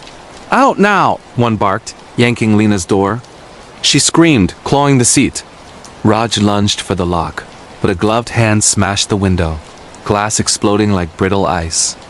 Punches rained, Raj's nose crunching, blood hot on his shirt as they dragged Lena kicking into the van. "Help! Raj, call 999!" Her cry pierced him, the door slamming like a coffin lid. Tires screeched. The transit merged into the M11 southbound, swallowed by taillights. Dazed, Raj fumbled his phone, dialing emergency with trembling fingers. "Abduction E17, black transit, plate ends in X-ray Zulu 9.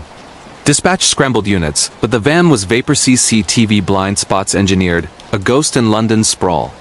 Lena's flatmate confirmed the setup, a Tinder date gone sour, the friend a lure from a trafficking ring preying on Eastern European migrants. Raj's dashcam caught fragments, the men's tattoos, snake coiling a dagger, but forensics hit walls. Plates cloned, van torched in Essex marshes by dawn.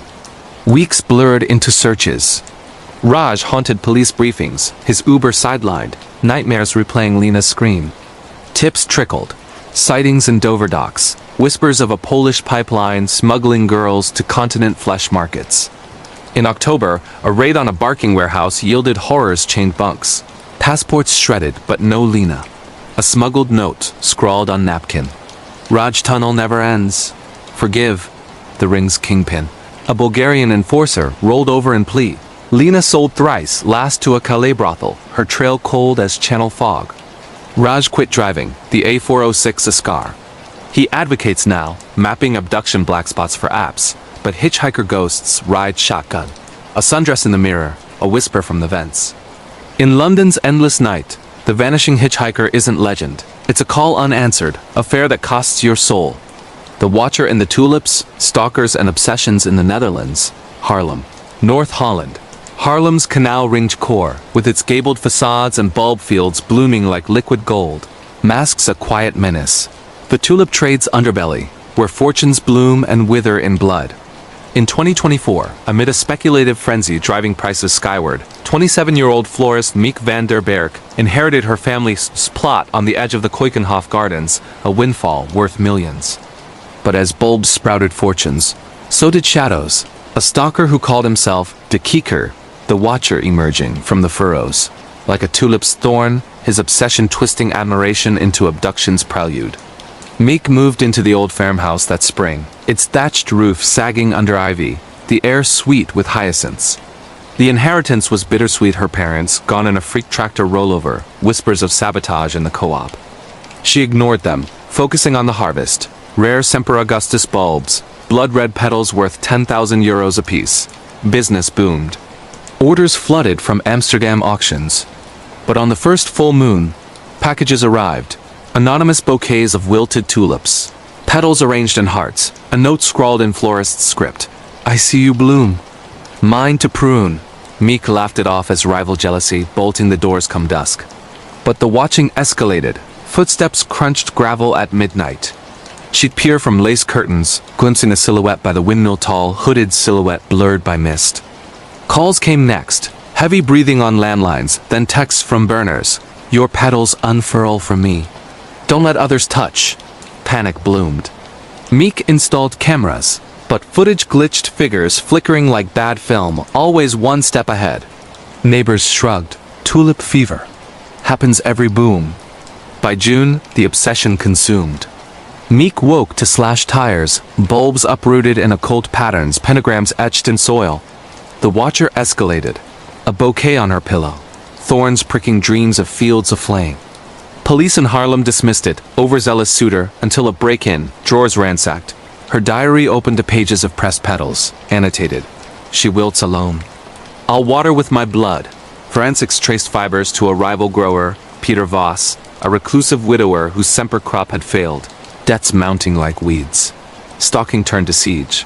Voss cornered Meek at the Quakenhof market, eyes wild under his cap. Your blooms mock me. Share or wither.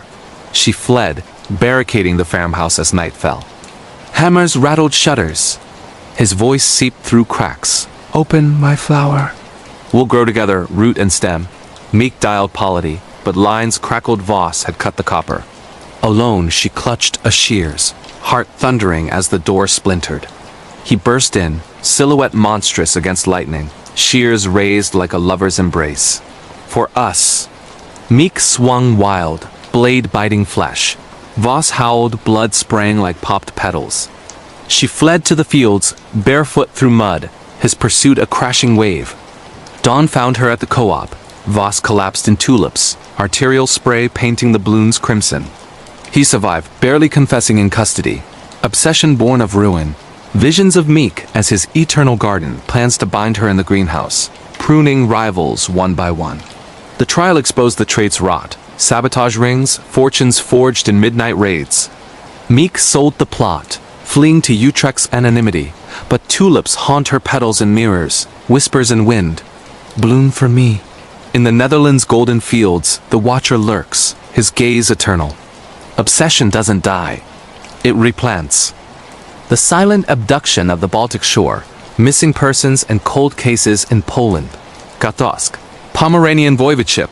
Poland's Baltic coast, where the Vistula lagoon laps at pine-fringed dunes, hides scars from the war's long shadow bunkers crumbling into sand, whispers of the lost echoing in the surf.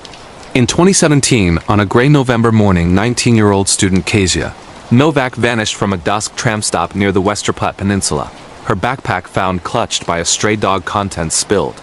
Textbooks on maritime history, a half-eaten piernik, and a locket with her mother's photo. What began as a routine missing persons case ballooned into Poland's most baffling cold file. A tapestry of sightings and silences that points to human trafficking's icy grip or something colder from the sea's depths. Kezia's last hours were mundane. Classes at the University of Dusk, a shift at a stogie cafe slinging go-free to tourists.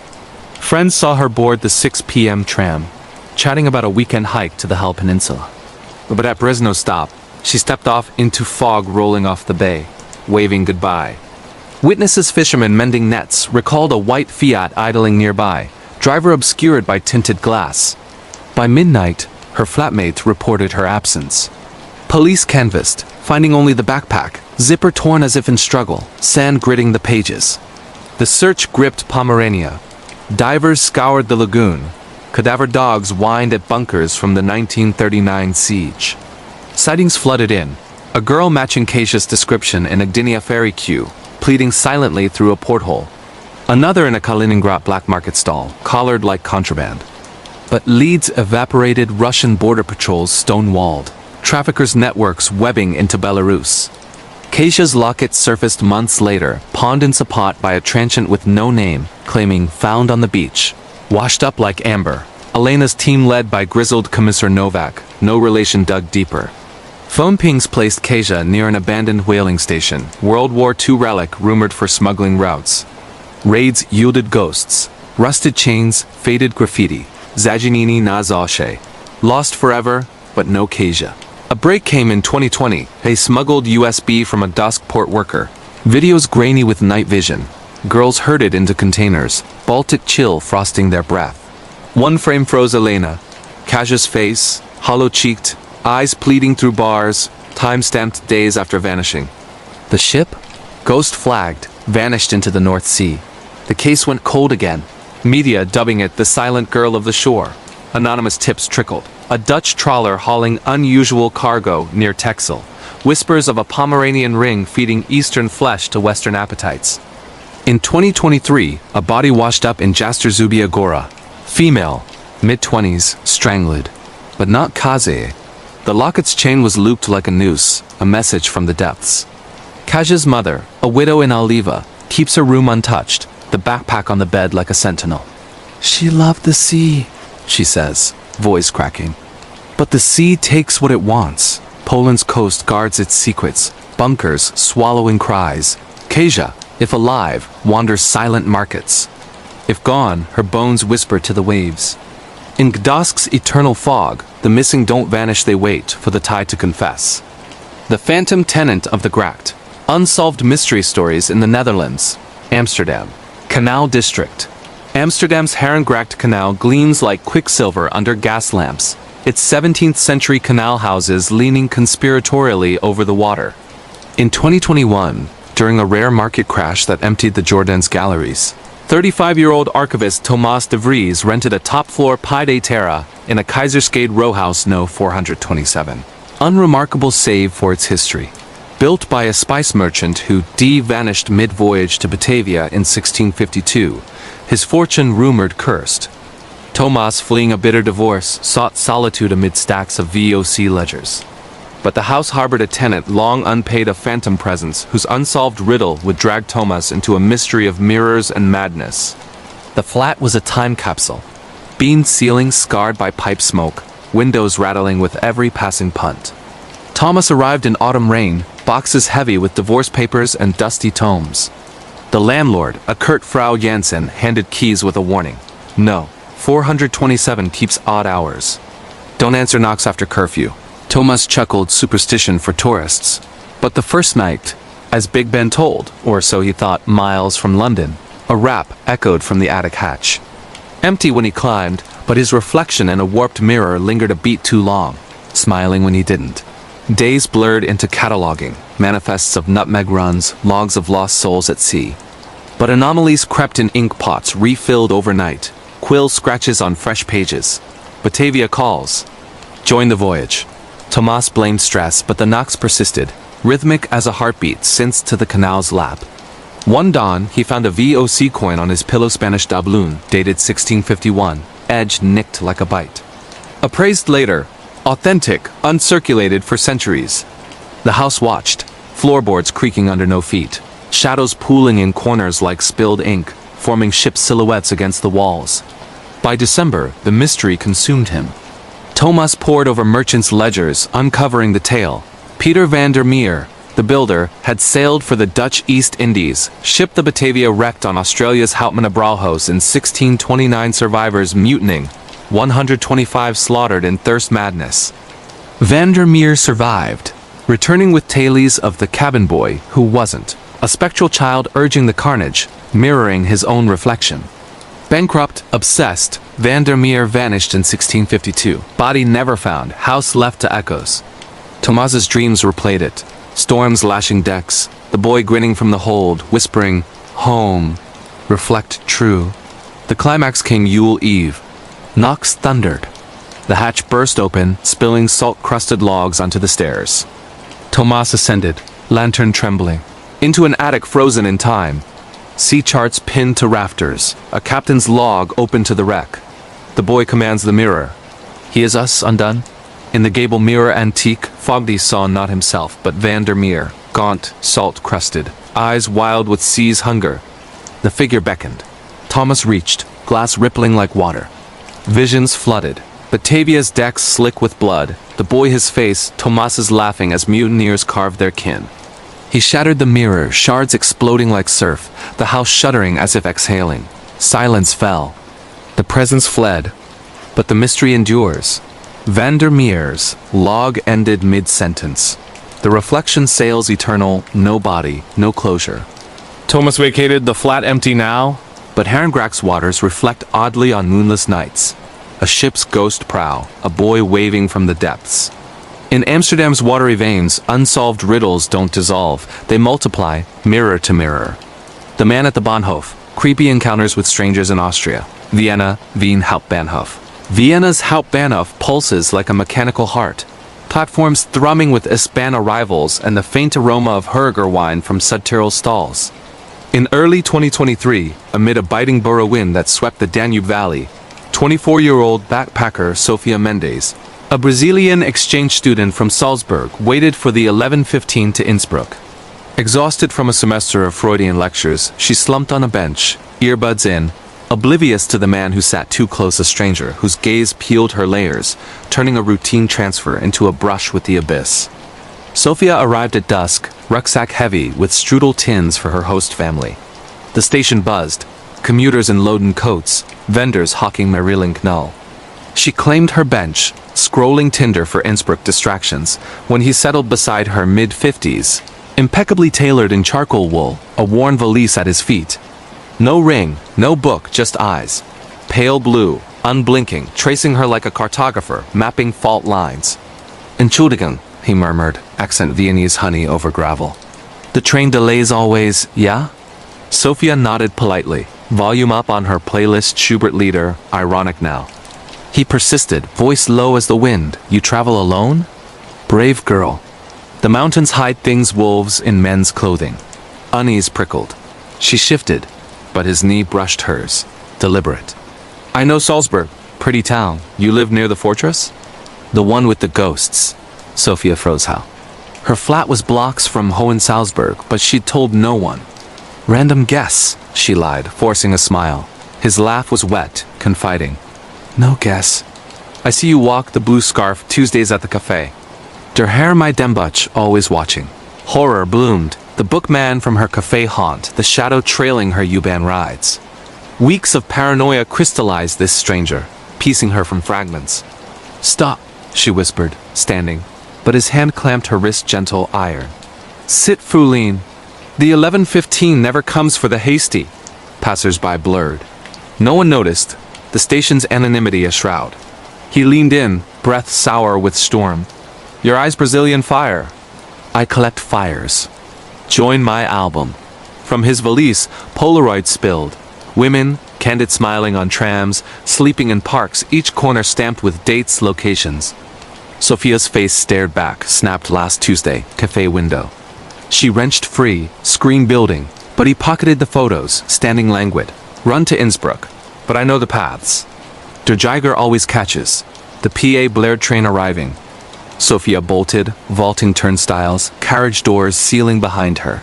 From the window, he waved, valise swinging like a pendulum. Police in Innsbruck took her statement-stolen photos. A ghost in Wohlbutt Hauptbahnhof CCTV? Glitched, his face a blur. The album? Phantom evidence. Sophia transferred schools, but Vienna's winds carry echoes. A blue-eyed gaze in crowds, a valise on platforms. In Austria's elegant chill, creepy strangers don't vanish, they catalog, waiting for the next delay. The Danish doll's domain.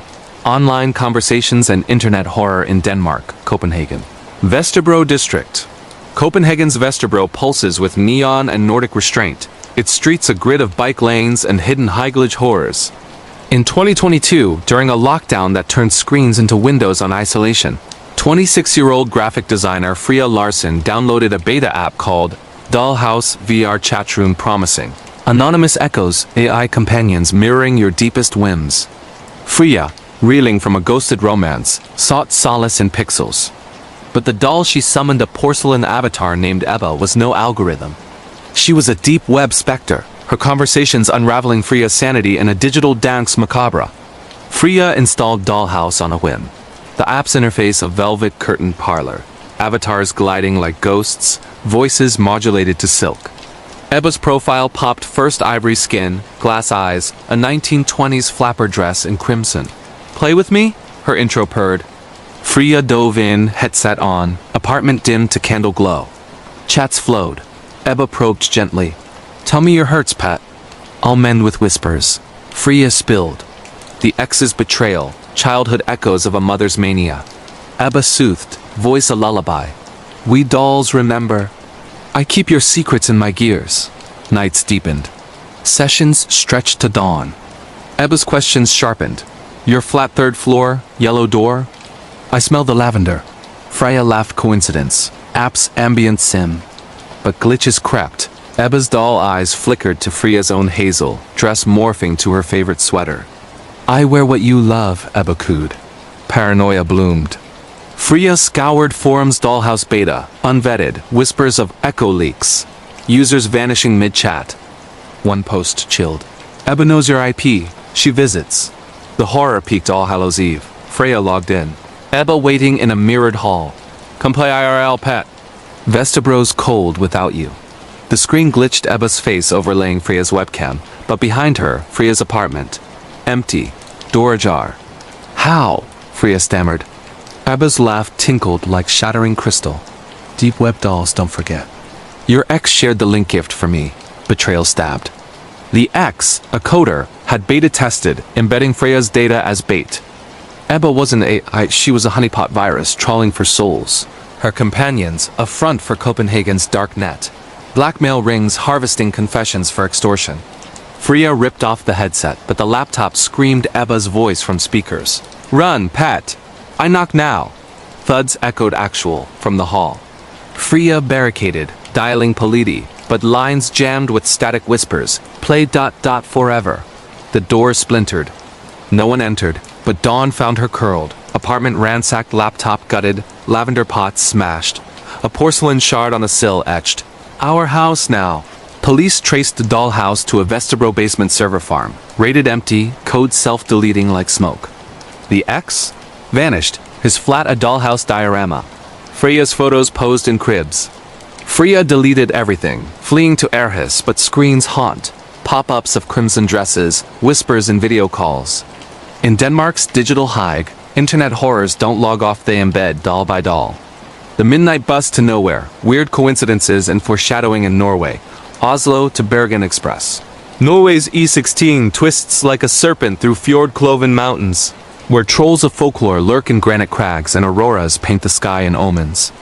In 2023, on a storm-lashed November midnight, 32-year-old journalist Ingrid Larsen boarded the Oslo-Bergen Express from a rain-swept depot, fleeing a deadline meltdown and a lover's lie. The bus, a hulking Vi-rig, rumbled into the dark, its headlights carving tunnels through sleet. Ingrid, seat 14A, clutched a dog-eared copy of Ibsen's Ghosts, ironic. Now unaware the night's coincidences would foreshadow a unraveling fate, coincidences too precise for chance, as if the road itself conspired. The bus was half empty. A snoring pensioner, a tattooed rocker nursing aisle, the driver humming Grieg. Ingrid dozed fitfully, dreams laced with Ibsen's spectre sins of fathers haunting daughters. She woke to a jolt. The bus swerving, brakes hissing on black ice near Lurdal Tunnel. Storm's a bitch, the driver grunted over the intercom. Detour through the old pass. Coincidence 1. The book tumbled open to a passage. The sins of the fathers shall be visited upon the children. As lightning forked. Illuminating a roadside shrine, wildflowers wilted despite summer bloom. By Flam, the coincidences cascaded. Ingrid's phone buzzed a text from her ex. Miss you? Turn back? Time-stamped hours ago, pre-breakup. She dismissed it as glitch, but the rocker's playlist synced to her earbuds. Bridge over troubled water. The verse about mending what time foretells? Unease stirred.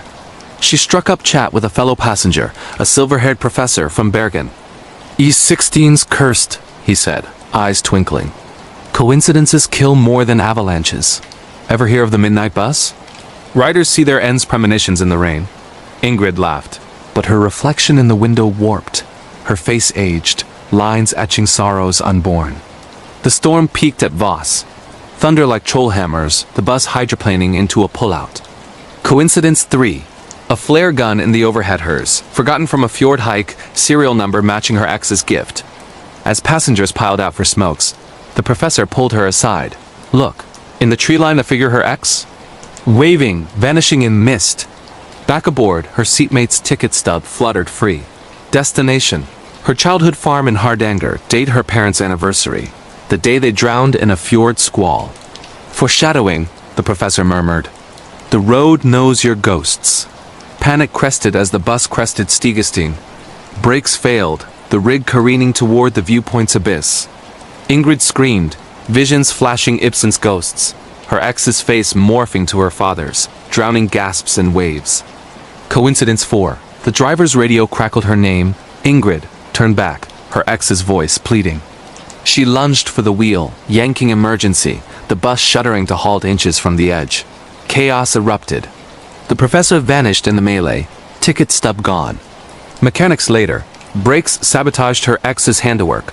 Confessed from custody after a tip from ... nowhere. Ingrid arrived Bergen shaken, the E16 a scar. But fjords whisper on clear nights. waves lapping like applause, a bus horn in the wind. In Norway's foretold paths, weird coincidences aren't chance, they're the road's grim prophecy, steering you home to ghosts. The Hat Man of the Midnight Sun, sleep paralysis, and nightmare experiences in Finland. Rovaniemi. Lapland, Rovaniemi, Finland's gateway to the Arctic Circle, slumbers under the midnight sun's relentless gaze, where summer nights bleed into days and shadows stretch eternal. In 2022, during the polar solstice, 29-year-old therapist Nora Kallio retreated to her family's cabin near the Kemijoki River, seeking respite from Helsinki's burnout. Nora specialized in sleep disorders, her own plagued by episodes since childhood nights pinned by invisible weights, visions of a tall man in a wide-brimmed hat looming at bedside. She called him Hatumais, the Hat Man, dismissing him as hypnagogic hallucination. But in Lapland's endless light, the Hat Man stepped from dreams into waking terror, his presence a nightmare woven from folklore's frayed threads. Nora arrived at equinox, the sun dipping but never dying, painting the taiga in bruised purples. The cabin was rustic. Log walls hung with sauna besoms, a wood stove crackling against the chill. She'd packed journals, melatonin, a white noise machine tools to dissect her paralysis. The first night, sun mocking through curtains, sleep came fitful. She woke or thought she did, body leaden, room tilting. The Hat Man stood at the footboard, 7 feet of silhouette, fedora casting his face in void, suit crisp as fresh snow. "Nora," he rasped, voice like gravel under boots. "See me now." She thrashed inwardly, screams silent, as he leaned close-breath, reeking of peat and pine rot, gloved hand tracing her cheek. Dawn freed her, sheets soaked, but rational Nora logged it. Stress-induced. Lapland isolation amplifying. Therapy by day, virtual sessions with clients sharing similar visions, the Hat Man a global intruder in sleep's borderlands. But nights devolved. Episode 2, the Hat Man in the sauna, steam parting like Red Sea, his hat dripping condensate. "Your fears feed me," he intoned, from flickering now her father's stern face, dead 5 years from a logging mishap. Nora's lungs burned. Folklore flooded her mind. Sami, tales of Stalo, the ice giant who stole souls in slumber, his hat woven from victims' hair. By Solstice Peak, paralysis gripped hourly. The Hat Man evolved, whispering clients' secrets. The girl in Turku sees me too, coinciding with session dropouts. Suicides chalked to depression. Nora barricaded with salt circles. Sami Noevi chants from dusty tomes, but he breached, pinning her midday, sun blazing, his shadow eclipsing the light. "Join the endless night," he urged, hat tipping to reveal not face but mirror Nora's own, twisted in terror. Visions cascaded, her childhood episodes a summons, the Hat Man a collector of fractured psyches, Lapland his nexus where midnight sun traps souls in perpetual dusk. Desperation peaked. Nora drove to a Rovaniemi shaman, an elder with eyes like permafrost. "Stalo comes for the weary," he said, smudging her with juniper. "Burn the hat yours, woven in fear." Hypnosis followed, regressions to her father's death, the Hat Man's birth in grief's forge. Awake, Nora torched her journals, the flames devouring ink like absolution. The Hat Man fled in smoke, his wail the aurora's hum. Nora returned Helsinki healed, but solstice nights stir, a brim's shadow in peripherals, a rasp in the wind. In Finland's sunless vigil, sleep paralysis is an ailment, its invitation, the Hat Man waiting to tip his brim. The intruder's echo in the Alps. Home invasion and intruder stories in Switzerland, Zermatt, Valais, Canton. Zermatt's car-free streets wing beneath the Matterhorn's brooding peak. Chalets aglow with fondue flames and the hush of alpine winter. In December 2023, as snow blanketed the Gornograf funicular, 41-year-old chalet owner Helena Berger hosted her annual Yule gathering, a dozen friends in fur-lined boots, mulled wine steaming. Helena, widowed since an avalanche claimed her husband, cherished the ritual, laughter echoing off rafters, the Matterhorn a silent sentinel. But at 2 a.m., as embers died, an intruder slipped the latch a shadow from the slopes whose invasion would echo in screams and shattered glass. The chalet, Gornerstrasse 99, was a Tyrolean idol, beams carved with edelweiss, a loft strung with cowbells. Guests retired tipsy, Helena lingering by the hearth, wineglass in hand. A creak from the mudroom wind, she thought, bolting the door, but sleep evaded. She tossed in the master, dreams of her husband's frozen gaze. At 1:30, a floorboard groaned upstairs, definitive footfall heavy. Helena sat bolt upright, pulse racing, grabbing the antique stiletto from the knitstand, a heirloom from her husband's mountaineering days. She crept to the stairs, blade glinting in moonlight slicing through shutters. The loft was silent, guests' snores undisturbed. But in the kitchen, a shape loomed, tall, ski-masked, rummaging drawers, gloved hands pocketing silver, a duffel bulging with heirlooms. "Stop!" Helena hissed, lunging. The intruder whirled, a guttural snarl escaping, not fear, but fury. He charged, a wall of puffer and fury, slamming her against the Aga stove. Pain exploded in her ribs, the stiletto clattered. "Give it the watch," he growled, accent thick Walliser German. Local. Her husband's Rolex engraved with their vows, the prize. Helena fought, nails raking his mask, but he pinned her, knee grinding her wrist. "You hoard while we freeze?" he spat, a poacher's grudge, Zermatt's wealth chafing against valley poor. Upstairs stirred. A guest's cough. The intruder froze, eyes wild behind slits, then smashed a bottle over her temple stars burst, world tilting. He fled the back door into drifts, duffel trailing scarves like blood. Helena staggered up, bloodied but unbowed, rousing the house. Police from Tesh arrived at dawn, snowcats churning powder, tracking bootprints to a crevasse duffel abandoned, contents scattered. Silver, watches, but the Rolex gone. The hunt gripped Valle. Patrols on Gornegrat, whispers of a ring preying on chalets. Days later, a body tumbled from the Klein Matterhorn lift. The intruder, neck snapped in a skiing accident, Rolex clutched in frozen fist. Suicide? Or pushed by accomplices? Autopsy revealed amphetamines, deaths to Scion smugglers. Helena reclaimed the watch, but the chalet echoes. Creaks at midnight, a shadow in the loft, fondue bubbling unattended. Zermatt's peaks guard secrets. Intruders don't burgle, they borrow your peace, leaving echoes in the snow. The Neighbor's Silent Symphony, neighbor horror stories in Greece. Athens. Plaka neighborhood. Athens' Plaka nestles under the Acropolis's glow. Its Byzantine alleys a maze of souvlaki smoke and bouzouki strings. In 2023, as olive harvests soured under drought, 33-year-old violinist Eleni Papadopoulos rented a neoclassical flat in Karathanaean street peeling azure shutters, a balcony overlooking the Anaphiotika whitewash. Next door, no, 17, lived Kyria Maria, a reclusive widow in her 70s, her home a shrine to Rebetiko records and the bouzouki that had silenced her throat in grief. Eleni, fleeing a symphony scandal, sought harmony in the neighborhood's hum. But Kyria Maria's silence was a siren's call, a horror of isolation that would crescendo into screams. Eleni moved in at equinox, the Acropolis lion-colored in sunset. Neighbors welcomed with Sipuro and Thales. Kyria Maria, once a bouzouki diva, lost her voice and husband to a 1987 ferry sinking off Piraeus, his body never found. She hadn't spoken since, communicating in nods and notes, her flat's gramophone wailing laments at odd hours. Eleni waved olive branches literal from her grove, but Maria's door remained barred, shadows flickering behind lace. A figure swaying to unseen tunes, hands clawing air. Nights brought the symphony. At 3 a.m., Rebetiko scratched from walls Marcos Vamvakaris's Frango Siriani, voice raw as Rocky. Eleni pounded rhythms on shared plaster, but the music swelled, lyrics twisting. "Come dance, neighbor." Join the drowned. Sleep evaded. She'd wake to vibrations, footsteps pacing the party wall, deliberate, sinking to her pulse. Peephole glimpses. Maria in a threadbare slip, bouzouki clutched like a lover, eyes vacant, mouth gaping in silent song.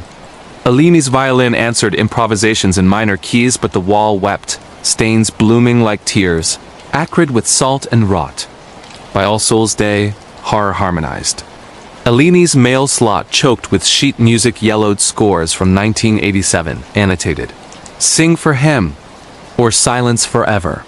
The pacing evolved to scratches, nails etching dirges into mortar. Eleni... Water calls. Paranoia peaked, her balcony pots overturned, soil spelling fairy waits. Neighbors shrugged, Maria's grief plays tricks. But Eleni researched. The sinking, M's Herald of Free Enterprise capsized off Piraeus. 193 dead, Maria's husband among them, last seen dancing on deck to her bouzouki.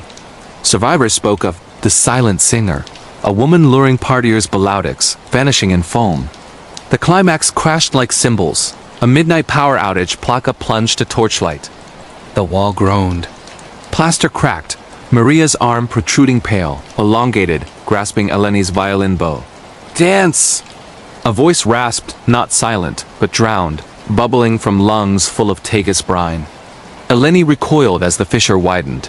Maria's form, decayed, bouzouki strings coiling like kelp, pulling Eleni toward the void. Visions assaulted. The ferry's deck tilting, Maria grief mad pushing her husband overboard, her silence a vow to the sea. Join the chorus. Eleni shattered the bow, strings snapping like lifelines. The fissure sealed, Maria's wail fading to Rebetiko scratch. Dawn brought police. No. 17 empty, Maria missing, presumed fled to Piraeus docks. Her flat? Sheet music crumbling to dust, walls scarred with lyrics. Neighbors drowned together. Eleni moved to Patmos. Violin retired. But Plaka's winds carry strings. A bouzouki's pluck in Sirocco's, a silent figure dancing under the Acropolis. In Greece's ancient grief, neighbor horrors don't quiet, they compose note by drowned note.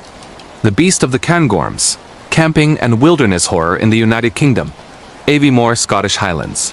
The Cairngorm Mountains rise like petrified giants over Aviemore's glen, heather cloaking their flanks in purple veils, ancient Caledonian pines whispering of Pictish curses.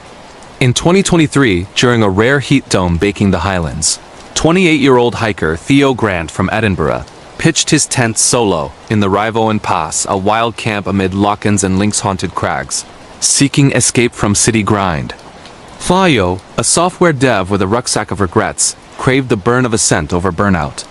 But on Lammas night, as midges swarmed like omens, the beast stirred a cryptid of highland lore. Furred fury with eyes like burning peat, turning Theo's bivouac into a symphony of snarls and survival. Theo trekked in at gloaming, the pass a bowl of mist and Munro silhouettes. His tent, AMSR Hubba, nestled by Enlochen Uwain, the Green Loch, emerald from copper sediments, said to drown the unwary. Fire-built, tea-steeped, Theo journaled by head torque. Solitude's medicine. But as stars pricked the velvet sky, Russells circled. Not dear, but deliberate. Brush parting with low growls. He blamed foxes, zipping the fly tight, but sleep came armored in doubts. Midnight shattered peace. A roar primal, echoing off tours like a banshee's wail. Theo bolted upright, heart jackamarang, unzipping to peer out. Eyes gleamed yellow, slitted, perched on a boulder 20 meters off, the beast. Wolfish but bulked, shoulders humped like a dyer from Game of Thrones, muzzle elongated, fangs glinting moon-silver. Highland folklore flooded, the beast of the Cairngorms. Sightings since 1930s stock eviscerated, shepherds vanishing, a whirl lynx, born of Pictish blood rights. Hungering under full moons, Theo froze, beam trembling on the creature. It reared, silhouette maned, claws raking stone sparks.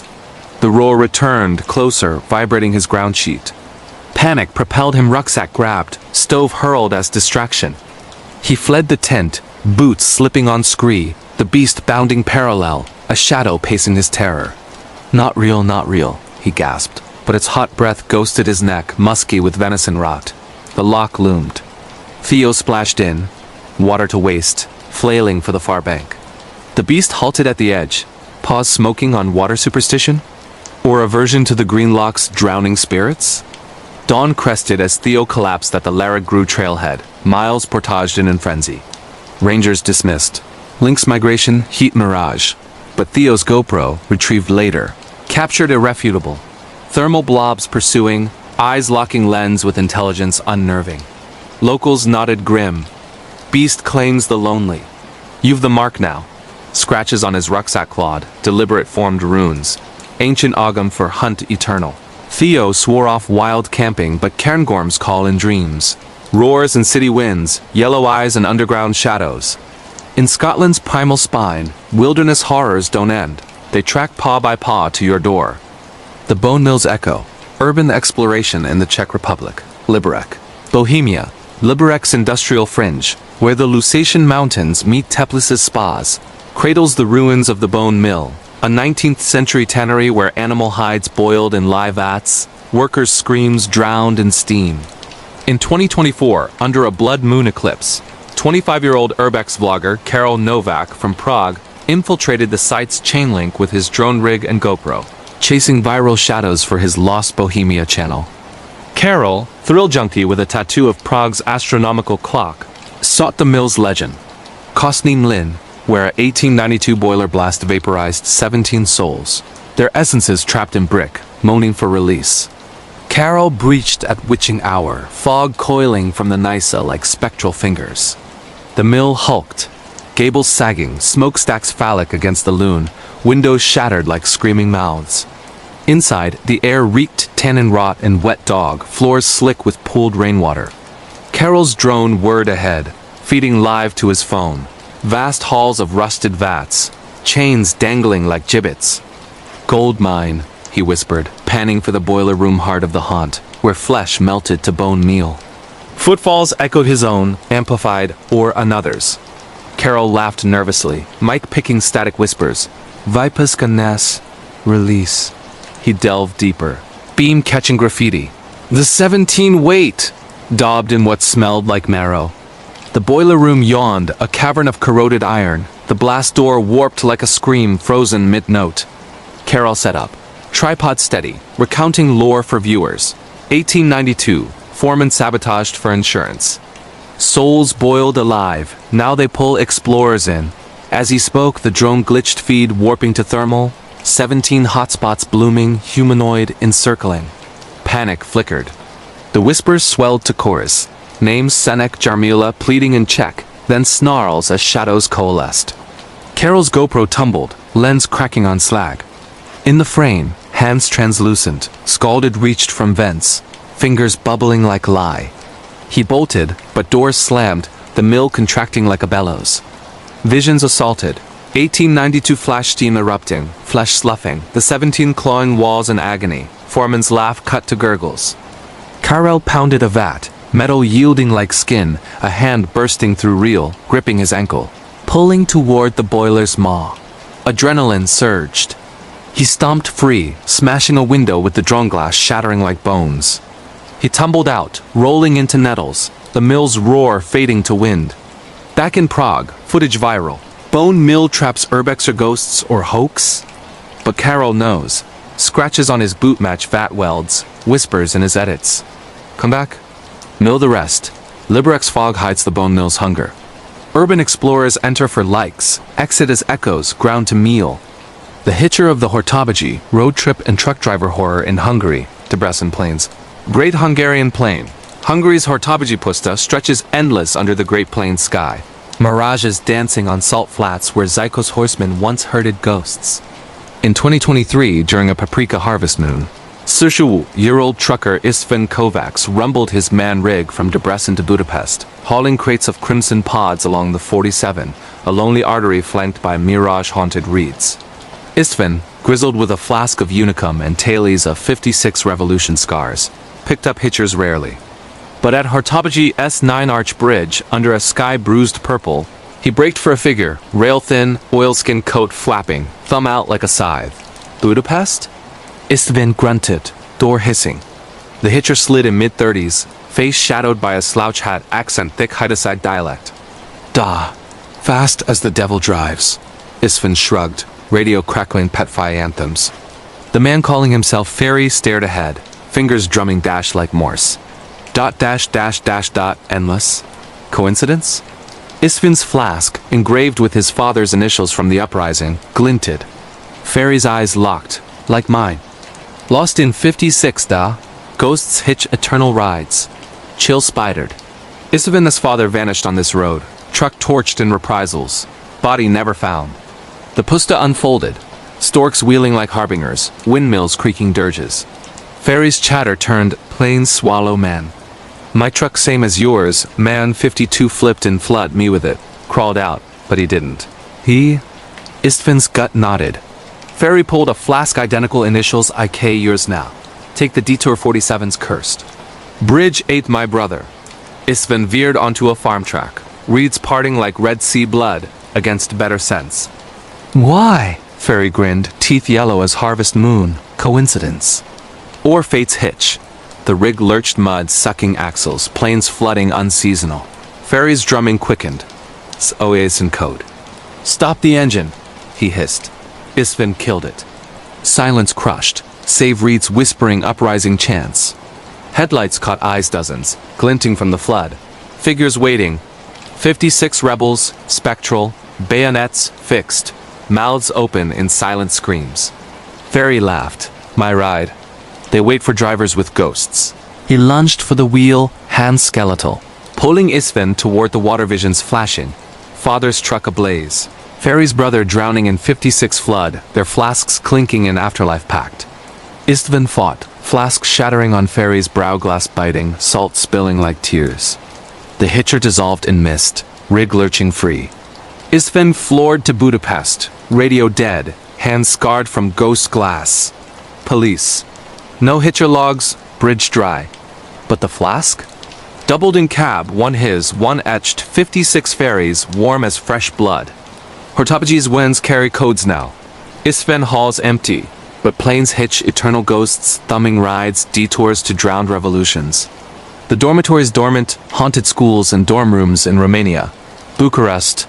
University Quarter. Bucharest's University Quarter, where Calia Victoriae meets the Dambovica's sullen flow, harbors the husk of Collegial National Gheorghe Lazara, 19th century lycée turned dorm for stragglers post-Ceausescu. In 2024, freshman architect Andreea Ionescu, 19, drew the short straw. A single in the East Wing attic, walls papered in faded frescoes of Brancovenu scholars.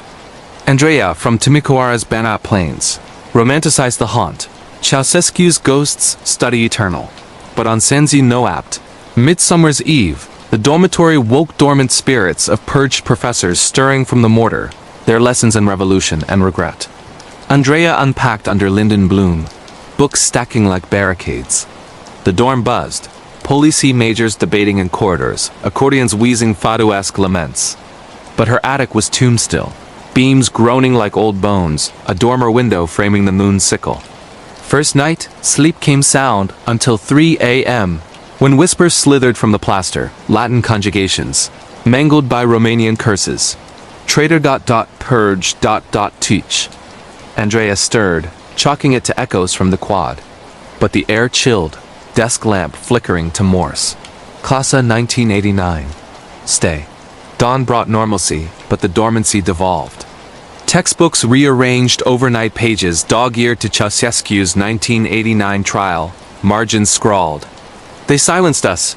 Speak, Andreea researched, 1989. Securitate raids on the lycée. Professors vanished mid-lecture, bodies in the Danube, dorms requisitioned for informants. Her attic? Former study of Professor Radu, dissident poet, hanged from the dormer beam for subversion. His shade said to tutor the sleepless. Nights amplified. Footsteps pacing parquet, chalk dust sifting from vents. Forming equations of exile E equals MC twisted to exile equals memoria collectiva. By Sanzin, horror matriculated. Andreea woke paralyzed, beam above sagging under invisible weight, Radu's noose, spectral, swaying. Teach, he rasped, form coalescing. Tweed suit threadbare, spectacles cracked, neck elongated in hangman's stretch. The lesson, revolution eats its young. Visions barraged, 1989 raid boots thundering stairs. Radu dragged mid-sonnet, dormers filled with cries. Andreea thrashed, but he loomed, chalk hand etching her skin. Speak for us. Or swing. The dorm stirred neighbors pounding walls, but doors locked, the building a classroom sealed. Desperation scripted escape. Andreea scrawled Radu's sonnet on the beam, libertate in verse. Freedom in verse. The noose slackened.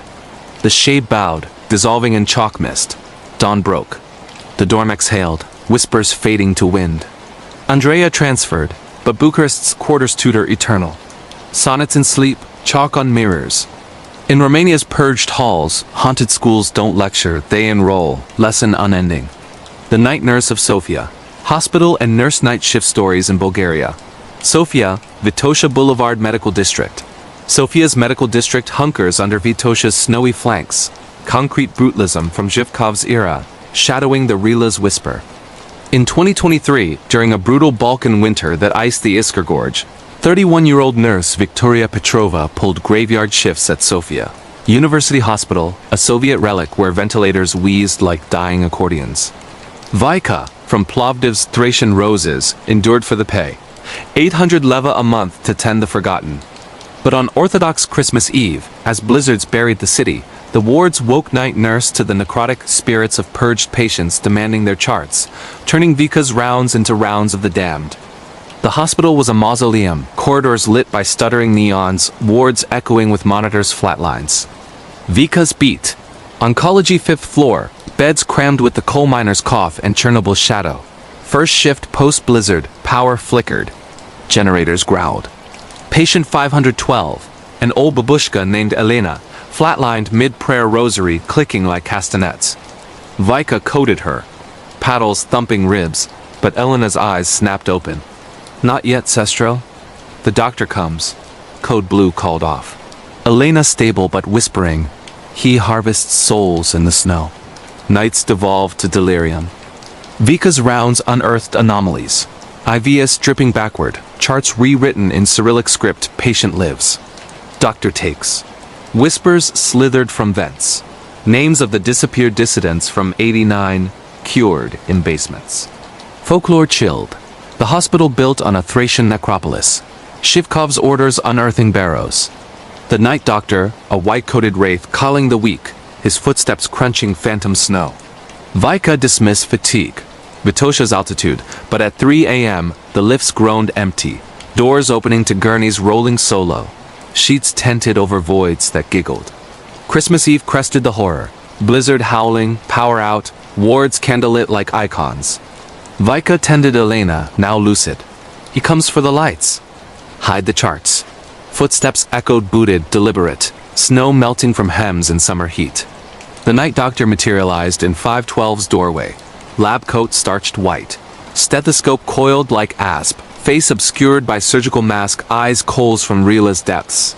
Rounds, he intoned, voice Zhivkov's broadcast rasp. Vika backed away. He advanced, chart and glove, her name, vitals fading. Overdue, nurse. Harvest time. Visions gripped. 89 purges patients disappeared to Vitosha's mines. Bodies mined for revolutionary fertilizer. Elena seized Vika's arm. Burn the charts, free us. Vika lunged for the brazier, files igniting flames roaring like Iskar rapids. The doctor shrieking as paper ash swirled, his form unraveling to snowflakes.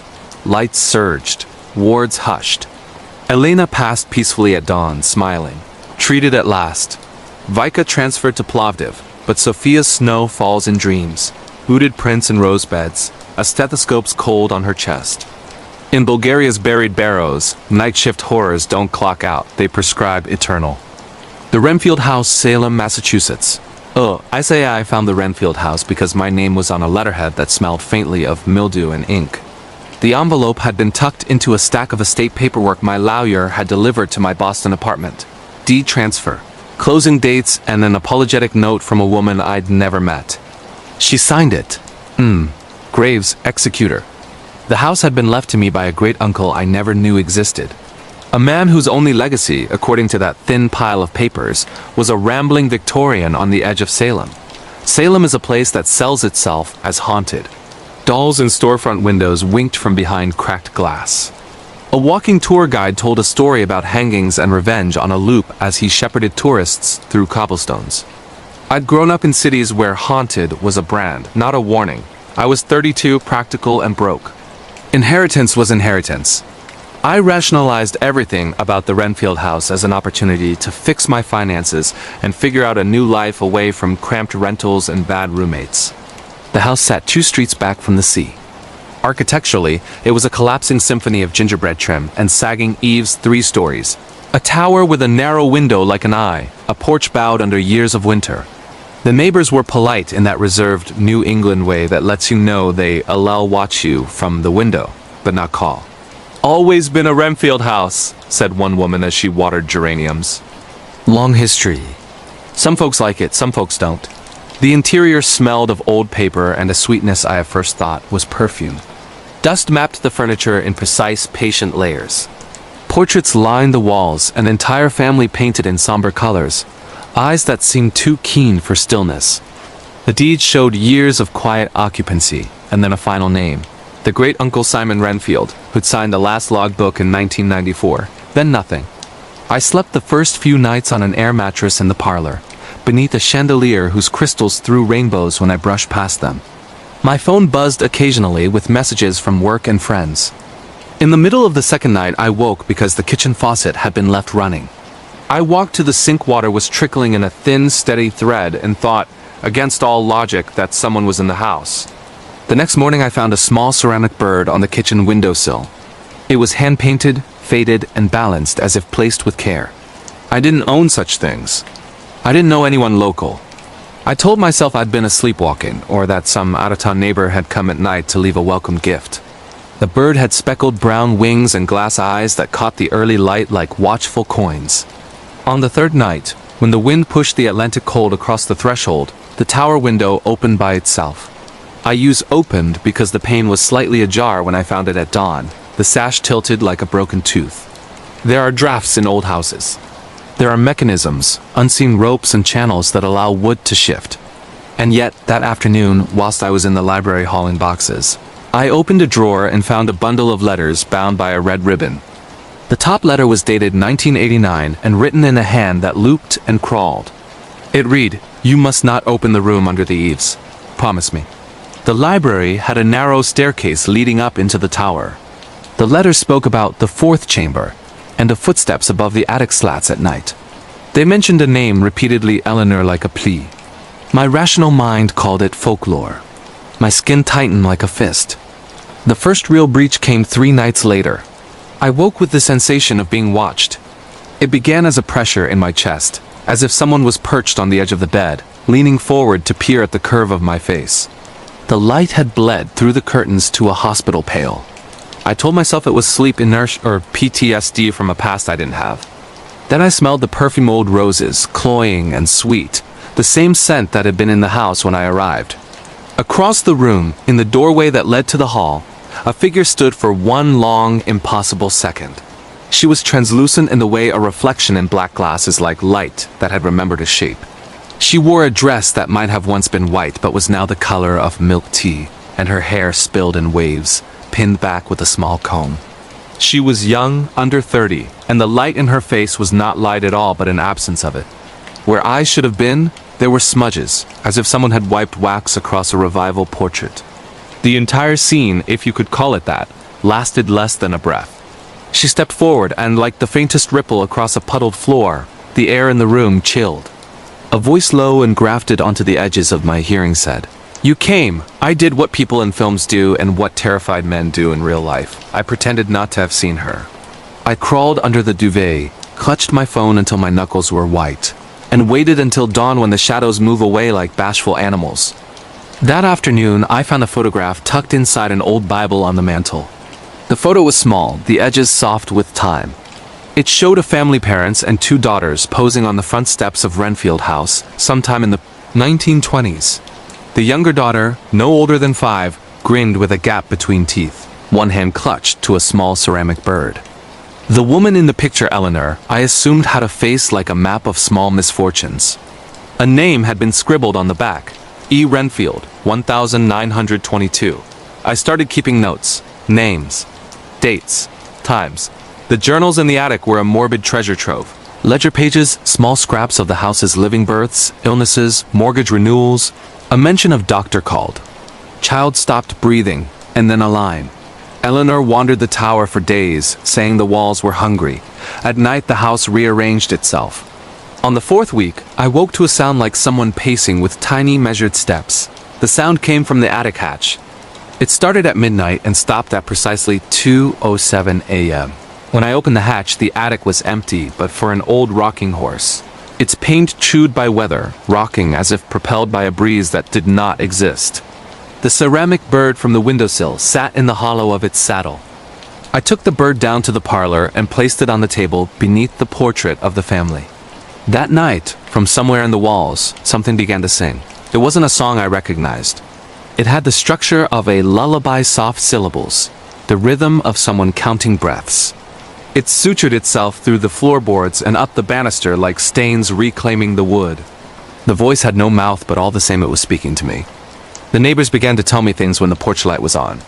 A broad-shouldered man from across the street, who introduced himself only as Nathaniel, brought over casseroles and a wary smile. "Old houses keep memories," he said. "Sometimes they keep more. People talk here. Renfields. They had bad luck with the girls." He lowered his voice as if the very act of naming it might loosen a held thing. "Eleanor, she wasn't found for a long time. Folks said she wandered. Then she went away. Some say she jumped from the tower. Others say she never left. Curiosity became compulsion. I started keeping a nightly vigil beneath the tower window with a thermos of coffee and a flashlight. Wood expands and contracts with the weather. The house sighed and coughed and settled. But one night the tower light flickered on 2 floors up, a sliver of yellow that was not there before, and I saw, through the narrow frame, the silhouette of a person walking the circular landing of the tower. It moved slowly, hands at its sides, like a sentinel on patrol. When I climbed the stairs, the air on the upper landing tasted metallic. There were wet footprints on the wooden boards, like a child who had been out in the rain, and a trail of small handprints on the balusters. The handprints glowed faintly in the beam of my flashlight, not as paint, but like a memory on the skin of wood. Up in the tower, a hatch opened onto the roof. The city lay below, a lattice of salt and fog, and beyond the sound of the harbor bells. I found a scrap of paper nailed to the inside of the tower window. "We are hungry. Come home." I started seeing things in the periphery of my vision. Glimpses of a girl in the corner of a bedroom, a shadow sitting at the foot of my bed. Once, in a parking lot of a grocery store 2 towns over, I caught myself walking toward a woman pushing a cart because she matched the shape of the figure from the portrait. I reached for her sleeve, and she turned an ordinary woman with a tan face, and I staggered back as if struck. Sleep became an act of surrender.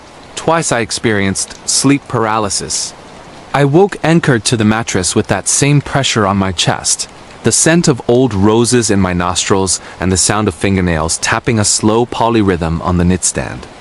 In those moments, I saw faces the family from the portraits floating, their eyes stitched closed, mouths moving like actors who have forgotten their lines. One of them leaned toward me, and I felt instead of hurt a phrase pressed into my temple. "Find her." I started to comb the house for clues locks behind false panels. Journals, letters, anything at all that would explain the presence that skewed my nights.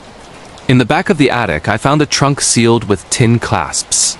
Inside were dresses musty with age, toys, and a stack of newspapers wrapped in oilskin. The front page of one was dated June 10th, 1924. The headline, "Local Girl Missing." Search concludes. The article was thin and practical, like a bureaucratic shrug. Rumors of a child gone into the marshes appeared in a single paragraph. No arrests were ever announced. One leather-bound book sat on top of the trunk, thicker and newer than the others. It wasn't in the neat cursive of the letters. It was typed, jittery, pages threaded with red pencil cross marks. On the inside of the cover, someone had written, in a looping hand, "Our Eleanor belongs to Renfield." That phrase possessive and archival clawed at me.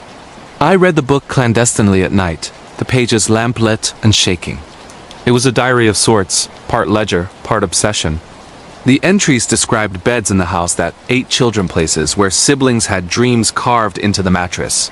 It spoke of rituals performed late at night to quiet the hungers.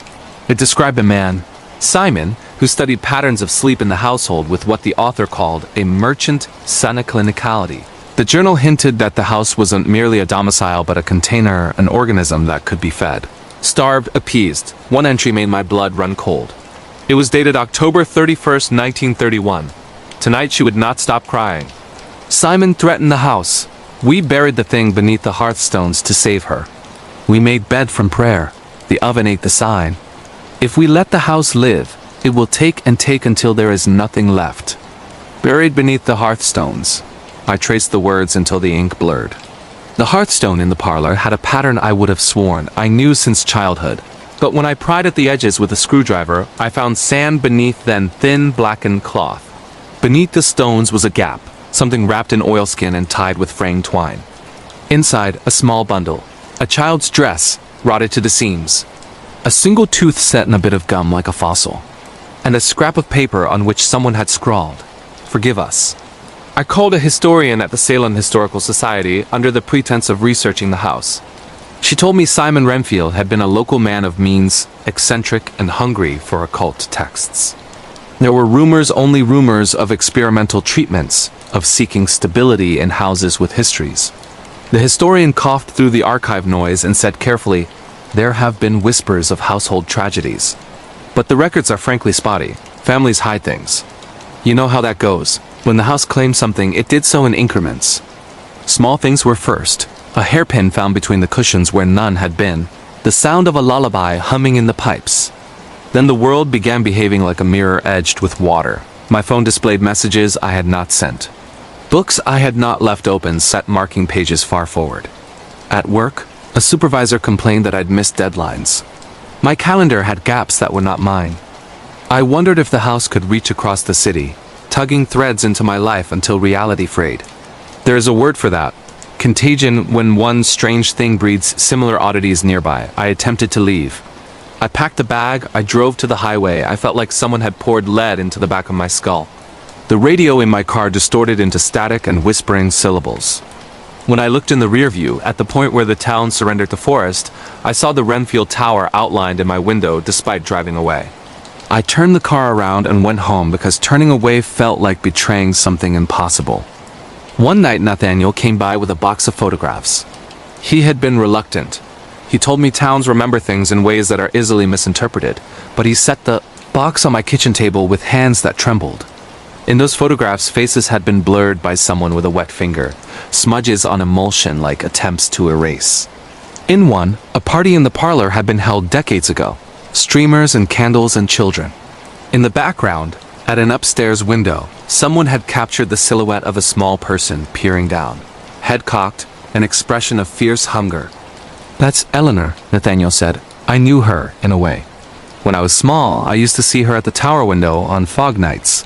She looked like she wanted to come across the street. Why hasn't anyone done anything?" I asked. He shrugged. "People don't act how you might expect. They forget the cost. They lose the language to describe it. Or they like the house. It brings money to the town somehow. Folks take the tours.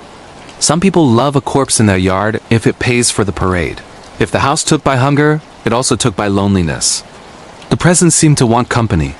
Letters would appear on my bedside shelf in morning, scrawled with a small child's hand. "Play with me. Come up. I'm lonely." Sometimes they were pleas. Sometimes they were demands. I would find toys arranged on the footstool in front of the fire.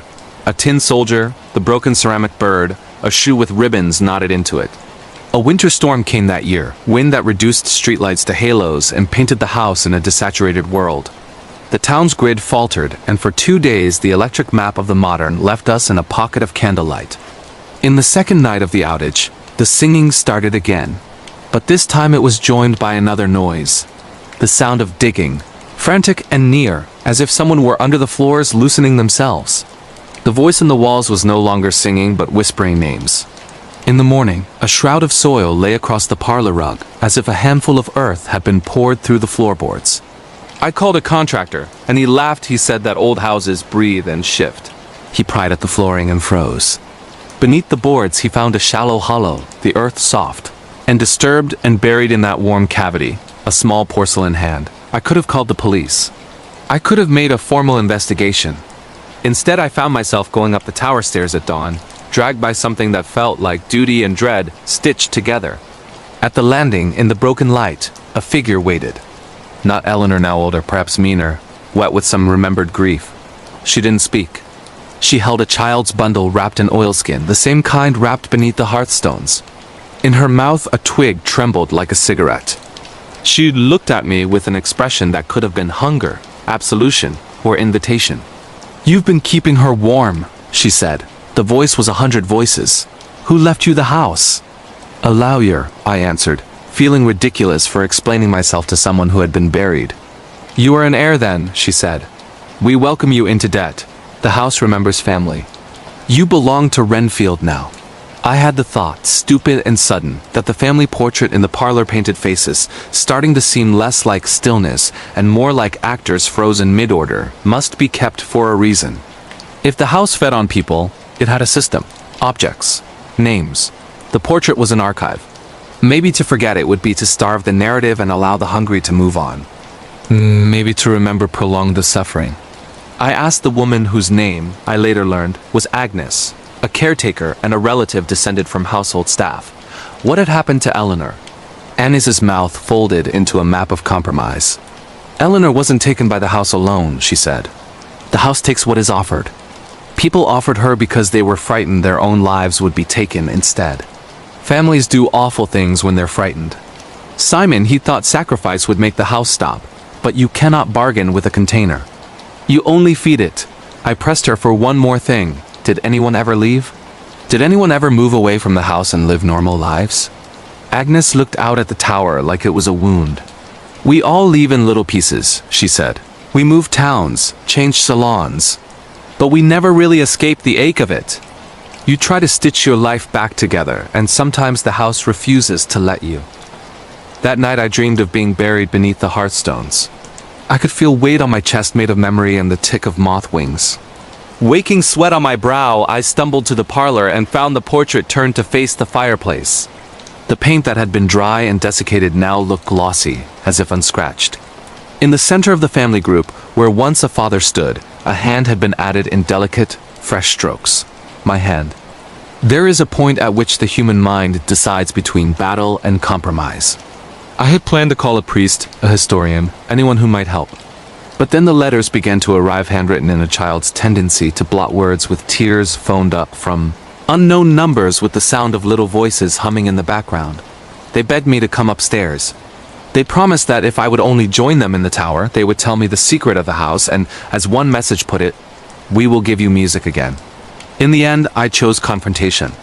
The attic hatch rose like a new mouth. Up there, in the attic room, the air was thick with the scent of old roses and wet paper. The walls had been papered with clippings from the newspapers I had found, like a layered skin. In the center of the room, a ring of small objects lay arranged. Toys, a ceramic bird, a tiny shoe, the broken tooth. At the circle's heart was a child's bed, and in the bed, curled up like a fossil of breath, was a small figure. Eleanor. She was not the ghost from the portrait.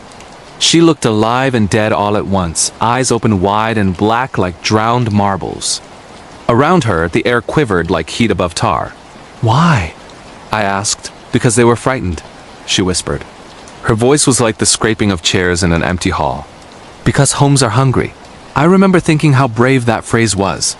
Brave and childlike, assuming a house had needs, assuming those needs could be reasoned with.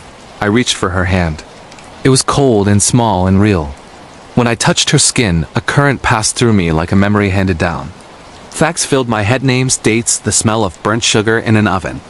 I saw the house as a topology of hunger, a hearthstone like an open mouth, a nursery wall like a stomach lining. I understood in a flash, awful and crystalline, that the house had grown attached to the edge of people's lives and made itself necessary. If you left it, it made the absence edible. There are choices that save you in fiction, a prayer, an exorcism, a ceremonial burning. Real life is more mundane. I tried to gather her, to carry her down, to put her in a car and drive to a hospital. Her skin thinned like paper in my hands. When I lifted her, the house bucked as if a great animal had been trod upon. The tower moaned. The parlor portrait reared as if recoiling from cold. Something in the house tightened, mourning a theft. The air thickened into a pressure that tried to glue my jaw shut. I stumbled outside into a wind that was all ocean and knives, the air stinging my lungs. The tower windows slammed shut with a sound that was not a door but a judgment. I drove, not thinking of speed but of distance. I drove past the skeleton of the bridge, the diner where couples sit with hands touching across plates, past the river that married the town to the sea. I drove until the tower was not visible in my rear view. I drove until my phone dead for the first time in weeks fizzed to life with a single notification, an email from my lawyer, a scanned copy of the same will. At the bottom, a sentence in a typewritten hand, "Do not come back." I stopped once and thought of the attic and the small figure curled like a fossil of music. Memory is sticky. I felt foolish and predator and savior at once. I had a sudden, irrational need to save the house from itself. I pulled my phone from the console and typed a single note to myself. If you keep the house, you become the story. If you leave, the story waits. Days turned into an existence of distance. I rented an apartment in Boston and watched from afar as the Renfield house receded. The dreams continued. Sometimes I would receive a card with no return address and a child-esque scrawl. "We miss you. We are cold. Come home." I tell you this now, not to instruct you in ghost hunting or exorcism, but to tell you how the world narrows when a place claims you. The Renfield house taught me that some inheritances are not coin and bond but obligation. They are weather. They are townspeople who will watch but not intervene. They are portraits that shift when you aren't looking. What I did next is something I still return to in the dark. I went back. The house had not aged. The paint was as it had been, the tower window intact. On the kitchen sill, a ceramic bird waited, eyes bright. Inside, the family portrait had my hand painted into it like a signature. Upstairs, in the tower room, the bed was empty. There were newspaper clippings turned to dust in the corner and a small note laid on the pillow. "Thank you for visiting. Do not forget us." I walked the rooms, touched the edges of the wallpaper, counted the stairs to the landing. The house hummed like a throat. I left a small thing on the mantel, a photograph of the sea at dawn, a place where the horizon opens into everything. I wrote a note and tucked it beneath the hearthstone. "We remember you. We will not give you to the dark." Whether that was enough, I cannot say. Sometimes the house takes, sometimes it keeps fragments. People think of hauntings as malevolent creatures that come and go. Often the truth is more complicated. A place that is lonely, wanting to be noticed, willing to make bargains with those who enter. We are creatures of reciprocity. We make homes, and homes make us. A year after I moved back in, because I did. The money was never as good as you think, and the pull was deeper than I understood. The town reported lights in the tower at odd hours and a new family touring the parlor. A few photographs leaked into the archives, showing a faint silhouette at the uppermost window. In the new portrait hung over the fireplace, somewhere between the faces of the old Renfields and the new tenant, a new hand had been painted into the frieze. My hand, thin and tentative. I don't leave the house anymore. Some nights, I stand at the tower window with a thermos and listen to the town breathe. Sometimes, if the wind is right, a small voice will reach me from the floors below. "Don't let the house get hungry," it will whisper. I don't know if I'm protecting someone else, the house, or simply bargaining with my own ghosts. I only know that Renfield was never just a building. It was a ledger of people who made it what it is by loving it, neglecting it, hating it, and in the end, by staying. So if you ever travel the coastal roads of Massachusetts, and you see a tower window lit like a single lonely eye, know that houses remember their people. They keep them because they can. They feed on what we will give them, our grief, our memory, our need to belong. If you liked this story, tell me in the comments which country you were watching from and whether you want a part 2 exploring Renfield as older records and the family that built it. Don't forget to subscribe for more long-form true-feeling horror stories. The Hollow Walker of Pine Ridge, Maine. I drove up Route 17 at dusk with my friend Leah asleep in the passenger seat and the GPS barking directions like an anxious animal. We were two exhausted city people chasing the idea of disappearing into the woods for a long weekend. The campground looked like a postcard when we first turned off the gravel road. Tall pines bowed over the graveled loop and the lake lay flat and black as ink. The ranger at the kiosk stamped the permit without warning us about anything, except a note on the board that someone had left in. Handwriting that looked hurried and crooked. The note read, "Finish what you start here," and had been ripped in half and pinned with a rusted nail. We set up our tent at a cluster of sites known as Pine Ridge. There was the usual camping music of frogs and the distant hum of truck tires on highway asphalt, but after the sun slid under the trees, the place went quieter than you expect, even in a forest, like someone had turned down the world by a few decibels.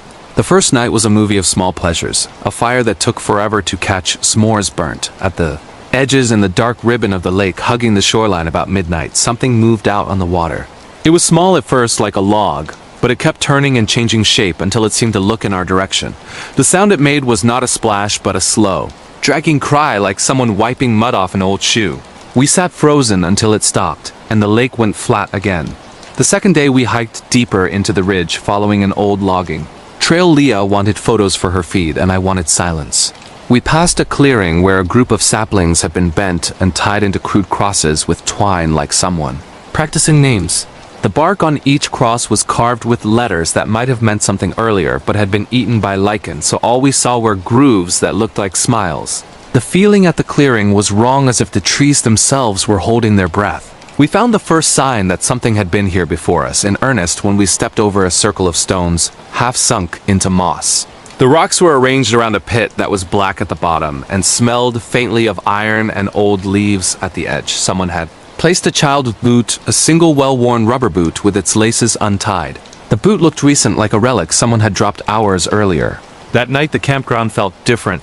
The ordinary noises were still there, but threaded through them were irregularities. My watch read 2:14 when I closed my eyes, and when I opened them, the display said 3:02. The fire had not moved, but the shadows had rearranged themselves on the tent fabric like a second set of hands.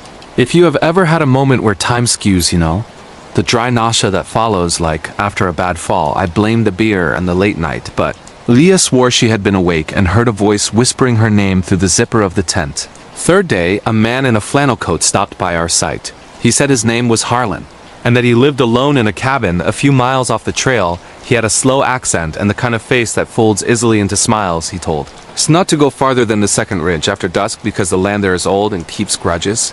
He said this with the same casual voice he might use to talk about weather, and then he added something else softer like a cough. Beware the mimic, he called it. When we asked what he meant, Harlan smiled without giving us the answer we wanted. He told us a story about his sister who had once called his name from out in the trees, and when he went to help he found footprints that walked backward into the pines and a pile of moss in the shape of a shoulder. He said no one in Pine Ridge leaves alone because the woods like a shape to hold. It was the kind of story that tastes like a dare and tastes like a warning at once. We laughed and laughed enough to convince ourselves. That evening, Leah wandered down to the lake to take a long exposure of the stars. She texted me a photo of the frozen black water and a blur of star trails, then, a minute later, sent another image that made my stomach drop. The second image showed the shoreline, and a figure standing at the water's edge, a silhouette small and hunched with something long over its shoulder. The timestamp on the photo said 2 minutes after she had sent the star image, but she texted back that she had not taken that second shot. When I walked down the slope to the lake, the thick, sweet smell of the pines was there, and the ground was soft with moss and something else I couldn't name, like the scent of old bread. The figure was gone, but there were prints in the sand, a pattern that did not belong to any animal I knew. Each print had 4 toe marks and a heel that flared outward, like someone who had been walking on the wrong side of his feet. The tracks headed toward the tree line and then stopped, as if the person had stepped through the bark we should have left. We did not. The night grew worse. There was the sound of someone walking along the ridge above us, slow-paced, measured steps that circled the campground and then stopped. The shadow of a body moved across the tent canvas overhead, making a long crescent across our sleeping bags. I woke into paralysis. The old clownish locking feeling where your chest is held down and the air tastes thick. I could hear a sound like cloth rubbing, cloth in the dark, and the whisper of breaths too close to my ear. The temperature dropped, as if something had walked through me, and the scent of iron sharpened into something like smoke. Then the voice came. It called Leah's name, but not in her voice, not in any voice I knew. It shaped syllables into her name, and then it added a laugh like a small child, wet chuckle. I could not move, I could not close my eyes. When the paralysis finally eased, Leah sat up and cried, saying she had been awake, and that something had been sitting on her chest. She had teeth marks on her shoulder, small and shallow like a toddler's mouth. In the morning, Herculean stupidity took over. We convinced ourselves it was a prank, a horror stunt organized by someone who loved to scare. Please understand, desperation can twist your judgment into a rope and hang any remaining common sense. We made plans to hike to the second ridge, hoping to prove nothing was out there, that they were all stories, and that making the trip would end it. On the trail we found more signs. Someone had left small effigies made of sticks and fur at the bases of trees, little dolls hunched with their faces turned away. Some had small stone eyes set into their heads, like they were watching from within the bark. As we passed deeper into the forest, our phone reception completely died, like someone elbowed the air out of the sky. Our compass spun for a long minute, and then steadied wrong, pointed toward the ridge when it should have pointed home. At a bend in the trail, we came upon a clearing. I still remember the way the light in that place felt, as if filtered through yellowed glass. Center of the clearing had a ring of stones bigger than the one near the campground, and in the center of that ring, something had been carved into the dirt, a long, shallow gouge that looked like a mouth or a door. Somebody had dragged rows of sticks to form a path into the gouge, and at the mouth there were 2 pairs of prints, one set human, one set not. Human prints pointed toward the gouge, and then inside it there were no prints at all. Leah joked at first until she found small hairs woven into the stick's neat little braids made with human hair. They smelled like smoke and mud and something sweeter like decayed citrus. The braids had been knotted with the same twine we had found on the cross. Saplings, and one braid had a ring of rusted metal twisted into the end. That ring looked like something that might have been taken from a key. We said we should go back and call someone. The decision to leave felt like leaving a friend in danger. We moved closer to the mouth like moths drawn to a flame. No one says aloud that the curious desire to know can push you forward faster than any better sense pins you in place. We bent forward and peered into the gouge. It was not a cave. It was a small depression that gave the illusion of depth until a smell uncoiled into our faces, an old copper smell and something like heat from a closed oven.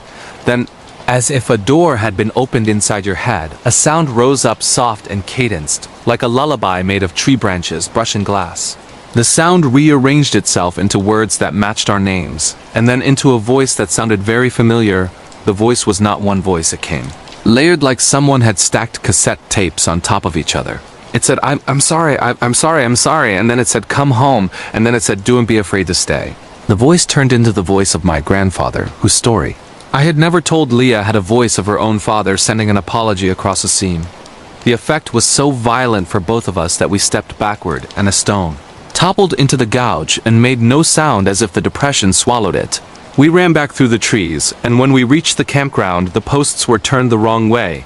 The monuments we had set up to be funny were now arranged in a tripod to point at the tent, and the single child's boot lay at our doorstep filled with rainwater. And a small pair of prints circling it like an offering. The ranger Harlan was there. He looked like he had been awake for days. He said nothing at first, just handed me a thermos of coffee, and then his face folded like paper. He told us a truth that looks simple when you say it out loud and monstrous when you hear its edges. A mimic will try to copy what you love. It will learn the sounds of those who have been in the woods. It will weave familiarity into a mask and offer it to living people as a bridge home. The mimic is not only hungry for flesh, it is hungry for trust. It eats the recognition and leaves you walking empty. We did what people do with truths that are too big. We tried to measure it. We made traps, we hung bells. We left a live camera to watch the courtyard overnight. The footage the camera captured was maddening. It showed the bells ringing, though there was no wind. A camera set to record sound captured a pattern, a rhythm of breathing, and then there was a sudden cut, the timestamp skipping 3 hours, then returning as if someone rewound the tape and pasted the end back onto the sink. The video between the cuts existed as noise, a slow humming like a throat in the dark. We did not sleep again. We argued about the camera footage. We set up a watch shift. I remember standing in the shadow of the tree line and watching Leah as she crouched to make a fire. She looked small and very human, and then for a single terrible second I saw a second. Leah moved behind her, an instant delayed and out of phase like an echo. I blinked, and the echo was gone, but it had left a smear in my vision like lipstick on a glass.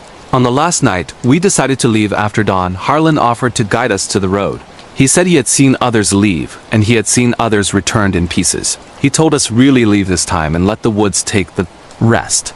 He said there is a law to this place. If you take something from it without offering, it returns a favor. We packed in the rain, and the world seemed to close up behind us. I have the memory of locking the car and looking at the campsite as if it were person I could offend. I looked back, and for a fraction of a second, someone was standing at the lake, a figure with arms raised like somebody stretching. Their outline was too thin to be human. I drove until the trees thinned, and the town swallowed us with its streetlights, and it's impossible. Supermarket smell of bleach and fried food. The first week after we got home, we were convinced we had escaped. The nightmares came in waves though. You wake up in the middle of the night with the impression that someone is standing at the foot of your bed. You wake to the faint smell of copper. As days become weeks, the small things started to misalign. Objects shifted a hair to the left. Impossible photographs appeared on our phones taken by devices that had not been with us. A voicemail was left on Leah's phone with her voice calling for help from a number out of service. We both assumed this was a cruel trick of memory sleep, deprivation, and the aftershock of a shared stressor. The thing that convinced me the woods had followed us was simpler and colder. I came home one evening to find the bedroom mirror leaning face down on the floor. Its frame scratched with a pattern I recognized straight away. It was a sequence of 4 marks and a flared heel, the same pattern as the prints. In the sand, and inside the mirror's dust, someone had scratched 2 letters and a date. I knew that date because it was the date my grandfather had died in the hospital in the middle of a blizzard. The letters were initials of his name. I started to see myself out of phase. I would call Leah and catch the faint echo of her voice, answering with a delay, she said. She had started to hear birds in the walls, the mimic building a song inside our house. The city did not help. We misinterpreted calls. Coworkers joked and said maybe it was time to move to sunnier places. Then a woman went missing 2 towns over. Her name had been on a flyer taped to a lamppost, a Polaroid of someone laughing. At a summer fair, the missing woman had been camping at Pine Ridge a month after we left. The police called it a disappearance. No suspects, no trace, just the old bureaucratic vocabulary dispatched to fold grief into a file. The way the town folded around that flyer like a blanket made me sick. I went back 3 months later with a camera and a recorder, and no plan. I told myself that the rational world could fix this. The road to Pine Ridge had a new gating arm at the entrance and a private sign. The ranger booth was empty. Harlan's cabin was shuttered like a mouth that had been sewn. His truck was gone, and the doors of the kiosk had been boarded with plywood, and in all the plywood someone had painted a face that looked like a child, scratched lifeless eyes, and a grin made of tree roots. I crept into the woods at dusk. The light was almost theatrical, and the smells felt older than before, like scent on the underside of a page. The gouge in the earth we had found had been filled in, but the mouth was visible if you looked closely. The ring of stones was still present, but new effigies had been added to the ring, and someone had left little Polaroids attached to the effigies' faces. Sometimes a camera stays pointed at you, and you can see yourself in it before you see it in real life. The Polaroids were creased, and wet ones showed a woman laughing as she turned her head, and then, in the background, something with wrong knees and a long neck looked on. I found the thing that made me understand that what we had faced was not a singular animal or a single murderer, but a process of assimilation. It was an old grave, the size of a small bed, shoved under a root network, and someone had buried there a stack of small human items, a cuff, a photograph, a toothbrush. Each item was broken down and woven into the soil, and a small note lay on top in a hand that trembled. The note read, "We made a home out of names."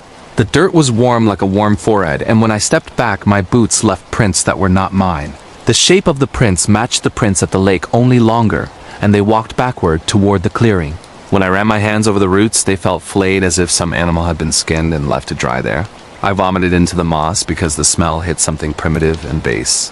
At that moment, there was a sound like 100 small fingers combing wood, and the voice came again, but this one was layered with more than the memory of the dead. It sounded like my own voice folded back on itself. It called me by the names I had been called as a child. Names my father used to use, names only family remembers, and the voice said, "Come home, I do not remember how I moved." I remember a motion like falling into a song, and then the earth under my feet seemed to flex like a chest, and a cold pressure closed around my ribs, and I felt my bones making a small rearrangement, like pages in a sewn book. The effect took only seconds, but the world after that minute did not feel like the world before I drove away, but I left a piece of myself out in the woods. That is how the mimic lives. It learns what belongs to you. It takes a piece and weaves it into the forest, and then that piece calls you back with the vocabulary only you understand. My apartment felt like a borrowed costume. The phone conversations felt thin as rice paper. There were moments when I would stand and catch myself listening for a voice I knew back in the dark where I had left the child boot and the Polaroids. And the small effigies. Months have passed. I moved across state lines. I cut my hair, I changed banks. I tried to sever everything. I thought the mimic would stop, but the mimic does not only live to hurt. It lives to replace. It wants to fill the absence with something it can call home. In the night, sometimes I hear a rustle at the window and a sound like twigs underfoot, and then a voice that for a split second sounds like Leah carrying a laugh, and then it snaps into something else like cloth tearing. People ask why I tell this story. They ask if I think it will help them avoid what happened to us. I tell them no, because a mimic learns from your caution. The forest reads the deterrent like a new pattern to imitate. It prefers those who come without knowing, and those who return with holes to fill. My warning is for the ones who think they are immune to the slow calculus of attention. A place willing to love you for a while is a place that will miss you when you do not return. The last thing I will give you is this. If you ever walk a logging road and find a child's boot or a ring of stones or a braid of hair left like an offering, do not assume the worst will be obvious. Do not be brave by definition. Instead, leave a marker of your own that cannot be mimicked. Leave a ledger of your own presence, a list of your name written on paper, soaked in salt and buried somewhere other than the ground where memory devours things. If you feel a voice on the other end of a voicemail and it says your childhood inflection, hang up immediately. There are voices that will mimic home, and the easiest way for them to start is through the vocabulary of love. I put this Story here with a bruise on my chest and a scar on my tongue because the forest changed me and because the mimic continues to learn. The feel of the pine. Needles has re-entered my dreams like a smell that cannot be scrubbed. When I sleep, I dream of a mouth of dirt opening and something looking out at me and calling me by a private name that only I have ever heard. If you want another story about someone who did not get out, please say Part 2 in the comments and tell me which country you are watching from. I read every message.